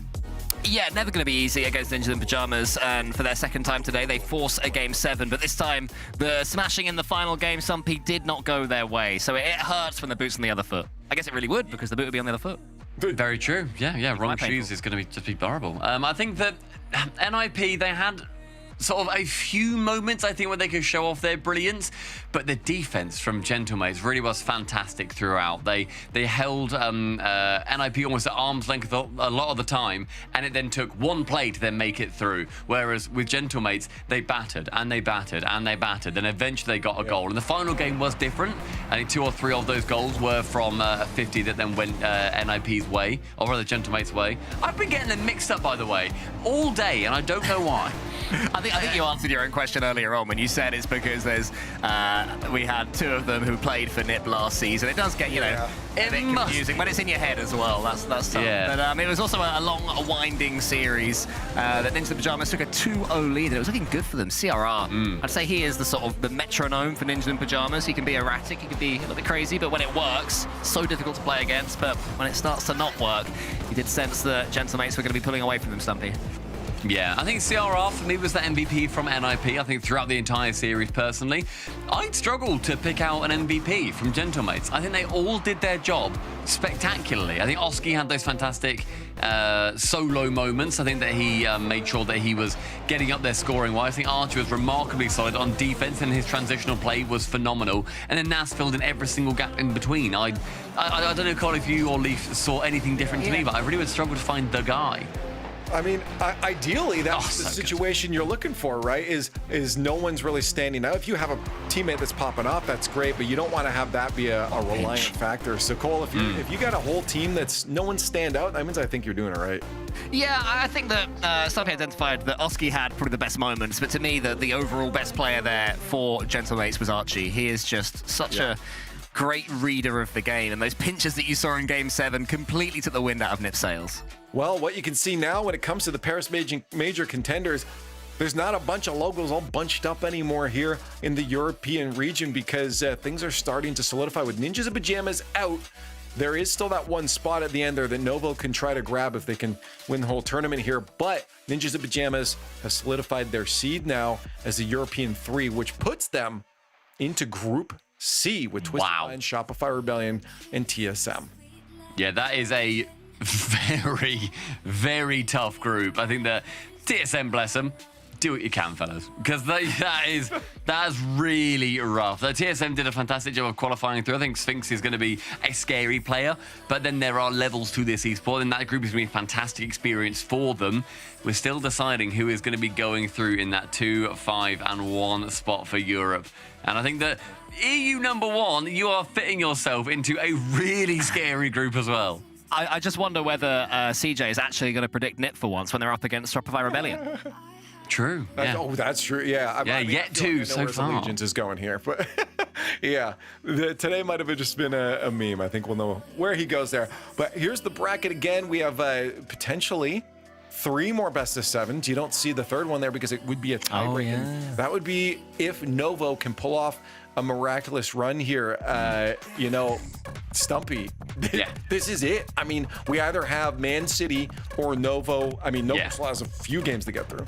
And what a crazy story this is for Novo. They drop Nico, they switch out they get Rezi in, and then they get a Chronic out, and then they bring Nico back in, and then all of a sudden they then have to lose all of their points, and they need to get 18 exactly, which is just so happens what you get for winning the entire Open, to then draw with Man City, who happen to bomb out at the hand of Novo, to then end up in the situation where they can get a tiebreaker. It is a real comedy of coincidences, and Novo want this to continue. Nothing less than winning the entire Open will get us that tiebreaker situation, and Vitality Cole stand in their way. Yeah, what I would say is spare a thought for HB Acro and Seiko, who right now are keeping themselves warm, trying to partly be in game mode, partly be chill, because it's Manchester City Esports that might have to face that tiebreaker later if it happens. So they might play, they might not. A really difficult place to be in their mind. Looks like Stizzy's pretty sleepy. He's having a good old yawn there. I hope he's got more energy when the game starts. I did see a clip real quick, sorry, on that point of Man City, watching what they're doing. They are currently all together. They are boot camping still and they released a video on their social media of KCorp losing to Vitality, and they all fist bumped and dapped each other up like, yes, boys, that's one down. I loved it. They're like, they are hate washing all these teams that are standing against them, trying to make the miracle run. I just love Vitality. You have to at that point, really. Progressive fan vote is up. Chat, does the dream for Novo carry on here? I mean, Vitality, obviously a ferocious contender in any bracket that you find them in. But at the same time, we've seen them, you know, not have the strongest performance. They still look great. Let me make that clear. A little asterisk on that statement. They still look good, but Novo could pull a surprise here potentially. Now, Zen had called the 4-0 previous. The question is, do we believe Zen in a 4-0? Do we believe Zen in a win at all, guys? Or is this dream for Novo? You have such a cheekiest smiles on both of you right now. Well, I think, quite frankly, who would I be to disagree with Zen? But I think that that's I don't hate it. That's cocky. That is a cocky 4-0 from Zen. If that's what he needs, fair play. But that is a cocky 4-0 from Zen. I don't know if it will be a 4-0. If it is, fair enough. Flame me in the interview, whatever. But I think Vitality do get the dub here. I don't think we get that tiebreaker. Very unfortunate we don't get that tiebreaker. Vitality has seemed like a step above. Cool. Yeah, I mean, Novo, who have replaced Chronic with Nico for this event, they're playing out of their skins, but Team Vitality are going to have too much for them. Will it be 4-0? If Zen says it's going to be a 4-0, hey, I'll go for the 4-0 too. Why not? I'll back my boy. Yeah, this is a real tough one here. I mean, you also looked at Zhuk at the end there, who said anyone can beat anyone. Had his hands on his head. I don't know what he was going on in his head there, but it definitely felt like there's emotional weight. He understands how much this matters right now, and the problem with that is sometimes it gets in your head. And again, if the GOAT is saying that they're gonna 4-0, I gotta believe that they're gonna do some damage here. Not the GOAT. Vitality, I think, has to be the lock-in for me. I want to see Novo, I don't know, Monkey, we made a prediction. Keep this contention alive. I just don't know if it can happen. A little bit of love from chat, but overall it feels like maybe we curse again. Only one way to find out. Novo backs up against the wall. One more best of 7 maybe. Another one afterwards in the grand finals, but they have an absolute rock they need to crush in front of them. Team Vitality stands to crush their dreams. Let's find out the result right now. And then there was one, a singular team looking for the honeymoon of their lives to steal a trip to the Eiffel Tower. The question will be, is it Novo's day, or will they play bridesmaid to Man City for that final major spot? Vitality could truly prove to be the wedding crashers and just chalk it up for all of the believers, JB. This is game 1 by Progressive. Let's get into it. Yeah, I'm excited to see if we're going to get that promised 4-0. Zen already attacking early, but it's rare to see any kind of bold prediction like that or promise scoreline as specific as what Zen's promised today. So I'm excited to see it. Let's see. Is he going to be angry? Is he going to try to take over the match, or is he just that confident? Yeah, it's rare to see him kind of, I want to say come out of his shell, but be a little cocky with this matchup. I think he's got every right to be. He's a world champ, and he's playing a team that, as I mentioned before, they're looking for just a honeymoon. They've only just formed, you could say, although Nico has been on this team before. It's a nice little start for the fake Geok almost to Nico. I'm liking the aggression coming out from Novo. Early on, Vitality under the pump. That was nice. If that worked out, that would have been phenomenal. The multi-fake there for Geok would have been sick, but luckily for Vitality, they were able to get bodies goal side of the ball. And Vitality have been a very cautious team in a lot of their matches this split. You know, they'll control the midfield, they won't overextend, they'll stay spread out, and against all of the lower tier competition, they have been extremely comfortable as a result. So if Novo can't step up to that top tier, Vitality really, if this split's taught us anything, should have their way with it. And it just makes sense, doesn't it? You've got Gentlemates in the final, obviously the reigning winners, the previous winners of Open 5. You've got Vitality, who are looking to join them, who are the winners of the only other event this split. So it makes sense for a bit of parity to round it off with those two in the final, but this game does funny things, Johnny, when you think you'd expect it. You just have to expect the unexpected. And I tell you what, Novo, if they can find the net, find these passing plays, they're looking all right. It looked like that was a pre-jump attempt by Geok, but the pass went under him, so not quite on the same page there, but both ideas are fine. They just have to make sure that they go with the same one next time. And this is definitely a good start for Novo. They've had opportunities. They've put Vitality on the back foot here. Sizzy gonna lob the ball forward. He is flying in front of it to get the bump, lands it. Nobody able to follow up though. Now here comes the counter attack the other way. Gier getting a bit underneath that on the reset. Hey, you want that touch again, Exotic. Nice demo actually from Gier on Zen. Kind of just opens it up for Exotic, even though it was a demo on his teammate. Stizzy rips it downfield. Doesn't go too Exotic. He's going to keep it for himself. Vitality haven't had too much of an attack. They only need one chance, though. The 50 almost lands. Gier showing the strength. Been in the gym, clearly. As Rezi's just going to let that one fall down off the backboard. In fact, leave it for Nico. They found a way out again. Vitality playing a lot of defense, considering they're a team that's meant to, well, Zen said it himself, 4-0. Yeah, this doesn't look like a 4-0, but it's, you know, there's definitely room for improvement. Oh, that's a tough race. Sizzy. Thought that one was going to end up a bit lower than it was. A good showing overall, though, from Novo. I think they've created real chances to score. They've matched Vitality. Vitality are now the team knocking at the door. Careful. Gier does get the ball safely to the corner. And now Vitality are piling the pressure on a little bit more. They will do that. They'll test Novo more and more as the series progresses. Yeah, they're finally getting a chance to attack a little bit more frequently in this game. 3.5 minutes gone. There's lots to be made of that Gier interview yesterday. The play style. He did hours and hours of replay analysis. They've trusted him with the way he wants to play. The play style. It's got them to this point, to a top 4 in their first event as a full roster. There's a lot to be celebrated about that, but they're looking ahead. They're looking for this win and potentially a grand final win. It's a lovely reset with the indicator. Nico's got a little space as well. Exotic meets him in the air. Zen's going to look to turn. Rezi pretty quick on this as well. It's not about 50 to keep pressure on him. Actually pretty impressed with this start from Novo. Hang on. Look at Gier. Hang on. He put that on. What a shot that would have been. Vitality equal to it. Now Zen at the other end looking for the downward read. Can't get it. The ball's still bouncing around the box. As Nico collects it, takes it straight down the middle. I mean, as direct as you can go. And Nico, he was the guy yesterday against NIP who had the most offensive prowess.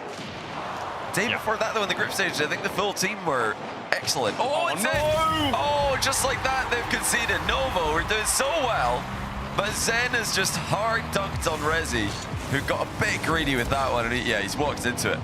Oh, he didn't get any angle on that at all. You can see what he was trying to do, fake the wall and then rip it cross court, but Zen completely read the backhand, and that's 1-0 to Vitality. Nice kickoff strat though coming through. Nico's going to be able to fake Exotic, just Zen in net. Hang on a minute, if they get a pass across, Zen did have 100 boost and dealt with it pretty easily, but still 20 seconds left. A chance perhaps here for Novo, cleared downfield. Gier, is he going to go for the psycho? He catches with the pinch, 15 seconds. They just went a bit stunned here with that dunk goal. They looked like they had more of the attack, but it's running out of time. 10 seconds, what do you got? Rezi, around one. Gier's going to wait underneath, cut out by Stizzy, looking to keep them pinned, keep this Novo team stuck in defense. Send ball down. Vitality, 1-0. Oh, wow, well, it's a quarter of the way there to Zen's promised 4-0. But honestly, very close. A super close game. The only difference being that one mistake Rezi's made, and Zen was there to punish him to make it 1-0. But not the most impressive game from a Vitality standpoint. They didn't really do too much. But against the lower competition, lower level competition, Vitality do sometimes do this. They'll just win 1-0. They'll have just a pretty cruisy time. And they weren't really super threatened at any point, so it's fine. But yeah, this is where it all went wrong. Rezi tried to take the ball under control and then outlet pass mid. Yeah, completely gets dunked on though. It's way too risky to leave the shot open like that. Yeah, it's a silly touch there, and it's one mistake. They had 6 shots apiece, and as you mentioned, Vitality happy to win this way.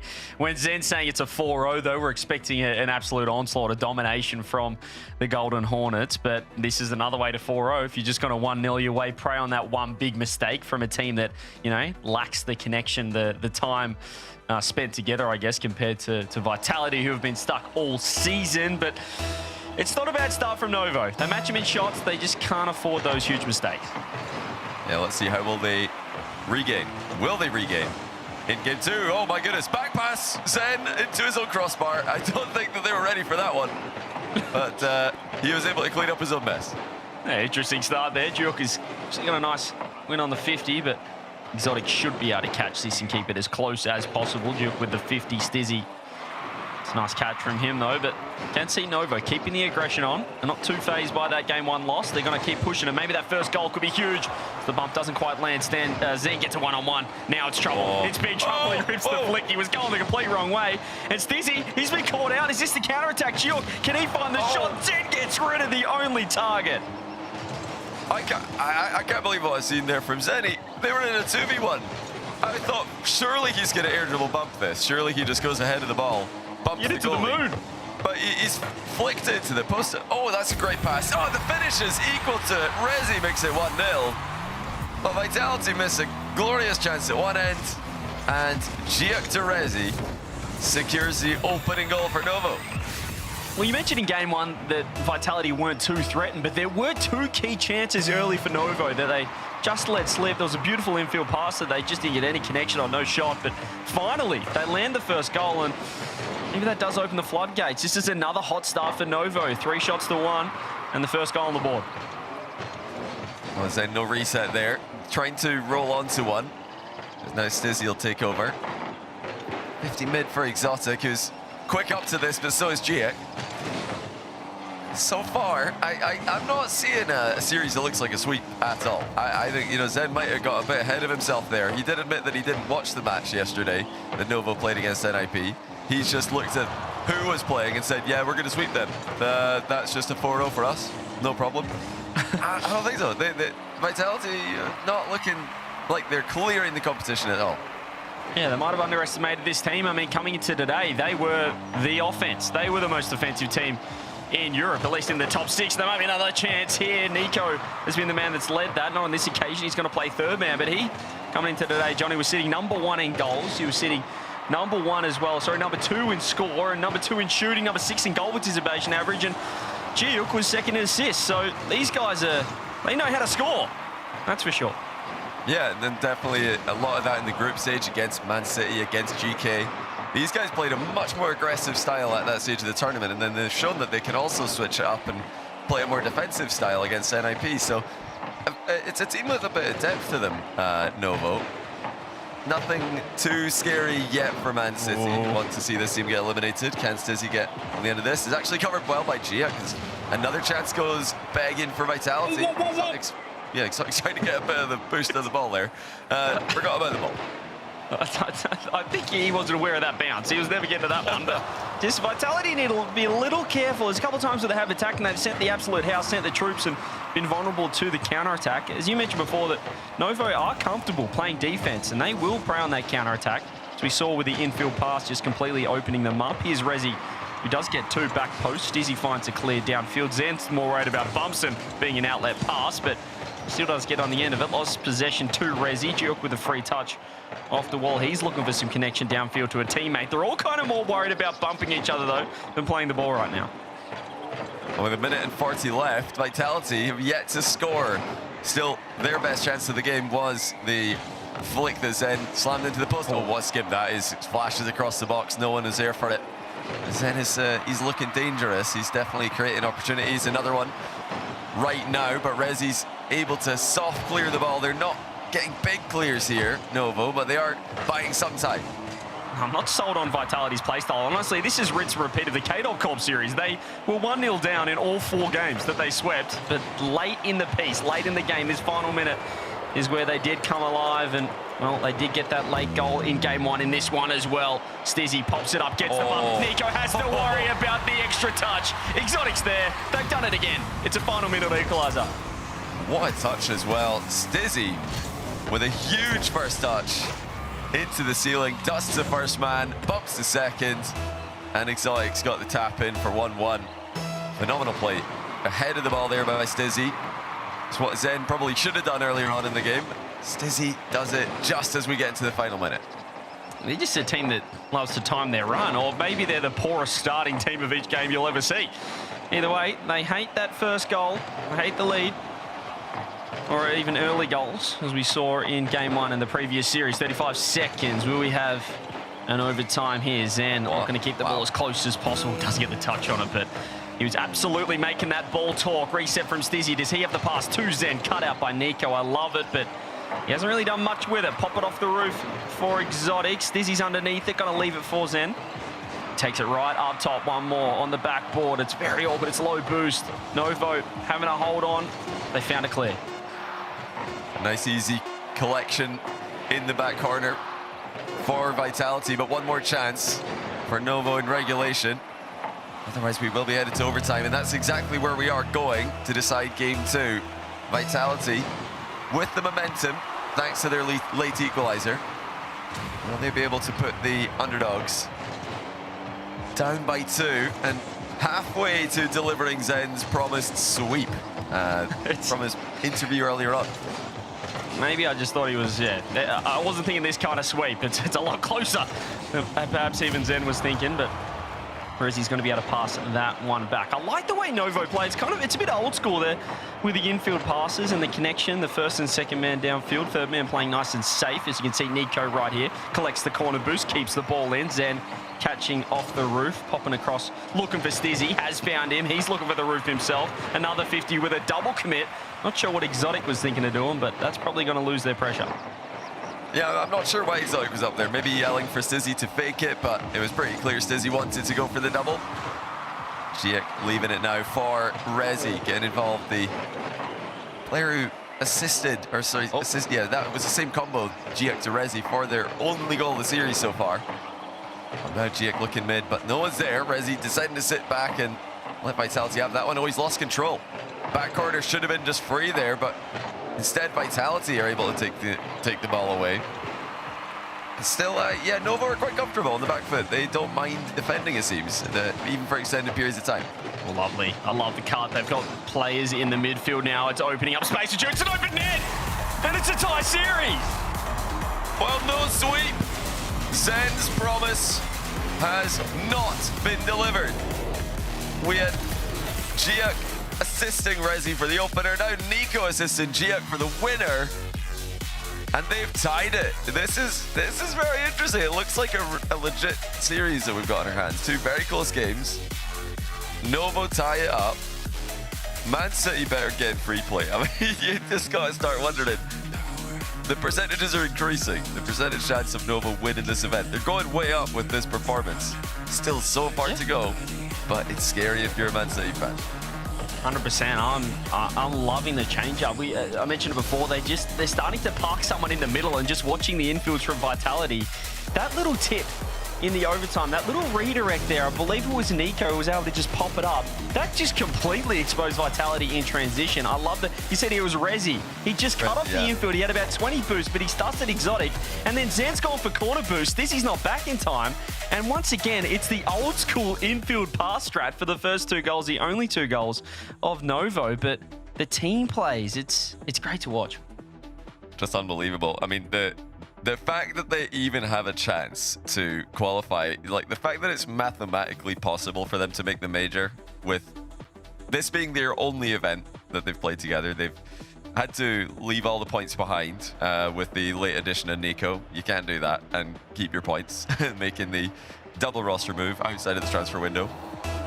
But they're somehow making it work. Novo playing their best Rocket League at the end of the year. They're going to get possession here for Giek early against the low boost Vitality. There's the bump. Nico, top corner, 1-0. Well.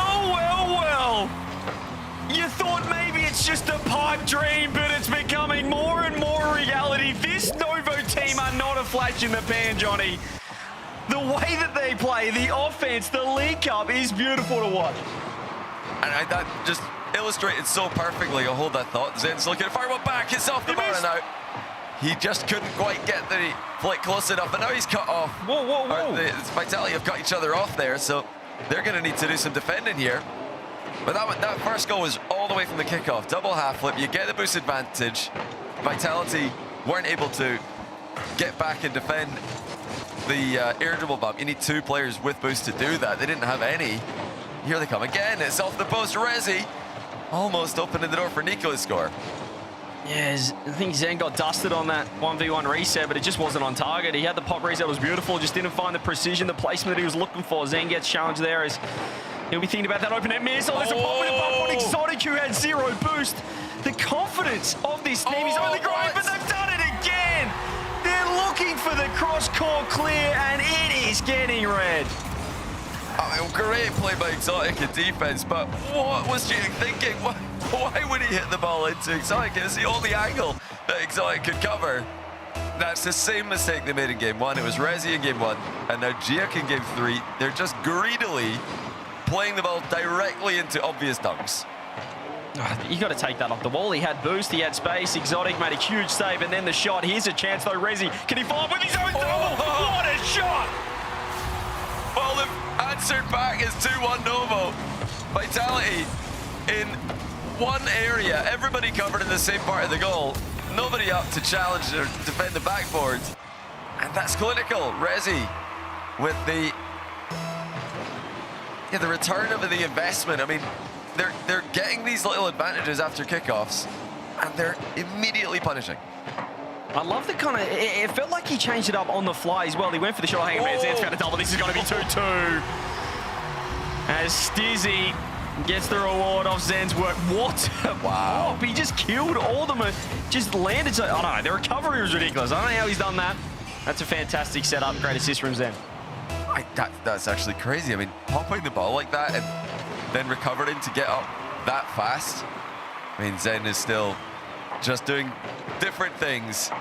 Every single year we watch him play, it's amazing to see what he can pull off. But they're going to need to step it up. They've definitely underestimated their opponents here. Zen said this was going to be a sweep. He said it with a little grin. And while the confidence is good to see, there's no doubt they underestimated this Novo team, and so did we all, because this is still a chance for them to make the major, which I can't believe. Wait, that's just it. Zen with the immediate shot. I thought there would be somebody back here, but it looks like push down low. Jake wanted small pads, and he didn't cover the net. He wanted just one more small pad, and it's still very good play by Vitality in offense. Yeah, what a set play from Stizzy. He just followed the man on ball. He saw the slow solo play coming through from Novo. And Capital, oh, hang on, Nico's still up. Can he get a dunk on net? It's off the bar. Anyone home? The Exotic is going to be the first one on. He's found himself with a one-on-one as well. Can he get the shot? He's looking for the dunk. Stizzy just going to play it slow.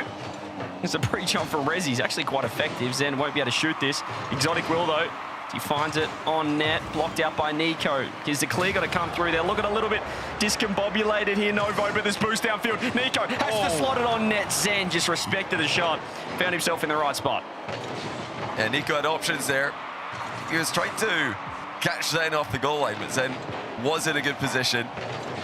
And Exotic with more good defense. He's been fantastic in this game defensively for Vitality, but that's another great chance as Novo with the wide option, creating opportunities. Here they come again with that same idea. Great lateral movement in offense with Novo. They're keeping Vitality guessing. Yeah, you mentioned that, just that wide second man. It's like an upside down triangle, their structure at the moment. It's old school. I love it. It's what we used to do through flicking infields back in the day before we realized maybe we don't want to put that much pressure on your third man. But if you're confident, it can certainly work, and it is catching his Vitality team out just with those back post plays, the back post options. Zen's missed the ball. Exotic decided to go as well. It's a little risky. Stizzy had to remove the attacker, but Nico's off the roof. He looked for the infield, blocked. And here comes Rezi. Stizzy up quickly. That's good defense from Vitality again. They're forcing the play early. Jake with the bump attempt on Zen, who dodges it. Is that on target? It doesn't matter. It's going to get cleared anyway. What a pass. They're going infield again. They catched him. Out again. The passing plays, the lateral movement and offense continues to impress. And it's back post. It's back post again. Exotic's pre-jumped a shot, but the patience and the trust. Gio mentioned the structure, the play style that he wanted to implement, and we're seeing it deliver in spades. Yeah, what a team, and a serious threat here to Vitality. We've seen Vitality fall to the surprise of everyone, to KCorp in Regional 5. This would trump that. This would be an even bigger upset, even though Novo took down NIP yesterday. I think we all saw NIP's failures in that series, but Vitality are in, I think, a higher level than NIP yesterday, and Novo is still giving them a great run for their money. Well, considering this team didn't exist before this event, I would say to be an upset. Juke with the drop down pass, it was blocked, but Nico's still there. He's going to fire it on the backboard. Zen will catch. So Rezzy's just going to pre-jump, try and get a little hand on it, but he doesn't touch the ball. Zen, 0 boost. They're going to lose the ball back. Stizzy. Oh, wow. To find the shot, but he just misses the target. 35 seconds. Can Novo take another game? Have they overcommitted here? Vitality don't own goal. We saw what Juicy did last time. It doesn't matter because Nico's right there. Nico dusts Exotic and then just plays ball. He's got 3 Vitality defenders in front of him and he just goes for it anyway. Slots it between the bunch. With 32 seconds left, Vitality need another late goal. They have had many of them today. Can they get another one? Gee whiz, put a heart rate monitor on Man City. I reckon they're in zone 3 at the moment. This is ridiculous. Novo looking fantastic. Nico's got a beat. He's got to do it with 0 boost as well. If he can find the dog, he's just got to walk the dog home. It's 5-3. He doesn't Stizzy this time. I mean, Nico's just beating people to the ball. And he fakes out Exotic, who must have thought more touches were coming at the end of the air dribble. 5-3. What a team. They've really surprised Vitality here. And now they're, again, going for that half-flip kickoff. So they're going to have plenty boost to defend with. And Giak half clears it. Barely any time left for Vitality to score. They do need a goal right now, and they're not going to get one. And they're going to take the lead in the series. They were shut out in game 1. We thought, is this going to be a Vitality perfect Shogun 4-0, 1-0 sweep? Never mind. Novo with the lead, 2 on the bounce, and Zen's called a timeout. This is unbelievable. I mean, we knew when we heard Zen say 4-0, we're like, oh, that's not like him. We actually do like hearing players say things like that, and we, especially from Zen, you know, hearing the specific call out, the non-PR answer. You didn't just say, oh, every team's good, everybody can win, I'm going to sit on a fence and say that, yeah, we're going to try our best. He said, no, we're going to 4-0 them. But it seems like it's backfired immensely. They're calling timeout after losing 2 in a row. I would love a world where Novo win this and then Giak tweets should have been 4-0. I mean, what it has done regardless, it's put a little bit of unnecessary pressure, I think, on Vitality. And we know they're susceptible to the mental game. We saw it against KCorp when they went 3-1 up, or 2-1 up, should I say, 2-0 up in that series last event when they got knocked out by Redos and by Alpha 54, a team they should be beating. And then, consequently, Carmine Corp completely slapped KDC. So Vitality sometimes can just get inside their own heads a little bit. And I think maybe Zen with a 4-0, they dropped the first game on the second game of the series. The first game, well, ruining the sweep. And now they find themselves 2-1 down. A quick timeout as well suggests that they are not feeling comfortable at all. Yeah, there's no way they feel comfortable. They're being out-strategized. The kickoff game is going the way of Novo. They got some great possessions, even at the end of the game, just to secure the game that was already won. Scored off of a kickoff at the start. And then mechanically, when you're looking at this, who's winning the races to the ball, it's mainly Nico. Nico's been faster than Stizzy and Exotic on 2 huge beats to put Novo ahead 4-3 and then even 5-3. So Vitality needs to step up the pace. They've got to lock in with the kickoffs, and I'm not sure that they can. To be honest, I'm starting to feel like you said, the mental battle is just it's just free for Novo now, because Zen said it's 4-0 and now they're losing. Like, you have to just be seeing the memes at this point. When you're trying to lock in, all you're seeing is people making fun of you on socials later on. But let's see, Vitality obviously have got all the support staff behind them. Can they lock in? Can they get back control of the series? Well, it still feels like a free hit for Novo. I know they've got the potential of Paris still, but it still feels so far away. It's only 2 best-of-7s, but right now they're just gaming. They're having fun, as we mentioned. They're just honeymooning and vibing, and it's working. Loving the infield passes. Here's Zen off the rib, off the timeout.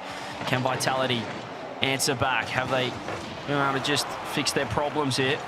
Sneako's going to double commit to Duke, but they get the job done. Launch it downfield. Zen's going to leave the boost for a teammate. The pre-jump still coming in, and they have been able to just nullify Zen a little bit since that early goal.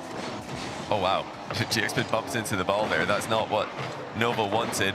Vitality almost in with a chance on net there as a result. Now Nico's got a lot of space on the ball. Exotic does eventually close him down, but Vitality are backing off pretty large distances and giving Novo some time. No GX upfield here. Redirect on target. Easily saved by Stizzy. And once again, Novo look dangerous coming forward. I mean, it feels like such a simple thing the way Novo are playing. It's just find a body, find a teammate to hit the ball to, and it has been making Vitality panic when there is someone downfield. They found the redirects through in the middle. It's caught out that second man. It's left the third man. That last guy, Vitality exposed like right here. Zen had to make the double 50. Jukes right in there, and Nico's going to be able to get a free touch. Novo back on the attack. Reset. Stizzy's missed the ball. It's a free shot, but the bump lands. That could have been 1-0 Novo. It's a great defensive bump, and another one. This time Exotic taking out the supporting man. And Novo are pushing Vitality to the limit here. They almost had close range shots there. It was only the physicality and defense that saved Vitality on multiple occasions. Nico's going to air dribble to the backboard here, looking to bring Giak into the play. Vitality on the ropes, but they are holding on.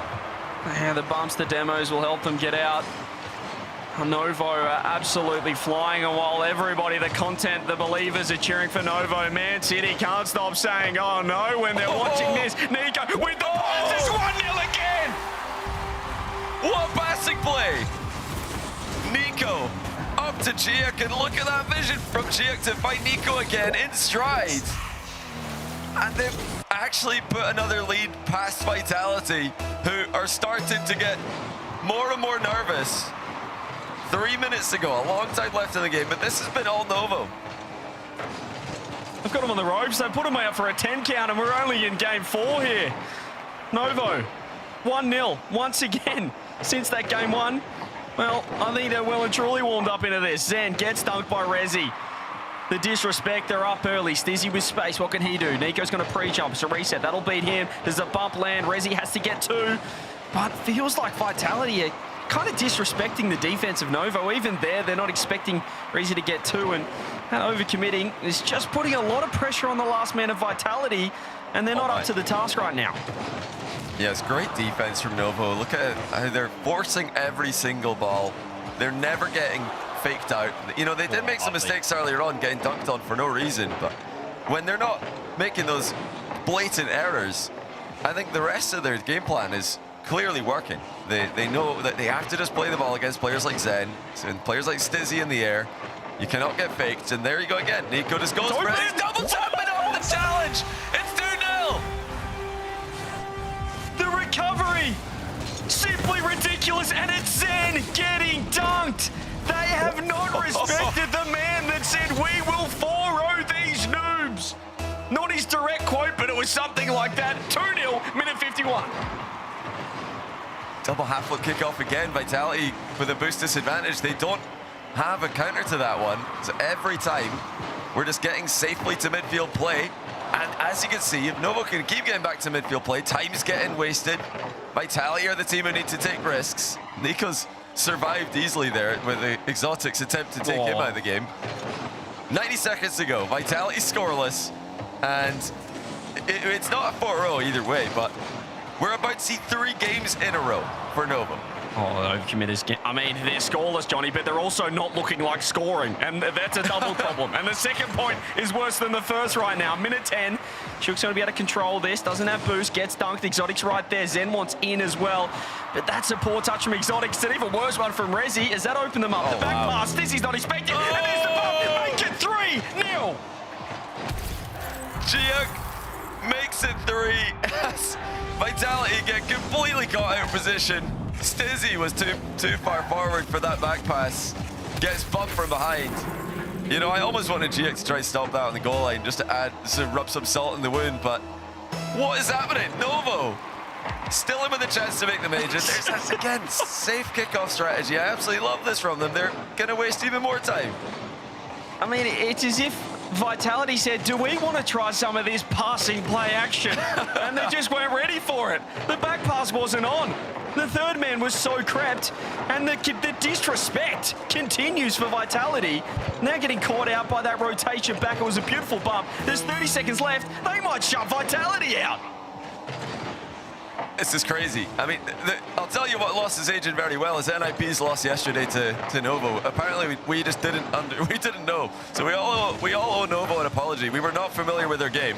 Now we are, and Vitality will probably wish they were before they said they're going to sweep them. Because this is not a sweep. It's not even close. They're getting beaten more badly every single game that goes by. I mean, Novo have shown the respect to Vitality of saying, we'll give you the first, and then we'll smack you. We'll beat you up at the passing game and make you look silly. Novo, 3-1. The timeout, well, it looked even worse off the back of it. So I don't know where to go from here, JB. Every game has looked worse than the one before it for Vitality. Every single game. They obviously started off with a win. Resi made one mistake. Vitality win 1-0. Second game goes to overtime. Again, Novo able to eke that one out to tie the series. Since then, we've had a 5-3 and a 3-0. It's going from bad to worse. And Sheik is yelling so loud, I'm pretty sure Zen can hear him. They can hear him all the way over there at the boot camp. This Novo team, they are absolutely loving it. They're all giving it their all. And we have to keep reminding you guys, they can still make the major. If they win this event, they'll be in a tiebreaker with Manchester City for the major.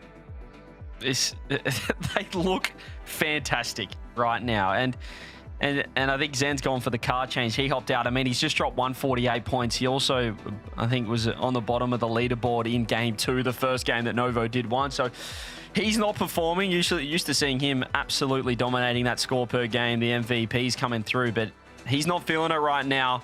But I tell you what, there's 3 players on the pitch that are, and they're all blue, blue, blue. Let's go. Novo 3-1. Can they do it? And they get another kickoff to go their way. They have absolutely destroyed Vitality in the kickoff department. Another very realistic chance to score immediately off the back of that one.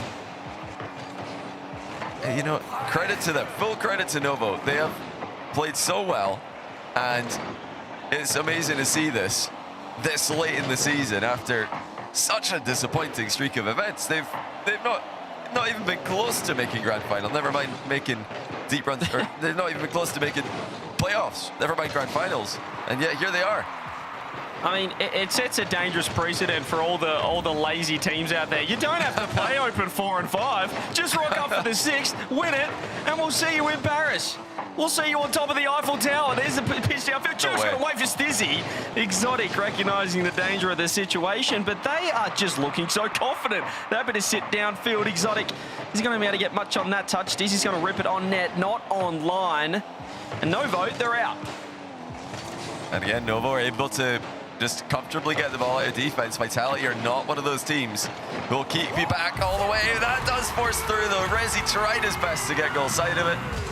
But the combination of pressure off the ball from Exotic and the 50-50 from Zen, just enough to force it in. And he's been doing the weights for sure. He's been on the dumbbells, and you can see the reaction on the player cam from Zen as well. He is trying to pump up this team because they've been absolutely rattled. They did not expect this from this team. Nico loses to 50. Stizzy is going to absolutely launch it. Duke's going to find Resi. He's got no boost, though, and Nico notices that, so he turns. 3:35. Vitality have got that all-important first goal and an early one, which is rare for them. We'll see what they do with it. Look how far off they run away, though. I mean, they're just letting Novo out of defense. It's like we talked about before. Oh, what a touch. It just comes in out of nowhere for that one. You know, if this was Carmine Corp, you wouldn't be seeing Novo just getting out of defense that easily. When one shot goes in, another's going to follow, another's going to follow. But Vitality, they are giving them ways out. They're retreating. It's what they do. They kind of don't fight for the midfield as much. That's definitely helping Novo a little bit here. They are getting pressured now, but look, you know, like they might stabilize. Oh, just I say that, they've conceded. Never mind. They're not going to stabilize at all. It's in the net. Yeah, this is a big shift in this game. It's already 7 shots to Vitality for just 1 for Novo. They are absolutely pressuring them. There's been some incredible saves coming out, but it's not sustainable sitting in net. Resi's already had 4 saves in just 2 minutes. And Vitality get their second goal. This is what we're expecting off the timeout, but maybe took them one more game to really... Bit of shock therapy, perhaps, Johnny. Now they're actually facing match point as Duke had a chance to put it on net. Didn't find the target at all. Novo now under a little bit of pressure to wrestle back that momentum.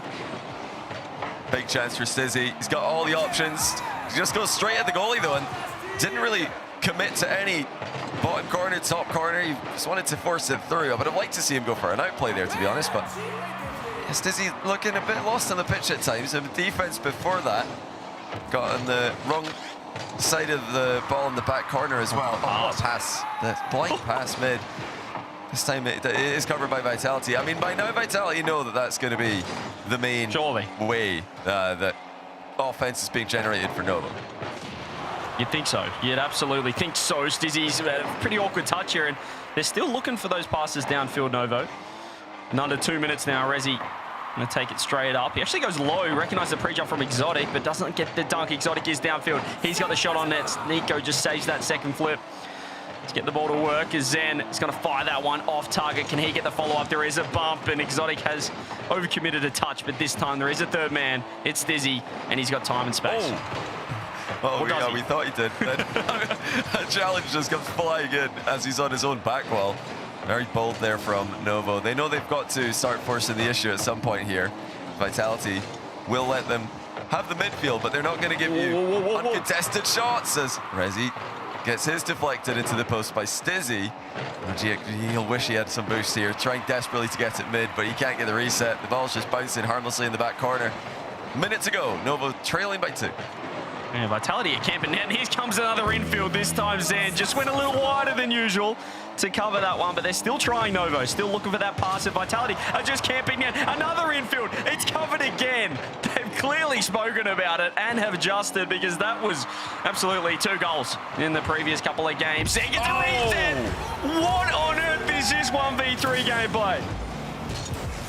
Well, Stizzy with the center, but Zen with a reset ceiling double. Bar down and in. That is immaculate finishing. Vitality have dominated this game. And yes, they have identified the infield pass spam that Novo have been going for. They've got to change up the angles now. Maybe look for direct shots or backboard for a while. Or yet, never mind, just keep going infield. Keep going. Why switch when that's what they expect you to do? Nico mid, Giak there immediately, and they're back in it. I mean, that is just mind games 101. Well, if they're going to expect the infield, let's keep throwing it. I love it. They've got the first goal, but there's only 30 seconds left. Still should be Vitality's second game win. As Dizzy's done really well. He's actually got an open net, but the bump comes through, and Exotic's just not quite quick enough. This is a bump on Zen. This could be real trouble, and they're looking for it. There's another infield pass. The shot, the bump, nobody home, but Zen with the flip makes the save. That could be enough to call game, but they're still under the pump. Exotic finds the touch. Zen going to flick to the corner. Once again, but then again, another infield. It's another one. It's another infield pass. How many times? How are they going to keep getting away with this? I mean, one approach, Nico. From the blind spot, 11 seconds to go, Novo are back within 1. It's like they had a little mid-game team meeting and said, what if we just keep doing it? What if we keep flicking the ball back post? Maybe it'll open up. 5 seconds left. Can Novo, out of nowhere, the flick, Rizzy, Exotic has to go. Nico, can he get the ball in? He's got 0 boost. Underneath is Exotic, ball down. They had a late run at him, but Vitality win their second. That is insane. I can't believe they're finding so many opportunities to infield pass. Is this season 3? Are we watching season 2? It's awesome. I love it. Why is mid always open? I mean, it's the first goal of this game for Novo wasn't really, you know, a clear pass mid. It was they just centered it. Giak was there, so that was fair enough. They really are finding some really cool lines to attack from, and surprising Vitality. With these angles that they move the ball in offense, Vitality almost losing a 3-goal lead. They did have enough in the tank to hold on to it. Well, I mean, the first half of the game, they covered every single infield, and I think they must have said, we figured them out now, they won't be doing that anymore, and then they just kept on going and found 2, but credit to Vitality, bounced back. It wasn't off the timeout, it took an extra game to really get flowing, but finally we saw some offensive pressure, and that was 13 shots to just 7, so nearly double the amount of shots there for Vitality. Novo couldn't get their pressure game going, but they heated up late. And that infield, clearly, if you keep finding that back post, you keep firing that ball over there, eventually, there won't be a Vitality man covering it. Yeah, and the fact that it's worked late in that game is going to mean that Vitality keep having to leave somebody in the middle of the box every time Novo attack it. So there's got to be a gap somewhere else then. You know, yeah, they just have to find it. Yeah, on the backboard, or it'll open up a gap for a direct shot. There's going to be some space. You can't cover everything. And then now it's up to Novo to find that gap that Vitality will have to leave somewhere. We'll see.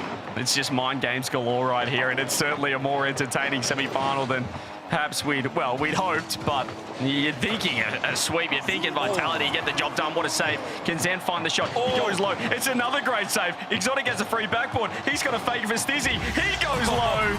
Under 2, 1-0. And they just couldn't stabilize, even though Rezi, with no boost, he might be the best zero boost defender in Rlcs right now. He is like a magnet. The ball always finds him. Good placement. Stizzy underneath the pre-jumps. Open to scoring for Vitality again. Like Novo are still sticking with this predominantly just half-flip kickoff strat. They're going for boost advantage instead of the more volatile standards that most teams will go for.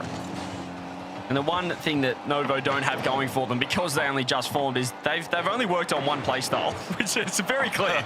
It's only the infield. So where's the change-up going to come? And when it stops working, is there a way to fight back into the game? Because Vitality are looking like they're firing on all cylinders. There's the second goal, and they are overwhelming this Novo defense.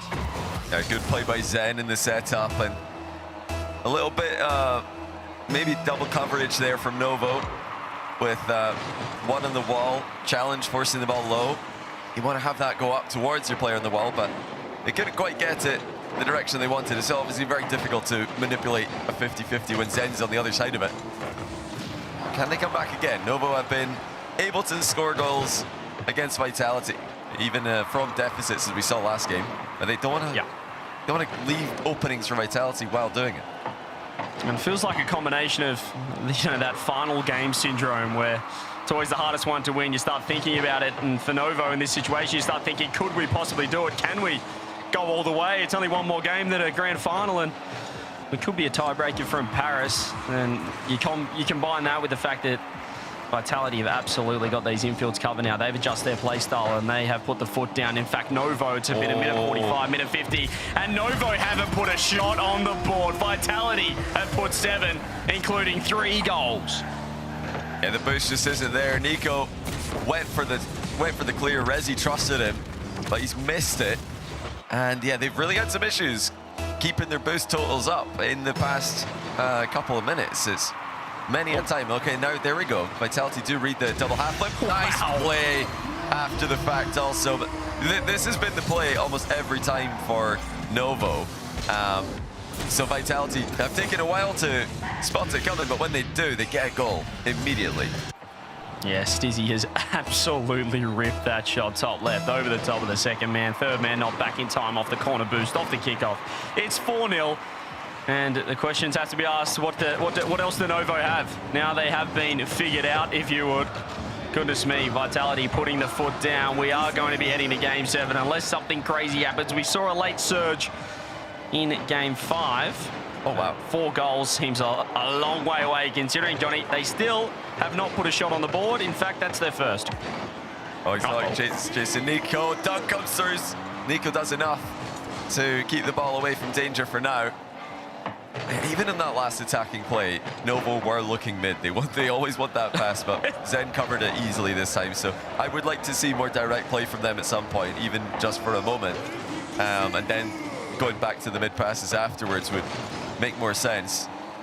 Here's Nico upfield, can't get on that either. They're having boost problems at both ends of the pitch. Yeah. And it does feel like now Vitality have fully downloaded Novo. I think they expected, as you said, Johnny, now that the infield was covered, that they'd start going a little more direct, perhaps using the backboard, but they just kept going on net and going for the infield. And now they've realized that actually, no, this is all they do, is pass the ball to each other, look for the back post, look for the infield. So it is one-way traffic. It's smooth sailing. It's a hat-trick for Stizzy. It's the 5th goal for Vitality. And Champfield, here we come. Yeah, this is almost a formality now to close out the rest of this game. Vitality's defense should be more than enough to get this one over the line. So Novo have just got to use this, I think, as an extended timeout almost. Okay, let's just reset. It's all good. You know, we still got that one game available to us. Oh, that's nearly a goal for Nico. He's hit the inside of the post. Chance maybe for Novo to get a consolation goal in game 6. But Vitality would really love to keep the clean sheet and frustrate the underdogs as much as possible. Yeah, they need to use this as a chance to really heat up individually, mechanically, make sure that's all good to go, good as gold. But once again, they're looking for the pre-jumps, their back post, they're looking for the infields, and it is, I think that time was covered by all 3 members of Vitality. Have a look at this. They're all watching the cross court, the back post. Exotic on the counter-attack. It's 6-0. This is getting ugly. It is ugly already. It absolutely is. I mean, that was extremely aggressive, obviously. Novo just having a bit of fun with that one at the end of the game, seeing if they can get a wild pre-jump across to work. As for Vitality, well, not bad as a way to respond to 3 games in a row from your opponents.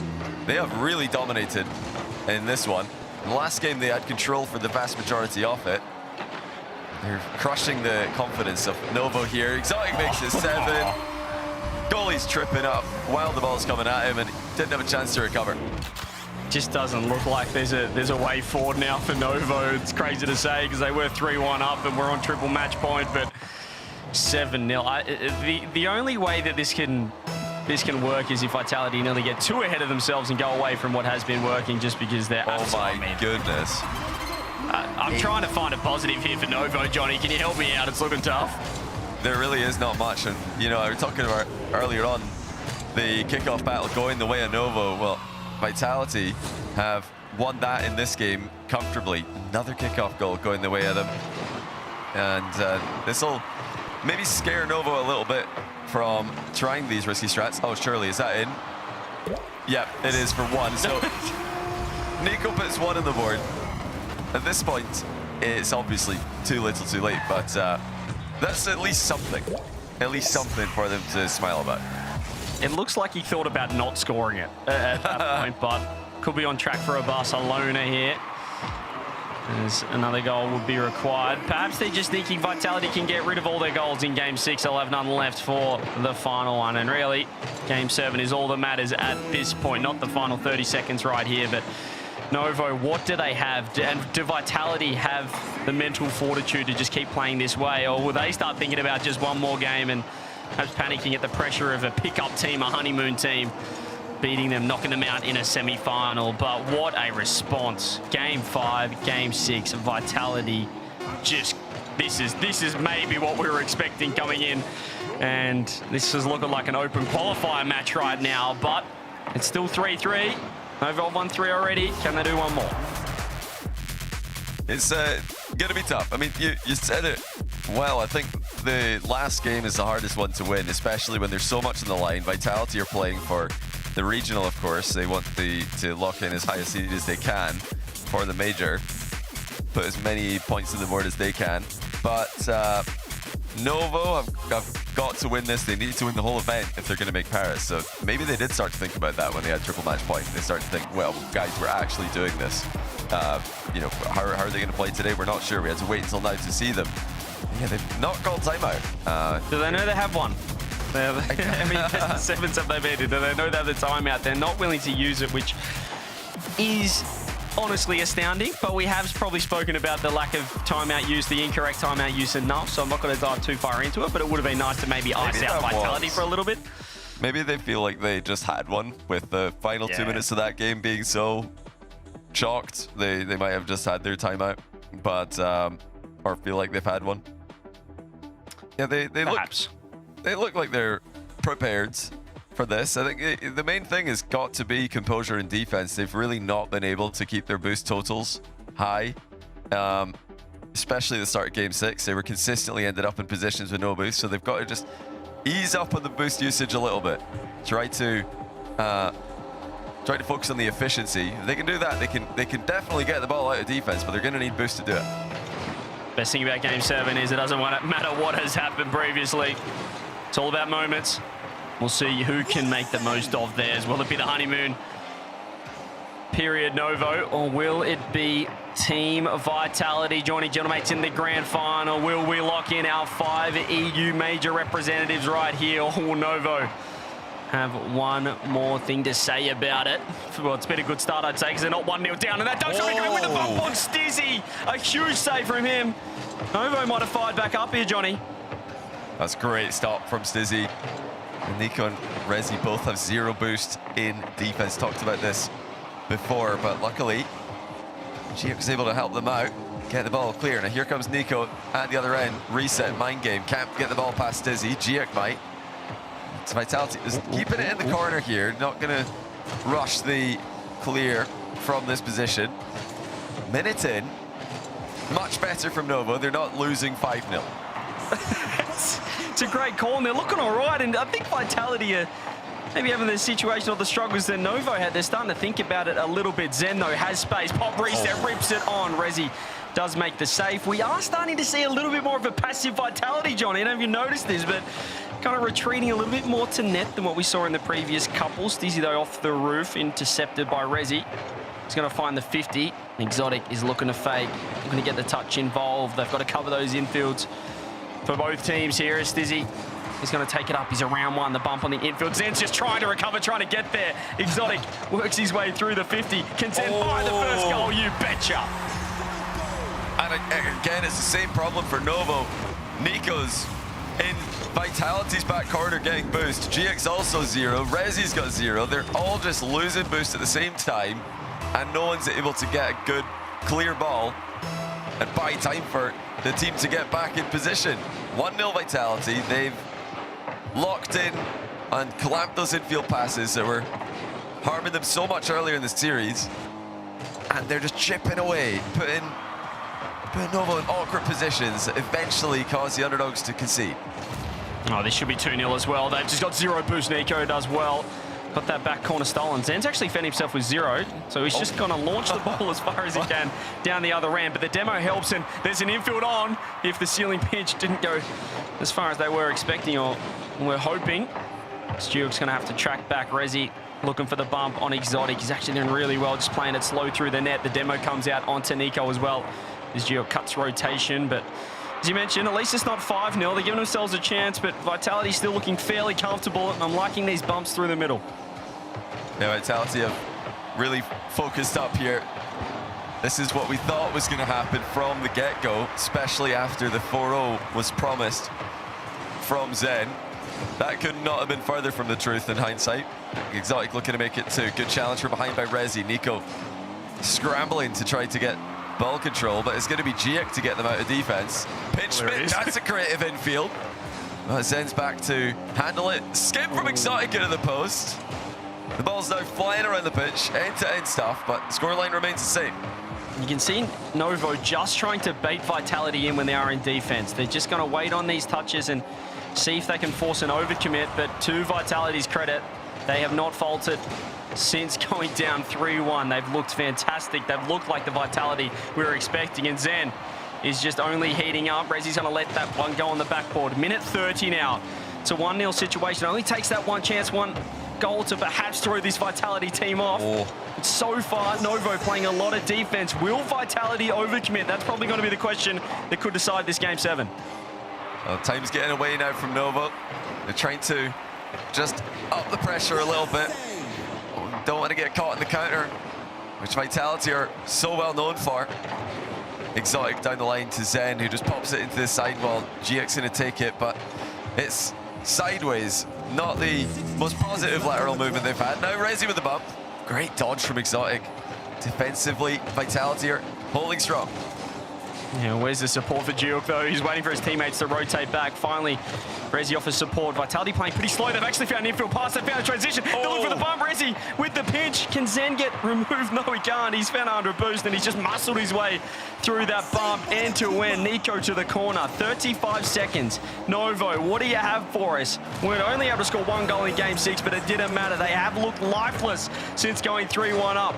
With the dunk, 25 seconds now. There's a demo. There's another bump. Jill, can he throw it on net? He's got no infield pass. He doesn't know where to go. He was lining up for a mid pass. It wasn't there. 15 seconds to go. Tournament life on the line for Novo. Vitality are pressing them again. Zen's got the ball in their half. GX got no boost. He's got Nico in front of him. Resi to the side, but no one able to get on the end of it. And it is going to be Vitality knocking out Novo. Not the 4-0 that was promised, but that is the end of the Cinderella run. Well, Novo, once the infield pass got figured out, and it was half figured out in one game, but once Vitality realized that was their only avenue, they were absolutely stun-locked. They were shell-shocked and could not find a way through Team Vitality's defense. Zen stepped up, the team stepped up, a dominant Game 6 into a 1-0 shutout in Game 7. And our 2 open champions from the Paris split will join forces, go toe-to-toe in the grand final. Johnny, it feels like that's meant to be. It does, yeah. So we'll find out who the true EU1 is without any shadow of a doubt. Gentlemates, Vitality in the grand final for the final event of the online season. That's going to be coming up after the break. That's the end of Novo. GG's to them. We'll see you on the other side. Okay, the plumber's fixing that burst pipe. We should be all set. Good thing you're protected 24/7 with your home and auto bundle from Progressive. Oh, I'm sorry. I'm just trying to figure out the right caption to post about this. Maybe something like, I have protection, just need a lifeguard. What about that emoji with a shocked face? Or maybe flooded with emotion. That's too much. Try Tuesdays are cray. You know, technically, you don't have to post everything that happens online. I totally believe you. Life is meaningless without affirmation, am I right?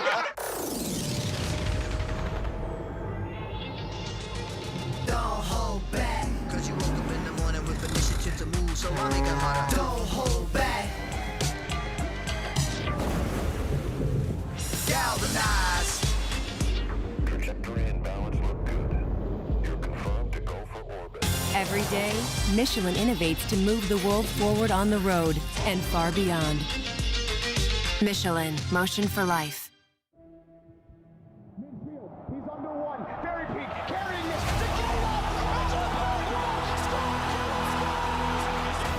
Qui renvoie la balle dans le code. Exotic the finish. No, not the best time. But zero.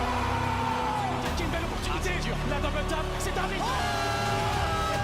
Et non, pas Witter. Early shot. C'est une bonne roulade.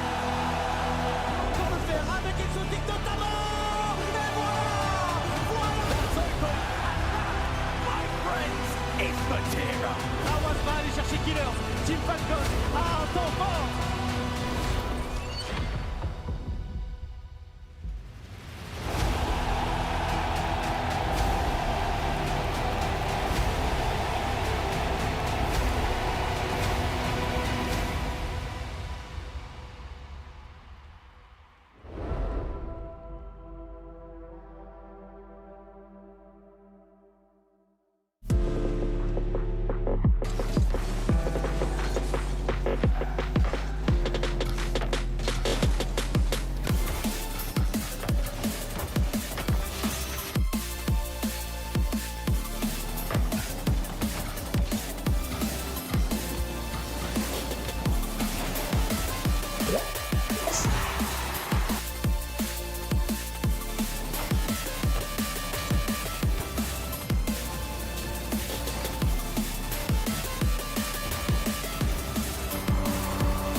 It started out as cheesy, but I had a deeper meaning when I touched your chest. Now I don't know how to act,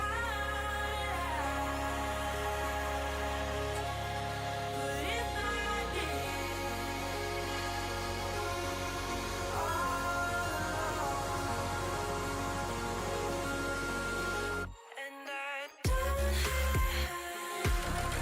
don't have any wishes. When I kiss our lips fit well, and I don't have expectation. When I daydream of us, and our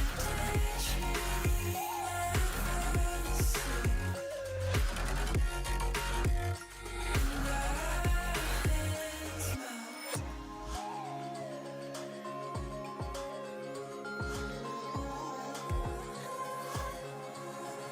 if I did and I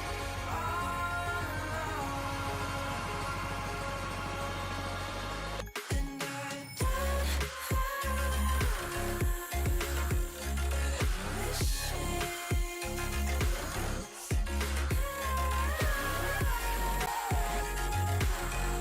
Our lips fit well, and I don't have expectations. When I daydream of us, and our hands melt.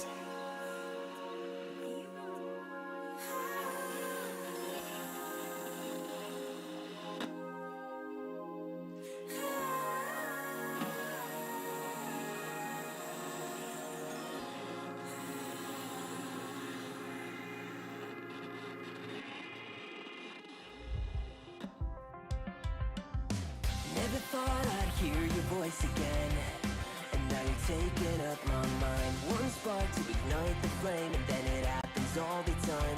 And I'm feeling every little thing you say to me. Wanna wake up and ditch the city. Break out, these walls are caving in, and you're a tidal wave.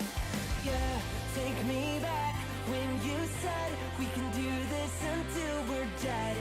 Just a little bit farther, we're breathing underwater. I'm keeping your heartbeat like a drum. We can be kids out on the run. There's nothing better. I'm just glad we're young together.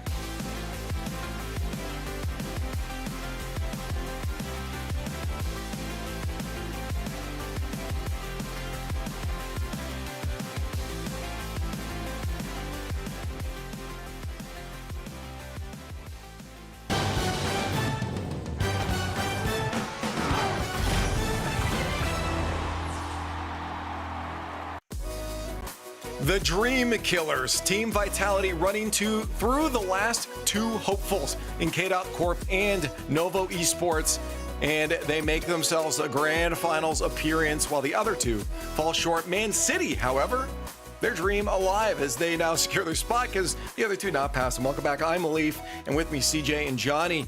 CJ, so many potentials there, and just Vitality was having none of it. Oh, yeah, it was just, I mean, once you go 3-1 up, Johnny, and then you start thinking about it, I feel like that was a factor, but also probably to give Vitality credit, they absolutely figured out the playstyle that Novo was going for. They saw the infield passes and said, I think that might be their only way to the goals. Yeah, they were using it to great effect. Novo were passing the ball beautifully. You know, standard infield passes were prevalent, but unfortunately for Novo, there was also some early mistakes. Looking back on those, I'm thinking, wow, if they hadn't made those, well, it was particularly game one, if they hadn't just thrown that game away with the Resi misplay, then who knows, maybe they're the team doing the sweeping, because Vitality had to seriously lock in here. Novo gave them a great run for their money. Yeah, but unfortunately, a great run for your money turns into nothing when it comes to the Paris Major.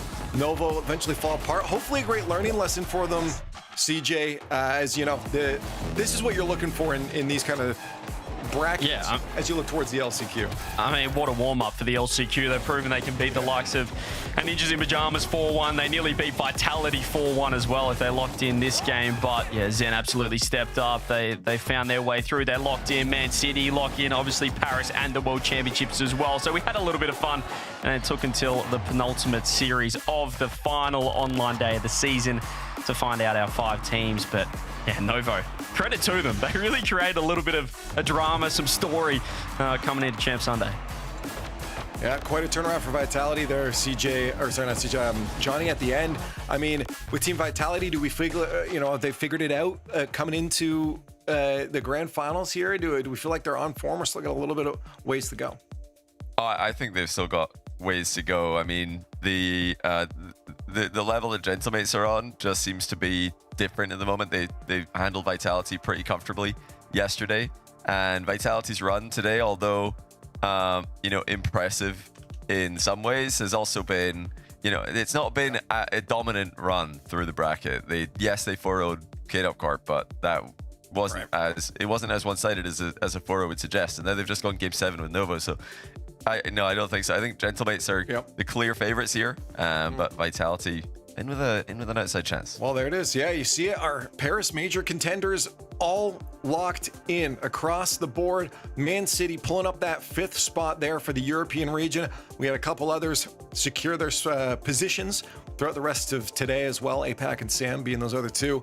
But every region is now done. Taking a look at the groups now. Because of that, we can start to fill them a little more, only a little bit more on the board here, CJ, to fill out for it looks like Sam. Yeah, Sam 1 and 2, and then our Europe number 1 here in our grand finals. Yeah, we've locked in our 16 teams. It's just where do they land. The seeding still to be decided for 4 spots here in the group. But once again, Group A looking incredibly stacked thanks to KC being EU4. But it's a credit to the depth that this European region does have. And yeah, we'll find out who will be 1 and who will be 2. Whoever wins the grand final will be that number 1 seed. Yeah, I mean, let's maybe just look at that now, because we've only got 1 best of 7. Guys, think about this real quick. 1 best of 7 left before the qualifiers are done. That's it. Sure, we got our 1s and 2s and LCQs, but that's it. That's done. This is just live events from here on out. That's crazy. That's right. I think we're already there, guys. It's been quick. It's been a quick one. A couple online events, and what are we in April for the last online event? But that's when we get to look forward to the majors, when we get to look forward to the 1s and 2s, as you said, and that LCQ with a team like Novo in for Europe is going to be something to watch. Yeah, that European LCQ is going to be something. That's for sure. You make sure you guys tune in for that. It's going to be right here on this channel, twitch.tv/Rocket League. It's the place to be for all that action that'll be between that World Paris and Worlds. But we still have a little bit to go here on today. Championship Sunday. 1 more open champion to crown. Gentlemates, Team Vitality are facing each other down in 1 final best of 7 before that Paris Major. And it's a seeding on the line. Both are secured, but you still want to grab that number 1 if you can there. Gentlemates, Vitality, I mean, Vitality, Johnny was just saying they got a little ways to go here, but I just don't know if it's quite at the spot where Gentlemates are. It wasn't as convincing as Gentlemates, but it's hard to get a read on Vitality just because they played Novo, and it was just like, where'd this team come from? And they went all the way to game 7. But the last 3 games were as impressive as any team we have seen at this event. It's just hard to kind of weigh up when Gentlemates did take on Ninjas in Pajamas, and we know the quality of that team. So Gentlemates major champs looking for a back-to-back. Vitality 1 open 4. Makes sense that we have these 2 in the grand final, as they've won the 2 big open events for the Paris split. But, I mean, the eye test says that Gentlemates are the favorites in this one. Yeah, I totally agree. I mean, Vitality are still trying. I think they're still searching. They're still trying to find out how they can step up to beat the big EU teams. They got KC at the major, of course. They took them down, but lost to the mates.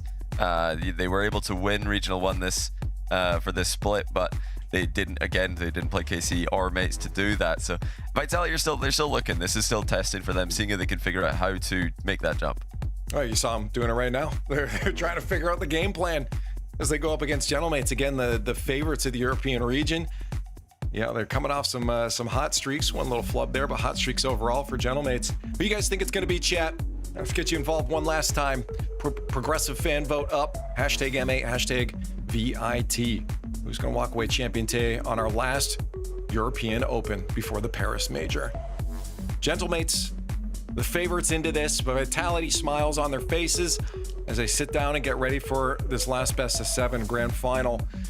It's that should, help, but at the same time, smiles don't guarantee wins as much as they can, give you a little bit of extra oomph in a match, Johnny. So for them, I hope the game plan they talked about in that little huddle there is enough.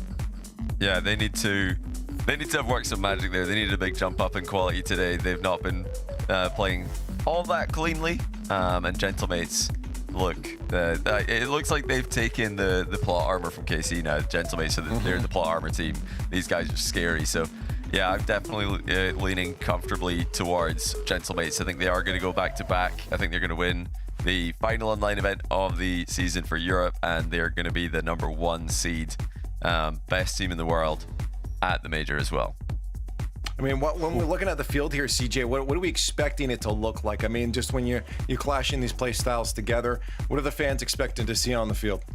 Gee whiz, it's going to be explosive. I know that for sure. And I think Gentlemates, just looking at some stats here provided by Direct, they up their demos when they play Vitality. So I feel like this is a classic. These two teams scream all the time. They want to get aggressive. Gentlemates are going to get in Vitality's face, who sometimes play a little bit more passive. We even saw that against Novo. So I'm expecting some explosive gameplay. I think Oski's looking fantastic. He could be the player to watch for me. Yeah, for sure. I mean, again, we saw neither three of them in their last series stand out, but we know all three of them have that potential to pop off. So here it is, our last prediction for the last best of 7 before the Paris Major. Johnny, it sounded pretty clear about who you're standing with. Do you want to throw that on the board?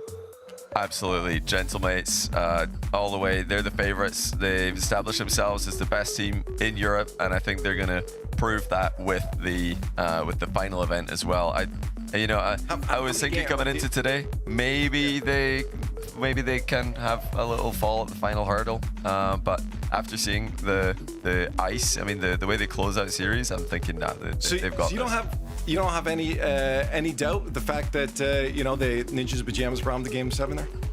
Nah, it's more like up for Ninjas for me rather than down for the mates. Cool. Hey, well, you know what? I'm on the same board here. I'm just trying to see if there's any holes to see if I need to change my mind, but I think it's Gentlemates.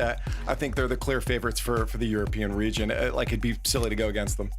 Yeah, look, I've had fun playing the upset, going for the off pick, but this time, I think it makes sense. The major champs, the reigning champs, I think it has to be Gentlemates. Give me Gentlemates for this prediction. I think they're going to get this. No, I am sick of production every single time. Throwing up, what does it matter then? I may as well say anything because I'm sick of being silenced.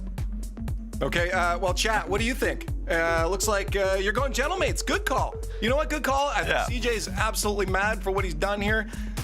We should just go in and find out how wrong he is. Gentlemates, Team Vitality, the last best of 7 for the European region before we get to the Paris Major. Seeding on the line, pride on the line. Let's get down and have some fun. One more online matchup for Europe's finest, and it's Gentlemates versus Team Vitality. Stumpy, CJ has gone big for Vitality in Game 1, brought to you by Progressive. He's a massive fan of the Yellow Hornets. He just makes sure that he is always behind them, drumming that drum. He has never believed in Gentlemates a day in his life. But I've got to be honest, Cool Cole, I do. I think so far, when you look at the track record between these two teams, this season, literally this event, they've played each other once in the uppers, and that went 1-0 to Gentlemates. Across the season, they are 2-2, but of course, there was that big result right in the middle. Boston Major Grand Final. It was a romp for Gentlemates. I don't think that Vitality, despite the fact they beat Novo, have got what it takes. Yeah, that is the biggest pressure of all in that Grand Finals back in Boston. They did, of course, play yesterday as well. where Gentlemates won 4-1 in the upper bracket quarterfinals, but they've found each other again in this grand finals. And yeah, I'm not sure I saw enough vitality against Novo to say this is the team that could be seen as Europe's best, because of course, whoever wins this one will be EU top seed in Paris. Yeah, heading through straight into Group A. And the preferential seeding is going to do you well as well. You want to make sure that you're doing as well as you can. Just the latest seeding on in the tournament. Exotic can receive that with a great demo. Zen removes Oski from the equation. Yeah, that demo was all important. The finish was neat and tidy, and Zen helps Exotic out. Must have given him the cool as well. So these two Vitality players coming in hot. Of course, Gentlemates have had to sit and wait and watch in that aggressively pink room for the last hour plus as Team Vitality went all the way against Novo. Advantage Vitality or Gentlemates in that regard? I always ask this question. I'm never sure which one I think.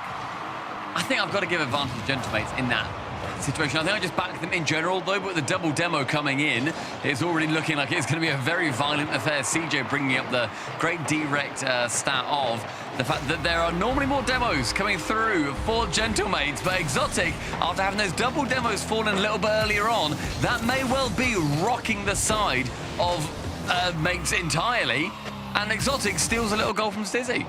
Yeah, nice to see Exotic getting on the scoreboard twice as well for Team Vitality. Since the start of this year, he has been the player that's had the online targets put up against him. Whenever Exotic makes a mistake, there's plenty of comments, harsh or otherwise, saying, you know, he's the one in the biggest spotlight for Team Vitality. So him being on the scoreboard early, putting in those finishes, that is his job. He wants to be the Archie equivalent for Team Vitality. But he's showing him how it's done. It is a hattie for Exotic. Wonderful start. What a confidence builder. They are coming off extremely hot from that series against Novo. Archie, the highest scoring player on Gentlemates with 76. Nas has got 10 points. He's touched the ball 5 times. And Vitality, they've got 3 goals. Genuinely, I believe that we could touch the ball 5 times. So, Nas, prove us wrong. We are better than you, mate. You got up to 7 games left. Shot on the near post, not the best way to do it. Tough start for the Assassin. Yeah, very tough start. I mean, this is Vitality now, just coming out as hot as they possibly can. You may as well, final event, you've got nothing else to work for online. Go out and get that first seed. It's so good and so fun that in Europe we are still battling down to the final series of online with something on the line. Yeah, of course, it's always nice to be the #1 seed. It always feels good to have that propelling you upwards. Gentlemates will feel it belongs to them, but based on this first game so far, they can't make that claim just yet. There's still more than half of this game to go. It seems that it's falling away at a snail's pace. I thought we were further on than that, but 3 goals in 2 minutes and now 30 seconds does seem just about doable. I mean, the speed at which those goals all flew in. The attack has been great from Vitality, and that's what they ended up doing to Novo at the end of that last series, right? They just made sure that they would just continue to be as attacking as possible. Don't give them any room, don't give them any space. Vitality playing a different game to what we would normally see, and certainly what we saw this series end up becoming when they played in the uppers yesterday. It was a lot more counter-attacking for Vitality and a lot more full attacking for Gentlemates, but that has definitely flipped. Yeah, they haven't been blowing teams away. Against KCorp yesterday, all the games were within 1 goal. I think 3 of them went to overtime, even though they 4-0'd that one. And of course, against Novo, they were being blown away themselves until they turned it around. And do just seem to have built up a bit of a head of steam. After this with defending here, this has got no boost. Them doesn't have much either. Manages to get force towards Oski, who's surely going to score. And that's what we were saying earlier. So much time left. 1 goal changes things. Yeah, really great dunk there too from Nas, and immediately turns his eye to the man in the net, forces him towards that right wall as you're looking at the pitch. Oski can slot it bottom right corner. Great play overall from Gentlemates, and Nas, I've just seen his title. He is wearing the I'm Zen title again to face off against the man. Oh, surely not again. I do like to think that no matter how many times he plays Zen in his career, every time he says, hey, look what I'm using. You notice this? It's got to be a tilter. Exotic goes into the corner. Fair play to Vitality. Haven't collapsed since that goal went in. The kickoff went their way, and they're slowing the game down, now playing it more at their own pace. And this is the version of Vitality that has been effective. They've been a solid team. And when Zen gets the ball, he finds those gaps. And look at the pace that he sends on that ball. Immediately up, fakes out Archie, and then goes up high. So Archie then lets go of the boost. In complete control of the play throughout, Zen makes it 4. Yeah, Zen says, wait a minute, Nas. Actually, I'm Zen. 4-1, Vitality. Maybe this is the series that he's going to 4-0. chances here for Nas as he flicks it round. Archie and Nas both get a demo, so Zen has to hold it down at the back. Up high for Stizzy to receive. He's on his own. He's got time and space, but no reset secured. Then Nas can take it into the back corner. 1 minute left, and Gentlemates are left clawing after 3. Yeah, it's not looking too likely for Gentlemates for now. It's just a case of trying to build up some momentum going into game number 2. As he takes it off his own backboard, Exotic trying to sneak Nas to the side. And no one from Gentlemates has really made too good an example of themselves in this opening game. It's been a slow one from all 3 of them, and that's incredibly rare to see from the boys in pink. Yeah, I think typically you'd see one of the players just come out hot. I completely agree. They've been completely shut down, though. Vitality, it's an excellent job to do so. Oski has to wait back in his own neck and save that one away with a save. But it has been nothing but Gentlemates being dominated so far. She's on the other side of things. It was actually a really good save from Zen, but he needed a bit more speed on it to keep it away. Wonderfully touched on. That was the only place he could have scored, and he still does. But the second time of asking, 2 to claw back now. Well, here we go. What have Gentlemates got in their locker from this kickoff? 16 seconds left, 2 goals needed. Let's see if anything crazy is going to happen. It's a double fake, so he slows things right down, and Exotic almost kills this game here and now. Nearly got his 4th. That one being bumped out the skies. On target. Stizzy will be shutting the game down, and that is an extremely dominant score line. Cole, a game of intent there to start out our grand final. Yeah, absolutely. Exotic in and amongst the goals. Stizzy getting his one as well. Zen getting 593 points. Top scoring 2 goals fewer than Exotic as well. So huge performance statistically from all 3 Team Vitality players. It's the Gentlemates boys. They're going to have to reset themselves after this one because that did not go to their early series plan. Yeah, I think that, you know, you have to be looking towards the fact that sometimes one game will just swing against you if you're Gentlemates. You've had many that go completely the other way and they will swing very in favor of the mates. So I won't be too worried about it, but that was a very, very scary looking Vitality, considering how much they came out of the gates so quickly as well. They didn't roll into that. They didn't just slowly get into the game. They went straight from Novo, and then their targeting systems acquired Gentlemates. And just clean dunks there from Team Vitality to start things off, and then having the whale to go for the demo instead. The top corner shot. Not all the shots have to be perfectly piloted there. You've got to pick the spot that your opponents can't get to. That's exactly what Exotic did on multiple occasions there for Team Vitality. It looked comfortable for them. Comfortable than we've seen Vitality against a top-tier team in a long time. But can they keep this up? They are surely going to be exhausted. It was such a long series they've just faced against Novo. And they were the ones having to fight back as well. They weren't enduring, trying to just not get swept out of it in the end. They got through. They were 3-1 down. I thought that was going to be it for them. In the final game as well, another, or rather penultimate game, another statement of intent. 8 goals scored for Vitality. Gentlemates, they went through in their pretty exhausting series themselves. That was through in 7 as well. We have had 3 series today go to 7. The only sweep for Vitality, absolutely destroying our tiebreaker dreams. Yeah, they did destroy those dreams. Feels like a long time ago now. Congratulations to Man City, who are watching on at their boot camp. Yeah, be there as 5th seed. They've done enough throughout. That's not how you say it, Cole. How would you say they've made the major? Just say the line bar. Man City made the major. Yeah. Man City made the major. Yeah, they made the major. Game 2 begins. Vitality 1 up. And how did Gentlemates approach this one? They got battered early doors in the first game. So they didn't really have any time to go into this series at all. It was really hard, I think. And that is a complete flub from Large Oscar. Very disappointing. He then wraps around and does get a save, but that is extremely dodgy. I think it's the Itachi curse. After Itachi made that tweet of saying that Oski is undisputably the best player in the world, I'd say he's been a little bit dodgy defensively today. He's made a few errors, a few whiffs, and a couple of dodgy touches. It's very unlike him. And he's never going to be sat down in those positions for long, though, is he? He's never going to be having too many bad touches in any given series. You just have to hope, if you are a Gentlemates fan, they come at pretty okay times, as that one ended up, fortunately, doing so in the midfield. See, Stizzy has to keep it away from 2 diving attackers. Exotic straight to the ceiling. I love a ceiling pass, but he can't get it to anybody. And a minute gone, and if you're a Gentlemates fan, again, you are happy. You are not currently down 3-0. Yeah, they give themselves at least a chance to grow into this second game of Gentlemates, and I'm sure they'll be doing much more damage to Team Vitality as this series goes on, because Nas now has the ball. Puts himself around that one, almost prods it into the opposite corner, but not quite to be. It was well defended by two Team Vitality players who were trying to hold on. Exotic has to rush back. He had not much boost left to play and had to scamper to get that touch. It's good positioning, though, leaving that man just right in the back. With the speed that this game is played at, they can pop out in awkward position. Stizzy to the backboard, up for that double, and Oski does not make an error this time. Zenit is passing now. I felt it in my bones. And Archie and Exotic heading for a wifty-wifty. Yeah, they face each other out there, but the attack continues for Team Vitality with Stizzy getting this touch. Wants to get involved. Exotic going to track this one to the side, let Zen force it to him. But this is awkward because Oski's going to win this ball here. Archie goes underneath the ball to allow Nas in. And oh my goodness!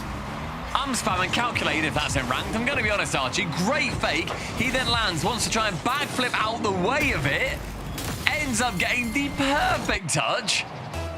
Calculated, calculated, calculated. He gives nothing away on the camera, but I know you, Archie. And it was a great goal.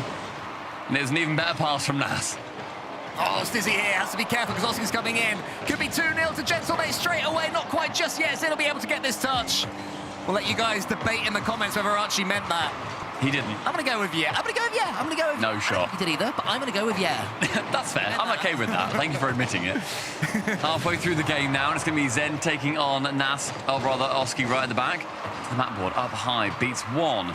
We see him do this against Vitality. His incredible goal that made our highlight package. And Stizzy, I thought he'd stick more with this ball. A disastrous first touch and an even worse second touch.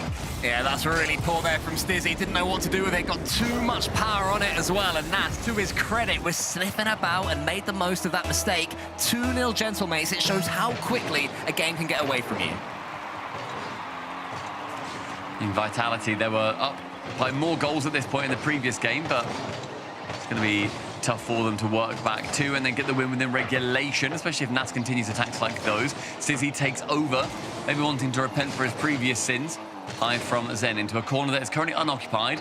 And Nas, I like that, leaves that boost for a teammate, hoping that an enemy does not get it. Gets one. Reset is not quite found. Actually, air rolls so nicely. Nas fakes the air roll here for the reset and then air rolls back lefty. And watch. There. So clever.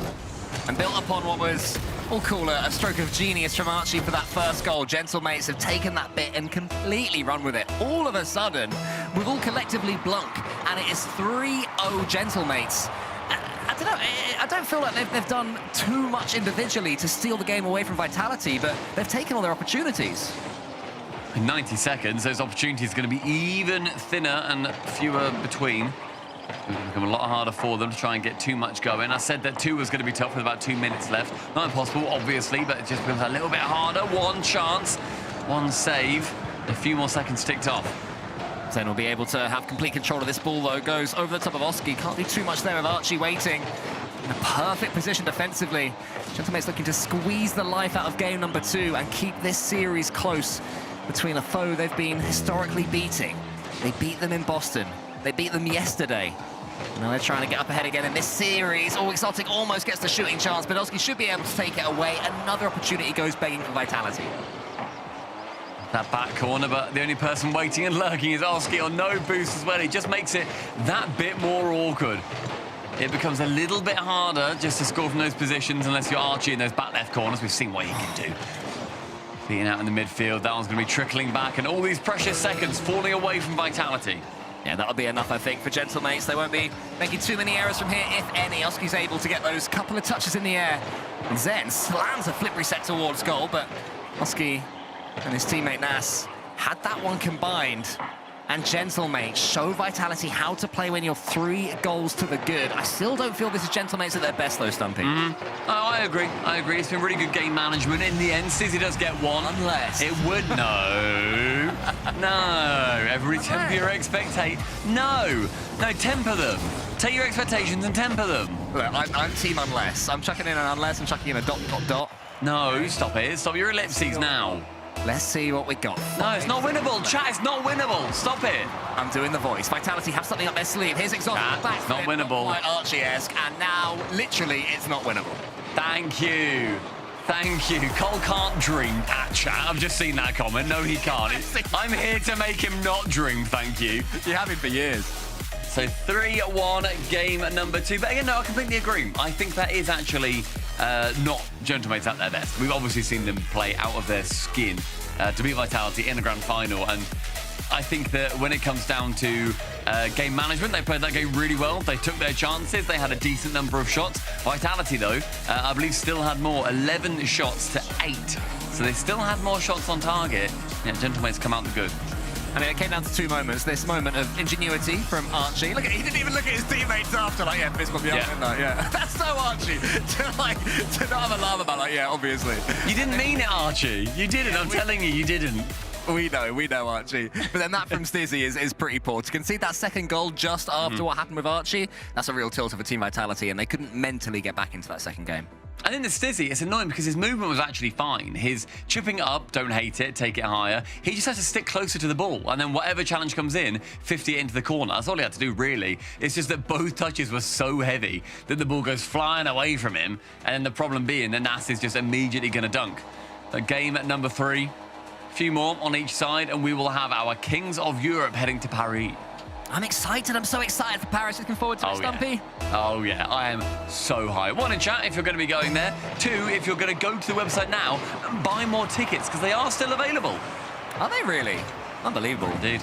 I'm surprised about that. Well, you better get in quick, because they will not be come the end. As we head over to game number 3 here. It's like Team Vitality are going to have to step right back up after that last performance, in particular defensively. Stizzy sends that one high, and there's 2 Vitality players in their own corner, depending on what Archie can do with it. But his backflip isn't quite as effective this time around. Ski now wants to try and lead this charge. He does jump. I feel like it was about a second after he got tackled, so don't love those reactions, large Osk. Right-hand side, Nas for 1, can't get the second. Osk is going to be there, and a nice cut across from Zen. He's going to keep Gentlemates humble. Exotic's going to leave this one to Stizzy as well. So Vitality have started this 3rd game with plenty of possession, but all the territory in their own corner. They need to break free and do so as soon as possible. Exotic tries to go for the skim from the side, isn't able to do so, but that's a great win there from Stizzy. Zen to the ceiling, up against Nas, beats him. Is this ball going to fall favourably for him? Nearly, and Oski tracked it all the way. Stizzy keeps the attack going, but it's not the best touch. I mean, Oski's seen this before, right? He's seen it go to the ceiling, he's seen what Zen can do, he's seen what Zen wants to do. He can just dive straight in the way, but he did manage to beat a couple of players on his way there.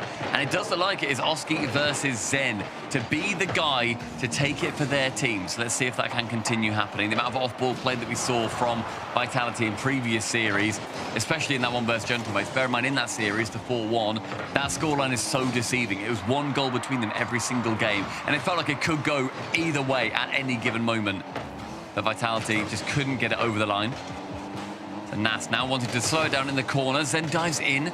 The speed works against him as Archie removes Stizzy from the pitch. Yeah, so it's a little bit isolated here, though. Stizzy has spawned behind him, and Stizzy's going to try and make it as simple as possible for Stizzy, which he does. Then uses all his boost. There's demos flying in everywhere. It seems that every time I think, oh, this player's here, they're taken out. That player's there, taken out. So it's tough to really get a sense of how this game feels, but I can assure everybody that demos are a huge part of this final. Yeah, I feel like there's the physicality that we were saying about CJ identified on the desk with direct stats of it is so many more demos, but sometimes you don't need to make the contact. Sometimes the goal will just apparate for you. Yeah, Zen was like a spider climbing up a bathtub there and slipping down as he went over the corner of that goal. You got to sort of move around it or else you fall straight downwards. He did. That made him take longer than he would have done, and he couldn't get that block. So again, it's more defensive awkwardness from Vitality and a simple finish for Gentlemates. Yeah, big oof there from Zen. Unfortunate for him. Maybe thought that Oski was coming in for it. We had more information, bear in mind, as viewers. He does manage to make up for it as he gets a pass. His assist is taken away, but fully orchestrated by Zen. Yeah, that's how you make up for an awkward moment. Oski as well, also got in Nas's way. Zen with the semi-pull shot onto an opponent. He didn't bump him, but he certainly made that jump more tough than it would have been. Halfway through, split by 1, and the bot shot saved by a defender that must have dented their car. I don't know if insurance covers that. I love seeing them going. We try and rank every now and then. I don't think it's ever gone that well. I don't think we've ever connected with the ball, mate, because you've no. Speed flip. Well, I can't speed flip, which doesn't help. Like an half speed flip. Stizzy, and Archie. Archie's back flipping it again in front of a goal. This time in front of his own. That could have been disastrous. He might get bumped here by Exotic, but he stays planted to the ground. Zen fakes out to Stizzy. Lovely play, Vitality. Dancing in the air right above Gentlemate's net. Nas has to dive in. Zen has the chances there that Oski has to respect. You have to see him going for that and think he's got the ambition and the ability to sink it. Instead, falls to big Stiz, 2-1. It's going to fall to Zen from the kickoff as well. It's another lovely kickoff there from Team Vitality. They certainly seem to have the advantages at the set pieces. Zen, there's a little nudge on Oski. I am enjoying watching their particular battle. They seem to always have a read on each other. So, yeah, Zen going for the fake for that second Vitality goal makes perfect sense. Zen gets an interception, but he's very awkward, manages to secure a reset. Oski then catches it from the dunk into the sidewall. Can he attempt it any further? Has to go for the bump as he runs out of boost. Stizzy then leaves it, and the amount of fakes coming through from Vitality, it's so hard to read if you're Gentlemates right now. Yeah, Vitality trying to keep Gentlemates honest in every single touch. Never do the expected. Good touch there from Stizzy, but it might backfire. Stizzy is almost faked out by Exotic, who should have just let his teammate pull rank. That was a tiny bit of defensive awkwardness from Vitality. At least it looked that way. And now it's able to sweep up a little bit better in the air against Nas. Oh, chance for a skim. Archie's had, I think, one in this event so far. Or at least he had that one saved away by Zen. Oski now wants to attempt a dunk, isn't able to. Nas has time, but Zen is removing the space that he reckons that he's got. Back corner boost spawns. Now, a counter-attack coming through. Sometimes it is just a matter of send it long, and Sizzy just felt it in the air that was his time. A double fake, a whifty-whifty. Now it's Zen to commit, and Nas to commit a death, murder, homicide on him. Nas! That play was almost as bad as my wordage. It was. Words bad, play also bad too, thanks to Archie, the Chaos Merchant in this series. And it's an odd goal, it's a strange one. But it is 3-1 Team Vitality. It's an absolute mess of about 20 seconds. It's not 20 seconds they're going to want to watch back, but I'm sure their coaches will make them. We can scrub that from the record, I reckon. Get that off the VOD. Archie, lovely pass down. It's like watching Prime Novo esports with these infields. Yeah, Nas. He calls Stizzy in, then Oski into the centre. Lovely old school infield pass and got something on it, but it wasn't enough because Archie got the power. And after all that silliness, Stumpy, 34 seconds left. Gentlemates need one. It all becomes a lot more serious when you end up in these final 30 seconds, especially considering the amount of late goals that we have seen come through from Vitality. Exotic beats 2, it's just wide. That could have ended the game. But now it's Archie to air dribble it. Stizzy meets him halfway, and Exotic gets rid of his passing partner. Yeah, that could have been the moment there of Archie having control of the ball, but the big demo happened, so there was no follow-up. Exotic closing this one down at source. Nash and Archie need to decide who's going to go for this ball. It's Archie, but he's pinching it when he has an opponent on that same wall. Not what you want to do. Works out in the end, though. Oski's up. Does he go for the pass? He gets the air doink. It's going to fall down. Then should get it. Oh! And Exotic gets the save for now. I mean, Nas then keeps his question asked. It will be pumped away by Zen with an exclamation mark, but Oski returns with a semicolon. I don't know, this metaphor's become way too extended. And Team Vitality stay perfect in the end. They win the third game, 2-1 in the series. Yeah, mate, you're talking about all that punctuation, but Grammar played yesterday, and that is going to be a timeout for Gentlemates, and they need it because that was not the clean M8 gameplay that we have seen. Extremely messy in the end, very tough. Hard in the end to sort of point out a particular moment where that game was lost because one of the goals was just extremely bad, the one that touched on Archie in the end. So it's a chance here, Vitality. They do take it, and they go 2-1 in the series. I wonder what Stassi is going to be saying. The timeout so far for Gentlemates, they've been pretty good. They managed to call one against NIP earlier today in the semi-finals. Then they won 3 on the bounce. I mean, I'd say that the differentiator between both teams at the moment is Archie, for better or for worse. You know, he was the one who pulled out a play out of absolutely nowhere in game number 2, which was the real sort of pivot point in that game. And then in game number 3, it was his awkward, unfortunate own goal that broke the deadlock between these two teams. Or didn't break the deadlock, but, you know, put a gap between these two teams, and it was a gap that Gentlemates, despite their hard work, weren't able to come back from. So he's going for balls that he wouldn't normally go for. You know, his angle of approach is slightly different than usual. Could be a tiredness thing, could just be, you know, one of those where you got to have a bit of a reset. Yeah, but, Gentlemates certainly, they don't have to tweak too much. It's minor tweaks and they're right back. Yeah, not at all. Yeah, I guess it's more about centering, right? You're trying to just bring them back to the level that they should be at. They've still played extraordinarily well. There's not been that many goals between these two teams that are separating them. It's a very tough moment for either one to actually work their way ahead. You're just trying to reduce the silly errors. That game was lost off a silly error. It was that goal from Archie, then it was the horrible flip from Nas in the back right corner that just meant that they ended up losing an entire game from it. It's a tough one, but Vitality, they will take that all the same. And they need 2 more to go #1 in Europe. Lock in that Group A spot at the Paris Major. Gentlemates, they want to usurp them. They currently sit in second, behind by just 2 points. Yeah, Team Vitality, let's talk about them. You know, this is not the team that we were expecting to be Europe's best coming into this season. There was a lot of talk about Gentlemates. There was, of course, a lot of talk about Carmine Corp and whether they'd be as good with Juicy. And at the start of the season, they were. But Team Vitality, you know, they're coming out of nowhere. And it's great to see. It's lovely to see. I mean, yeah, heading straight into those French events as well. The French Major, the Paris Major. We keep going on about it. We keep banging on. We will not. And it is just going to be, it's going to be so good. It's going to be so exciting. Anybody going there, you are going to be in for a very, very fun event. For Vitality, they want to make sure they go there as that #1 seed, as do Gentlemates. The midfield now sees Stizzy go for an immediate attempt on net, and Oski has to pump it away from the crossbar. And the backboard meta was in play there. A powerful slam back into the center from Stizzy. I like the idea to stop Gentlemates being able to really build the game back for themselves, but eventually it leads to their own corner and things get awkward. And Archie there, it's really nice. It's very well played. It's as soon as he goes away from the ball, he loses it, and another mentality of, now I go for the bumps. Gets 2, knocks him out of the way like Skittles. Easy peasy, Gentlemates 1-0. Time up so far, so good. Early doors here in game #4.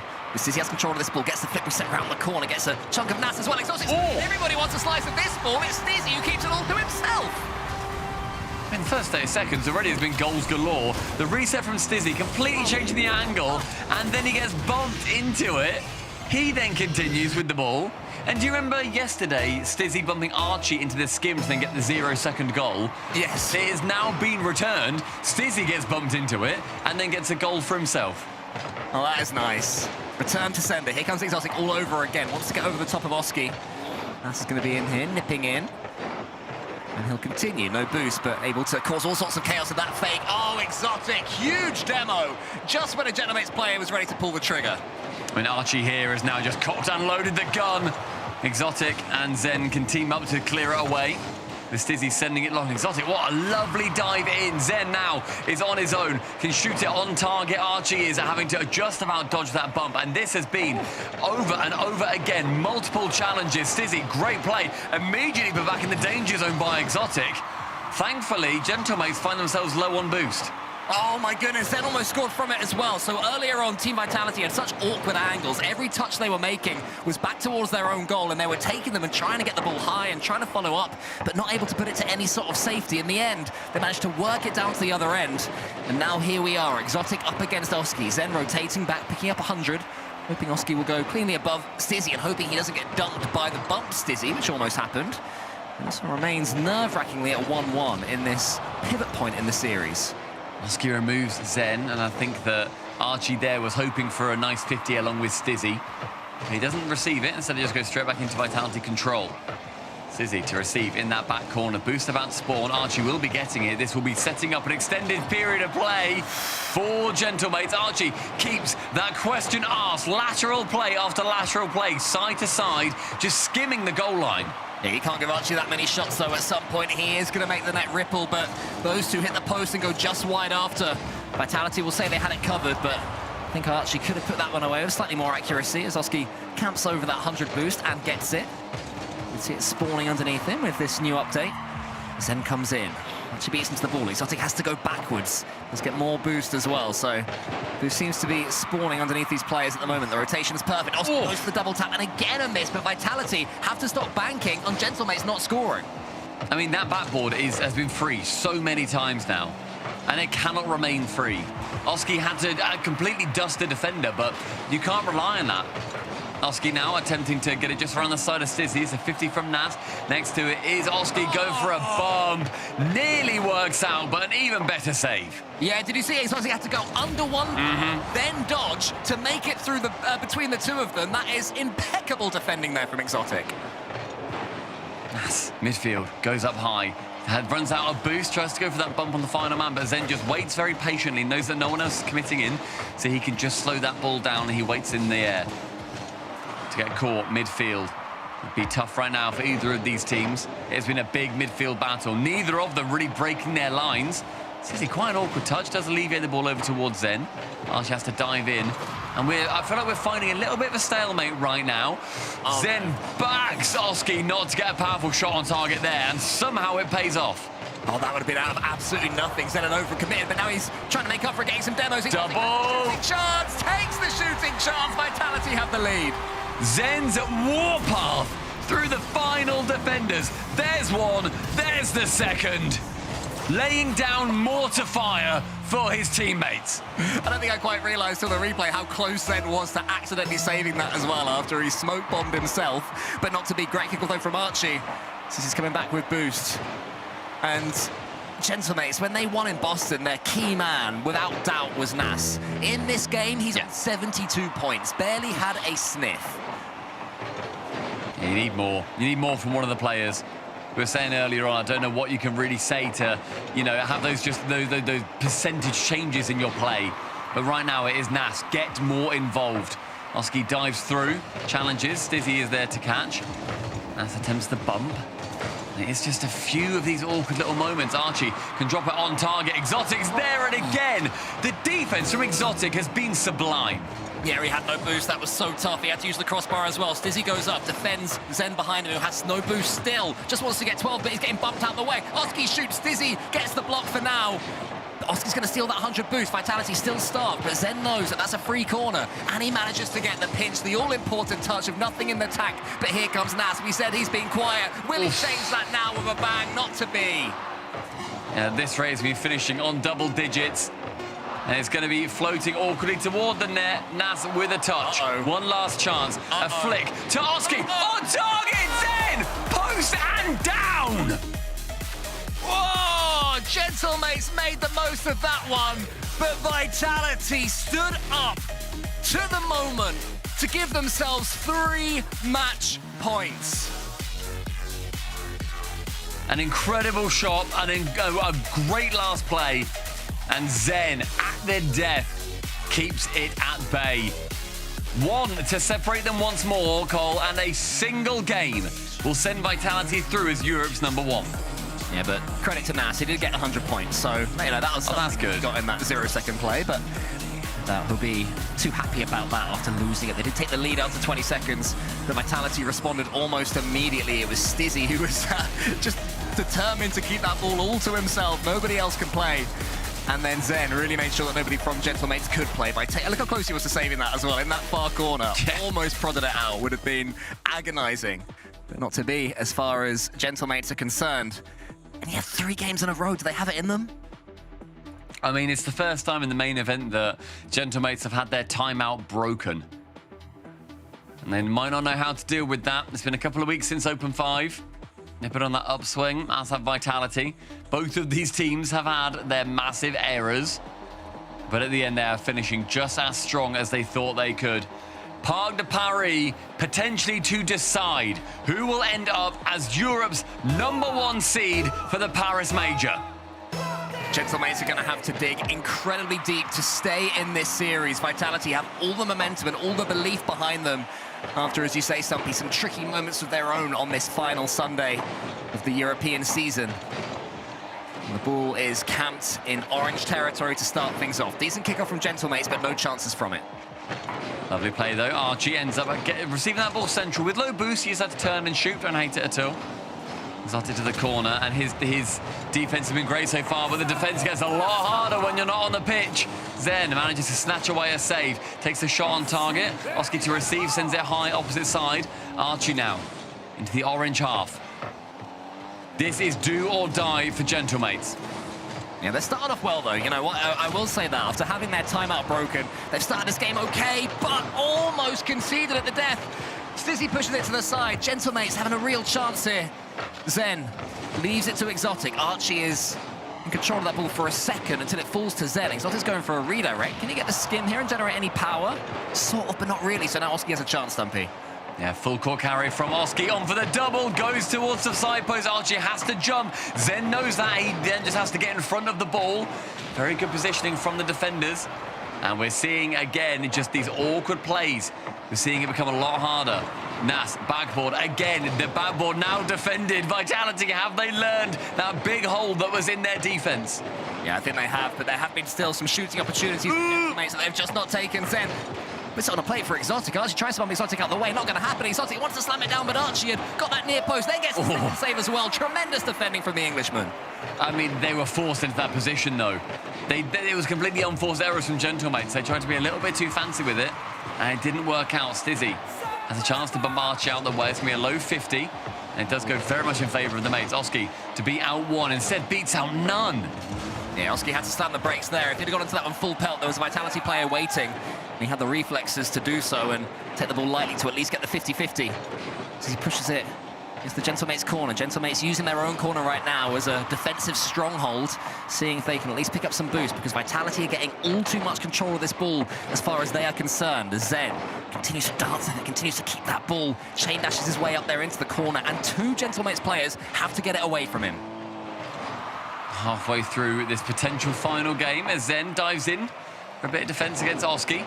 Archie in the back has to also avoid the demo. He is unable to. Zen then gets rid of one. It's a brief 1v3. The man, the Nas, is able to just about deal with it, get to past the halfway line. But as ever, neither of these teams are really getting too much convincingly into each other's half. Stizzy is on 30 points with 2 minutes remaining. There seemingly is somebody at any given moment in any of these games that is just, for whatever reason, not full contributing. Yes, quiet, nervous games in Rocket League right now. Nobody overcommitting. There's always at least one man back for both teams. It's leaving one player looking pretty isolated at each point, and this time it is Stizzy. Here he is, and he can't even get the ball first because he knew that Nas was going to get the dunk on him. Needs his teammate to help him out. It's Zen, and he does. Archie goes to the ceiling. Archie still has 20 boosts to play with. Oh, wow. Flick reset pass. Oh, and that is an all-important touch. I think it was Stizzy. Yeah, and Stizzy doubles his points with that, by the way. Very, very good save there. A fantastic reset to get it central. One up high. Like that floating play. Oski's now going to be low, or rather going to be isolated at the back. Takes the boost, takes the chance, takes it over one, but Zen is then able to carry. Stizzy didn't back him. Exotic dives in again. I have been blown away by Exotic in this series so far. Yeah, he's been quietly going about his business, doing everything right. That is what he is in the team to do, and this is what Zen's in the team to do, to get hold of this ball at this sort of moment. Stizzy, great touch from him, keeping the attack going, keeping the pressure on. They will know that one more goal might sink this. 50 seconds left. Who blinks first? Oski wants to get it over towards Archie. What magic can he do?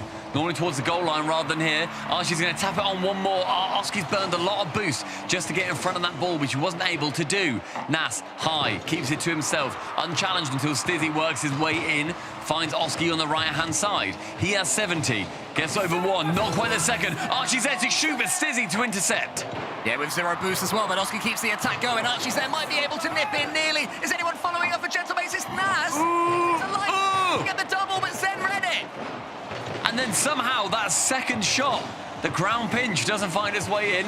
Oski sees Nas central, gets a demo on target. Zen again. Nas, Archie had the chance. There was a double bump. Everyone's bumping everyone.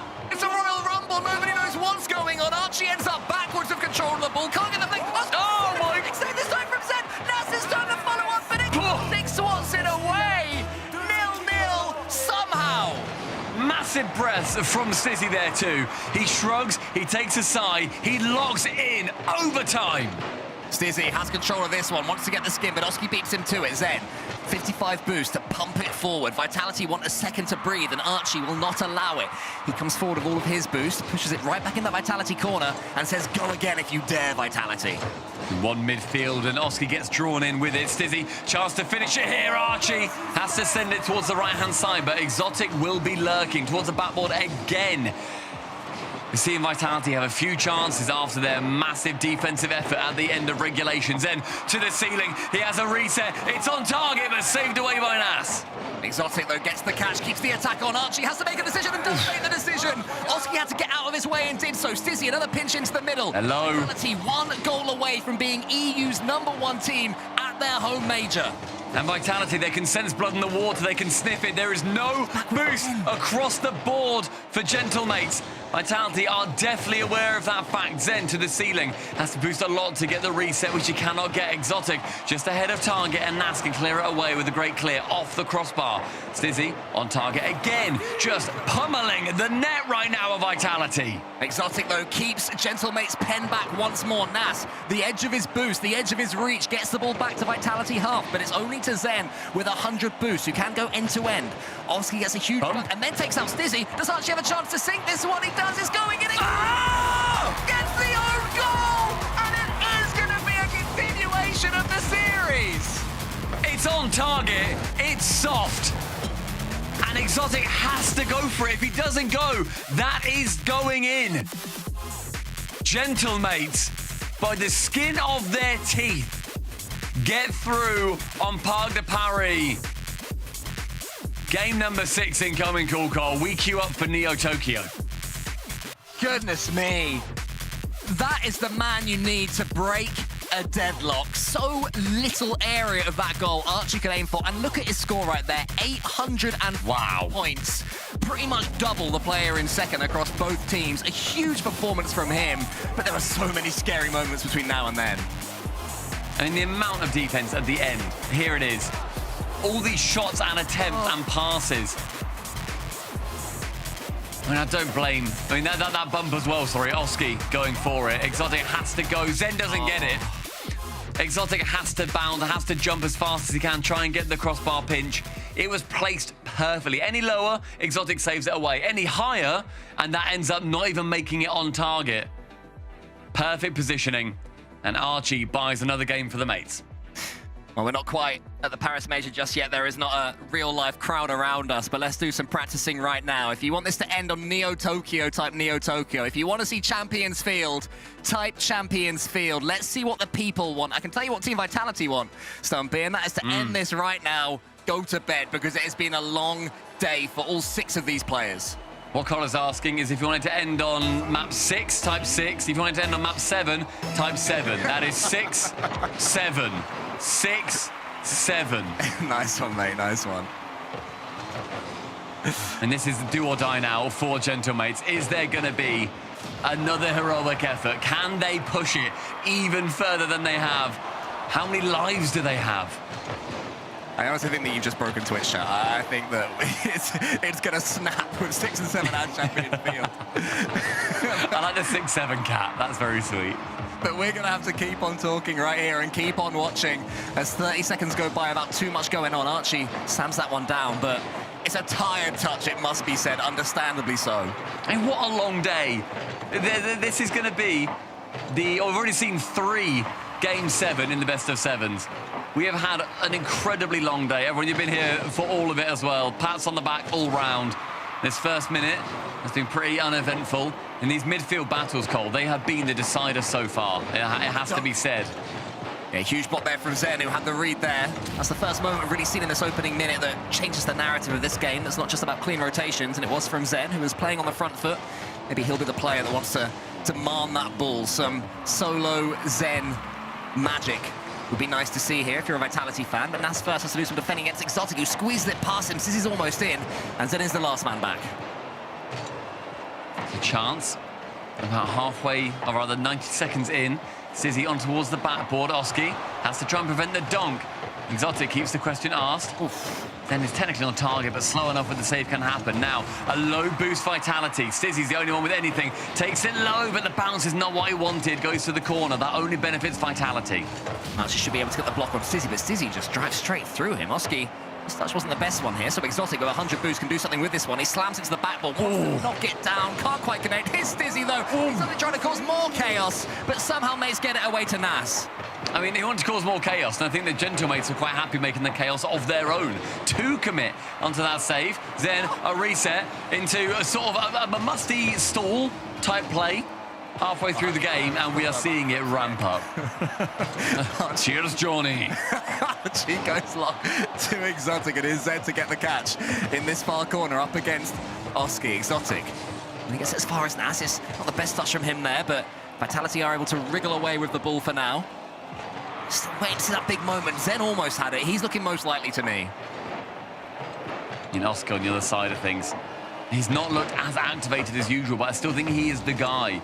Especially when Nas is not necessarily performing at the level that you would want from him.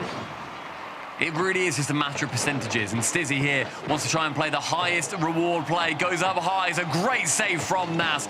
Defense is where he can step in and looks a bit more comfortable. And Zen bundles the ball forwards and gets 100 boost as well. So Gentlemate's a little bit starved there. Stizzy might be able to do something with it. He keeps it high because he knows they may be low. But Oski had something in the tank. He had plenty in the tank, enough to do this with. And Stizzy suddenly has to make a key touch defensively. Zen fakes out, wants Stizzy to go in on that ball, and a fake from Nas, but he's so low that he has to just try and keep this ball close to him. You'll see him now try and get that 50 mid towards Archie. Instead it goes too high. Zen has to commit on it. Stizzy removes Nas. Exotic goes on just ahead of target. Stizzy on target again. Who's next to it? Anybody from Vitality? Exotic will be there, but Archie pre-jumps. Nas beats out one. Stizzy contact is vital, and he does get it. Yeah, that was not an easy touch there. It was vital for Vitality. Well done, Stizzy. Awkward moment still. A couple of half chances for Vitality, but Gentlemates have wriggled away for now. That one's going to back towards Stizzy again, who's called into action defensively, and what key touches he's making. It's a big dive in, though, so it does give a bit of pressure here to Vitality as they work out of defense. Archie sends it long, an absolute slappening of a clear. Toe punt it home, fella, no problem. Zen, right wall, challenges versus Oski, does get the better of him. Next up is Exotic. Central, as Stizzy shies away from that play, and Exotic just goes bundling through. It is a messy, messy game. Yeah, but what it leads to is potentially another overtime lurking, another 0-0 overtime lurking, unless Zen can conjure something up from his little box of tricks. He gets it as far as Stizzy. Archie prods it forward. Zen again, somehow with more boost. Still putting the squeeze on Gentlemates, but they escape for now. Stizzy forces it sideways. Archie thought about going for the double tap, but instead it's Exotic. I mean, Exotic now can try and solo all three. Gets one, nearly the second. Stizzy is called off. Zen goes for the double. Who else to end it here? How apt could it be that Zen returns to the zenith of EU Rocket League in the shadow of Paris? We've lifted the crown for Europe. Will it be going on Zen and Vitality's heads? Archie has something to say about this. He's there for the first. Exotic now. His chance for one more. Popped up high above the net. Exotic needs contact. Nas will make that as awkward as he can. Final hive. Oski to shoot. Oski to snatch the crown away.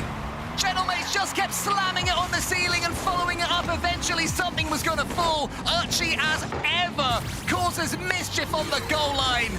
And once Oski slammed that one down, what seemed to be in Vitality's hands was taken away, at least for now. We've got one more kickoff. It's fate by both. Exotic gets the 100, going back towards his own goal. Archie keeps it high. Nas has got a chance here to do something crazy. He tries to go underneath Exotic. Where's this ball gonna fall? It's gonna land. It's gonna be overtime, Stumpy. I'm exhausted, but I love it. Yet again, with 15 seconds left, we get 2 goals to still end on OT. Stizzy pops it high, up for Zen. Archie knows how that one ends, so he's going to be jumping across to try and just keep that stopped for now. Oski back corner. Stizzy, a couple of chances here just to make it awkward, but a pinch from Oski is going to alleviate some pressure. Zen's taken up the game after that touch. He wanted to go solo. Instead, he's going to have to watch this one from the side, depending on where he spawns. Stizzy gets the touch. Zen is up in the air again. 2 up. Archie, does he have a flip? I think he just has to watch it. Exotic gets dunked by Oski, but Stizzy clears long. I mean, there's going to be a bump or a demo coming in soon. I can just feel it. Zen, chance to now go for another one. Exotic, he actually commits really far. Oski just goes for a couple of air rolls. Somehow a save! Somehow removed! There's me! I thought for 3 seconds that was going to be it. Then the demo comes in. Absolute jump scare. Absolute cinema. That one's almost in from the dunk. Stizzy has 100 boost. Gentlemates are back in place. Exotic's going to be able to get this catch. He goes high with it. Now side flips. He's had a quiet series so far. If he can wake up, then Gentlemates have a real chance to. But for now, it's Vitality putting on yet more pressure. The right wall looks mighty tempting for Oski, but he's got no boosters. Stizzy will be taking over. Archie will be the next to meet him. Can he 1v3? He gets it just round 1. Exotic now has to leave Zen to it. Does so. Oski to dive back through. He has a little bit of time and space. Opportunity to just slow this game down a smidge while his team regains some boost. Zen can dunk on Archie, credited with a save. Yeah, Gentlemates refusing to let this #1 EU seed go, to let this tournament victory go. Huge dunk from Oski. Where's it going to land? Is Archie going to be able to do any more than get half a bump? Not quite. Zen has a pass to his left if he wants it. Instead, it's Solo. Lovely first touch. Gets the flip reset over one. Then the bump as well. Zen does so much work, but all it does is put it in his opponent's corner. The longest overtime in this series so far, the second, as Stizzy wants to reset. Nas was low. He was vulnerable. This is awkward, but Zen does go end-to-end. Oski gets the catch underneath. Exotic in that far corner. I don't know why, but I've got a long overtime ahead of me. I've got a feeling this one is going to go for a while, unless Oski kills it. Here he doesn't. It's saved to the side. Yet again, Exotic saving it away as well as Stizzy takes it to the ceiling. Will use the musty on target. Nas full boost can keep it away. Everybody full boost on Gentlemates in the attack right now. One dunk low. Archie wants to commit in on Stizzy here. Force him to use his boost. He now can't go high and then steals one away. This is starting to edge away at the fabric of vitality. Yeah, it's getting stretched. Both teams' defenses right now are not as locked in as they were. So many open touches in the air, and Stizzy puts an almighty touch from the side in. Nas of the great touch. Anyone following up for Team Vitality, or is it going to be all Nas end-to-end? It was, till Exotic sacrifices himself. Who's up next to this one? It floats awkwardly as Archie pumps it long yet again. Sizzy to the ceiling. Exotic, he can shoot. Nas can just send it into the corner to make it awkward. Zen now is waiting, but with low boost, he can't do much, and Nas will be the next man to it. Neo Tokyo, always such an exciting map. Here it is. No matter what happens on Neo Tokyo, there's going to be something crazy at the end of it. Nas puts it to the side. Oski waits in goal. All these players making the most of their boost. Stizzy and Exotic, I think it was, not quite perfectly in tandem defensively. Exotic, though, does get able to come back defensively. Zen slows it all down. Gets the perfect 50-50 to Stizzy. I tell you what, despite this long day, these teams are at the absolute crown of how they can play. Beautiful Rocket League across the board. Unstoppable object, immovable force. Exotic keeps it away yet again. Zen's already in the air there, waiting for Oski's touch. But Zen's bypass there. It's going to fall to Archie. Stizzy forces it high again. Not the first boost time. Steal. He's made an awkward touch look simple. Big boost steal there from Oski. Nas. One touch to the corner, and it seems that we're entering a period of Gentlemates pressure. Can they make the most of it? It is Nas. We said he's been quiet, and he almost changed that right there. And then the ball goes over Archie, and almost in from Exotic. Nas removes Stizzy from the play. A brief 2v3. As Nas then again is getting a lot more active. We have seen a huge amount of saves, a huge amount of shots. We're currently seeing 16 shots in favour of Vitality here. It has been aggressive as Archie fakes out one, resets, goes low. Oski into the corner, Stizzy to match him, Stizzy to beat him. As for Gentlemates, though, they've made 10 saves. They have been blocking all of these Team Vitality shots and doing it well. And also having the follow-up and keeping boost and keeping up their concentration. So many things you have to do in a long overtime like this one, and we have nearly hit the magical 5-minute mark. Wraps around, back central. Zen calls Stizzy off. Exotic goes for it. Zen then continues down the pitch. A man on fire right now. Stizzy in that far corner wants to get this second touch, or at least the dunk. Archie wise enough to keep that one slow. Oski and Nas, both of them in the Gentlemates goal. Gentlemates are happy to sit deep. They will expect that at some point Vitality will show gaps. Zen fakes it out, and Oski doesn't fall for it. Oh, Exotic. A great chance for a pass here, but Nas, they've just seen this double-layered defense from Gentlemates. A bump, a shot, a chance! Zen, he's the man to keep it away on that opportunity. The left-hand wall again, the site of another battle. Zen will be sending Oski to the scrapyard. Exotic, chance to go low. Stizzy with low boost here. Has to look to Nas to see what he can do. It's a pinch. Oski, Zen somehow again keeps it away. Yeah, that is not a read you want to make. The ball pinching at 1,000,000 miles per hour. You're underneath it at a 45-degree angle. It's water falling down, and Zen makes it look simple. In this midfield, we see Stizzy take it high, beats one. Archie is next on his list. He beats Archie. It goes to the final man of Exotic. Vitality plant the crown firmly on their heads as the kings of Europe. The oldest French org in our esports are returning to where it all started. The Eiffel Tower may well belong to them. They had to battle Stumpy, they had to scrap for everything, but in the end they return to the peak of Europe, and they do it after a huge overtime. Heading to Paris as that #1 seed must feel incredible. They create and they huddle the physical embodiment of the Eiffel Tower. They make a tower in their office of man. And they are able to say that, yes, we are the best team in Europe heading to the Paris Major. Their fans will be extremely aware of that. Carmine Corp and Gentlemates, the other big French orgs going, are going to have a real battle on their hands to stop the very rightly earned egos of the Golden Hornets. Yeah, they will be heading up there, making the Eiffel Tower, but they will say they've only taken the first steps so far, and they are very much not heading to Paris to sightsee. They are there to make a statement. They want to take this major. They want to take the World Championship after Zen's second it would be. But at the end of the day, Stumpy, Team Vitality back at the top of Europe. And a great battle from both these teams to have shocking opens at various points to work back into these grand finals. Vitality sit as #1, Gentlemates #2, and a very, very well-fought battle. Leaf and the beautiful desk, what have you fellas got to say? I've got to say, I'm exhausted watching that game play. That was just go, go, go right to the end. You saw the teams were probably starting to feel it too, but there it is. Team Vitality getting a little bit of revenge over... Only one of us predicted it too. Yeah, only one of us by CJ, wow. Only one of us could have predicted that, so it feels good to get another one right. It's been a great day. Love it. Yeah, on a roll. Yeah, beyond that, though, yeah, it was a bit rough in the early days for us. Kirsten's teams left, right, and center, but here it is. Team Vitality, your champions now for the final open of the entire season here. If they want to play in another open, they're going to have to go to the 1s and 2s, which we'll be seeing a little bit later on, because now 3s is done until we get to the Paris Major. And Team Vitality, they've had quite an interesting journey. I mean, I felt like, Johnny, it started off a little bit wishy-washy. Even up to these moments, it doesn't look like, it's full there, but it's definitely hit its stride later in the season.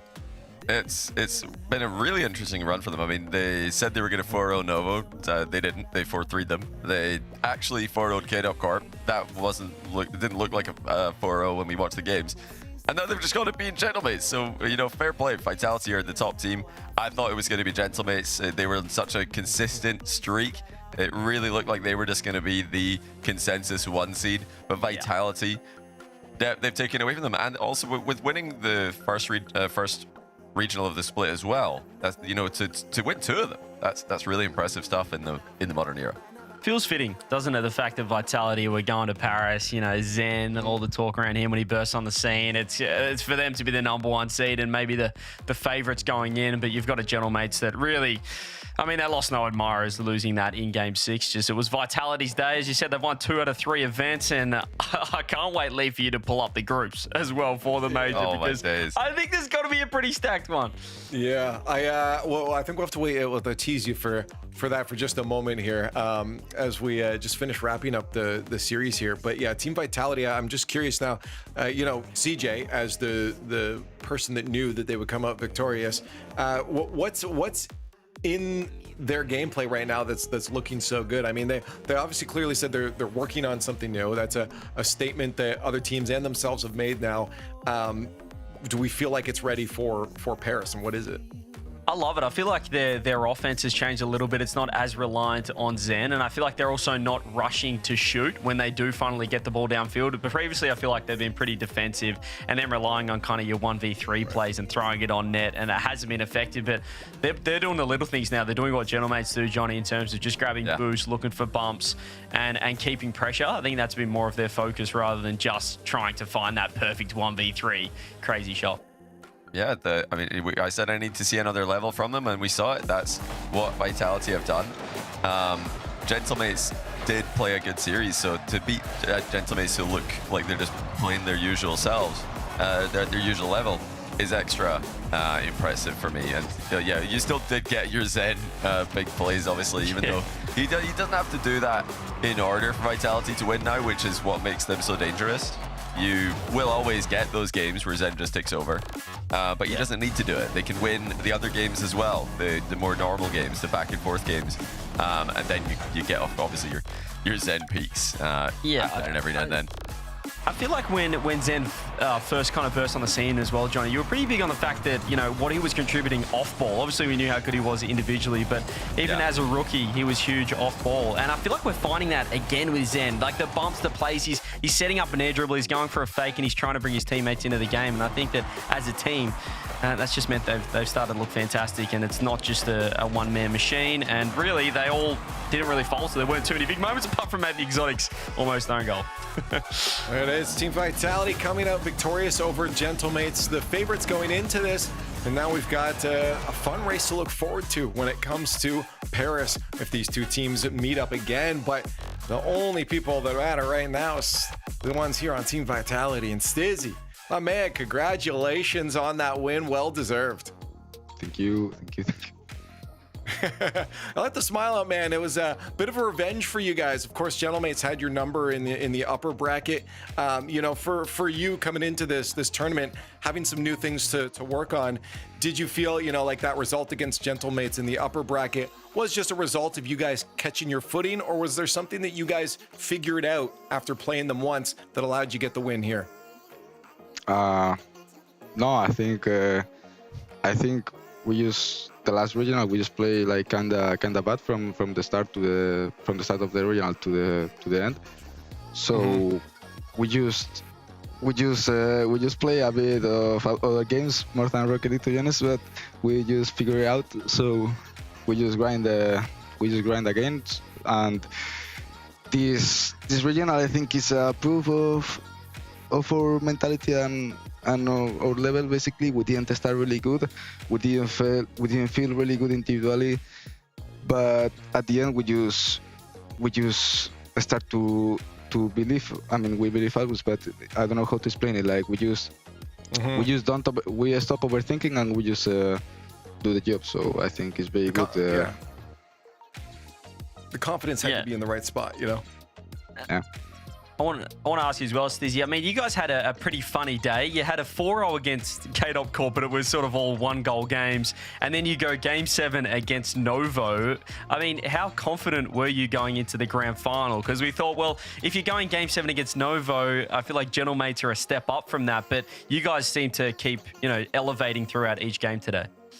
I mean, it's a rule we have in the team. If we are just playing like not our 100%, if we are playing our 60%, we have to focus to step up and go to 70 and not watch to play from 60 to 100. We play a bit weird against Novo. It was not our best series, but we managed to win, and that's what it matters. So against Gentlemen, it's just a new match and doesn't matter the last match. Did you hear Zen predict the 4-0 over Novo? Was that did the team know about this? That Zen was so bold with the interview beforehand? No, I didn't see anything. Oh, you didn't know? Yeah, he called it 4-0. You need to go and watch that back. He said that they were going to 4-0. So maybe Zen was a bit nervous. So the 4-0 didn't happen, but you got the win. A win is a win, and you're the 1 seed. So looking forward to Paris. Last time that there was a LAN in France was Lyon. Didn't go too well for Vitality. I know you weren't on Vitality at the time, but are you going to try and make up for Lyon? What's the main thing for you to make sure that you get the performance you want and the fans want? No, I mean we're not really stressed about that. We don't have to think about we're playing in Paris. Is the Vitality is very important for Vitality? No, it's another major. It's another game. We don't have to think. It's like when you play a major final. It's another game. You can't feel the pressure of you're playing a final or you're playing in Paris. Just the Boston major. Like we just have to go with that mentality. Now I don't know if you've seen it. But the groups now are going to be locked in for you guys. Let's take a look at those so we can get your thoughts on it, Stizzy. You guys, number 1 seed, are going to have Group A over there. KC again. And Foot. How you feeling about your group? KC Wildcard Foot Esports. I feel very confident for the team. To be honest, I think we can get the seed 1. Seed 1 out of Are you that confident? KCorp's out of practice right now. That should be no problem. I mean, KCorp is KCorp. Like always, it's always gonna be a tough match. So I think even against Wildcard or Foot Esports, against everyone, you have to lock in and you have to think they're the best in the world to beat them. But yeah, it's true. Like KC is not making the same results as Split 1, but doesn't matter about that. To be honest, like we just have to think KC is the best in the world, Wildcard is the best in the world, and Foot Esports is the best in the world. True. Yeah, you mentioned Foot. Are you worried about wild card at all? Can I interest you in a wild card game? Any love for them or? Only because I lost against them in Lion, or. Well, that is true. Bit of revenge for you maybe with that matchup after the Worlds. I forgot about that. There you go. I mean, like I said, I take Wildcard like KC. I'm gonna be with the same mentality playing Wildcard as playing KC. It's kind of the same for me. So for me, that's what you gotta do. You can't take foot off the brakes or pedal. Take your foot off the brakes. Keep your foot on the pedal. That's what. Something like that. That's what it is. Hey, Stacey, well, you guys just won here. What I'm going to do is let you, we're going to shut up. You got a stage here. If you want to say anything out to the world, you just won the Open, and we always traditionally give the winners a chance to speak out. So stage is yours if you want to say anything. No, like the same as always. Thank you very much to everyone who support us. And for the haters, keep watching us winning. Prove them wrong. Yeah, I love it. Hey, well, congratulations. It doesn't matter what they say. It matters what you do. And you just got a big dub over one of the best in the region there. So congratulations, Team Vitality. You are now the best. Stizzy, we'll see you in Paris. Yep, thank you.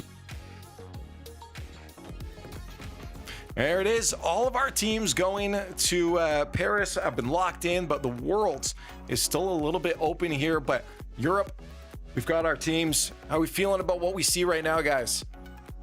I think Europe should be pretty happy with the way this shaped up because KC, like Stizzy said, they're always going to be dangerous. They've got potential. They're in a bad run of form right now, but we know they've got what it takes to come back. Vitality never looked better. NIP rallied at the end of the event. They look like they're on a good trajectory now, and Mates are the defending champions. So it's a strong Europe, I think. A Man City. They need to prove a point, I think, Johnny. They obviously they'd be disappointed the fact that they got eliminated on Friday. They would have loved to have just been up there, at least in points and be in contention. But right now it feels like the top 4 and Man City. So this is a great little warm up for World. They got a good group though. Man City's group is a very good group for them, so they'll be happy with that. They drew the group of life, the easiest group. Not because NRG are in it, because it's going to be Sam and APAC, I believe, as they run running out that. But yeah, they'll be quite happy with that. Or was it 5 years? Yeah, I think it was even 5 years. So very good group for Man City to get out of, maybe even top 2. And this is it. We've showed you this graphic a million times, and well, you're going to see it maybe another time during the 2v2s and 1v1s. We'll see, but it might be the last time because that's it for our opens. The next stop is the Paris Major, and after that we've got 2v2 opens, the 1v1 opens, and the last chance qualifiers, and still trying to determine what that last region is going to be. Again, that comes down to how Sam and OC perform at the Paris Major, so there's still lots on the line as they try to collect as many points towards that World Championship. So one last time, I gotta ask you guys, come have fun with us. Grab your tickets right below. Take a picture of Johnny's face. You know you want that as well. And you'll also get a QR code in there.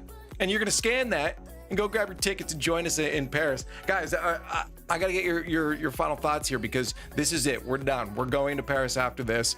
How do we feel? Looking at the world, just Europe, whatever. What are our thoughts now as we head towards what's probably going to be one of the greatest lands of all time? Johnny, if you want to start us off. Oh, just excitement. I mean, this is going to be so good. The world of Rocket League, it continues to get more and more stacked with every passing event, and it's the biggest event of all time. France was amazing in Lyon. The crowd is fantastic. The event is fantastic. Can't wait to run it back. Yeah, I mean, it's crazy to think that the World Championships last year feels like a warm-up for this major in Paris, and it's going to be even bigger and better. So, look, I love the online stuff, but nothing compares to the LAN. So make sure you do get there. If you're thinking about it, even if I see a lot of time people saying, I've got no one to go with. If you rock up to a LAN, everyone there is just absolutely having a great time. You might meet some friends for life as well. So make sure you get along. We'll be there. We'll be getting around the crowd when we're not working on the series as well, and just having an absolute blast. So get there to Paris, and yeah, looking forward to seeing a couple of different game modes throughout May to August as well, or May to June or July until the LCQ.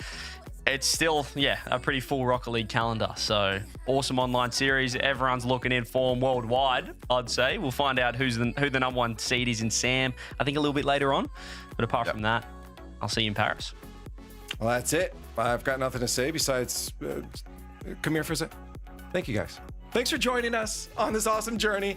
On behalf of production, on behalf of the talent team, on behalf of all the players, thank you so much. This has been a blast, but we are done for the Opens. 3v3 is only going to be on LAN now, so we'll see you in Paris. Thank you so much. Stay safe, be kind, and we'll see you in Paris. Solar eclipses.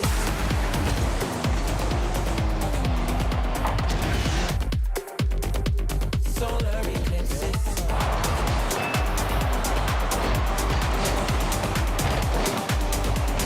Solar eclipses.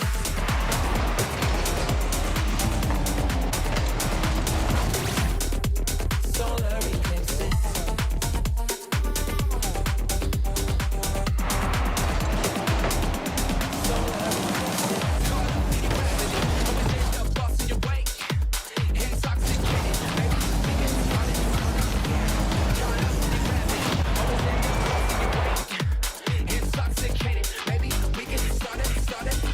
Oh, now this guy's going that way.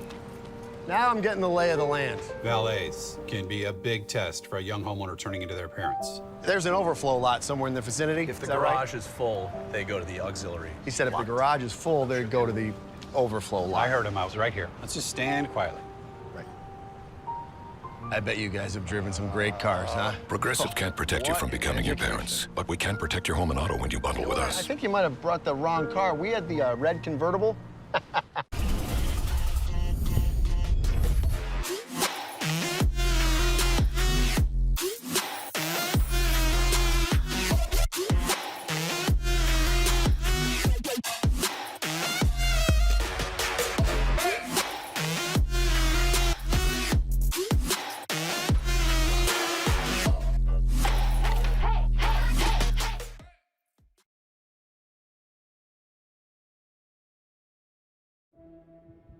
Midfield, he's under one. Very peak, carrying this. The goal up. It's a goal. Janet qui renvoie la balle dans le côté. It's not a finish. No, not the best time. But Tiro! C'est une belle opportunité. La double tap, c'est un risque. Et non, pas Witter. Early shot. C'est pour le pour le faire avec exotique notamment. Et voilà. My friends, it's Matera. Hawas va aller chercher Killers. Team Falcon a un temps fort.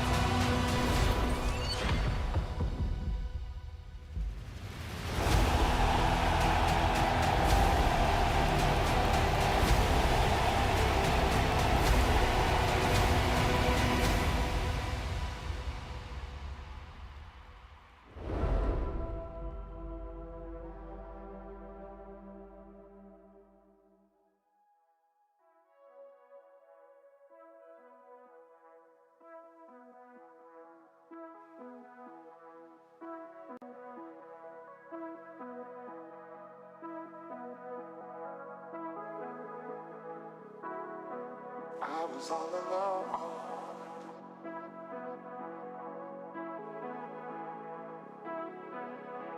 Then you showed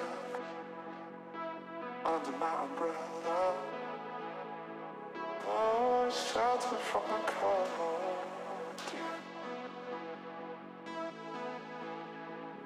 Where do we go from here? Where do we go from here?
found, lost in time with one another. The hourglass takes us further from here.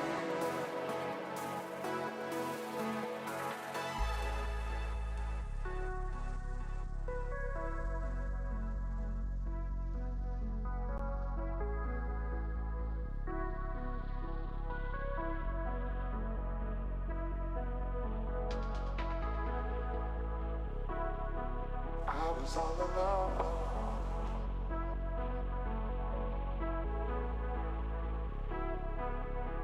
Then you showed up under my umbrella. Oh, shelter from the cold.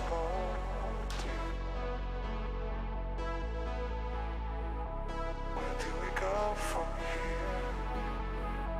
Where do we go from here? Strangers down, lost in time with one another. The hourglass takes us further from here. Strangers down.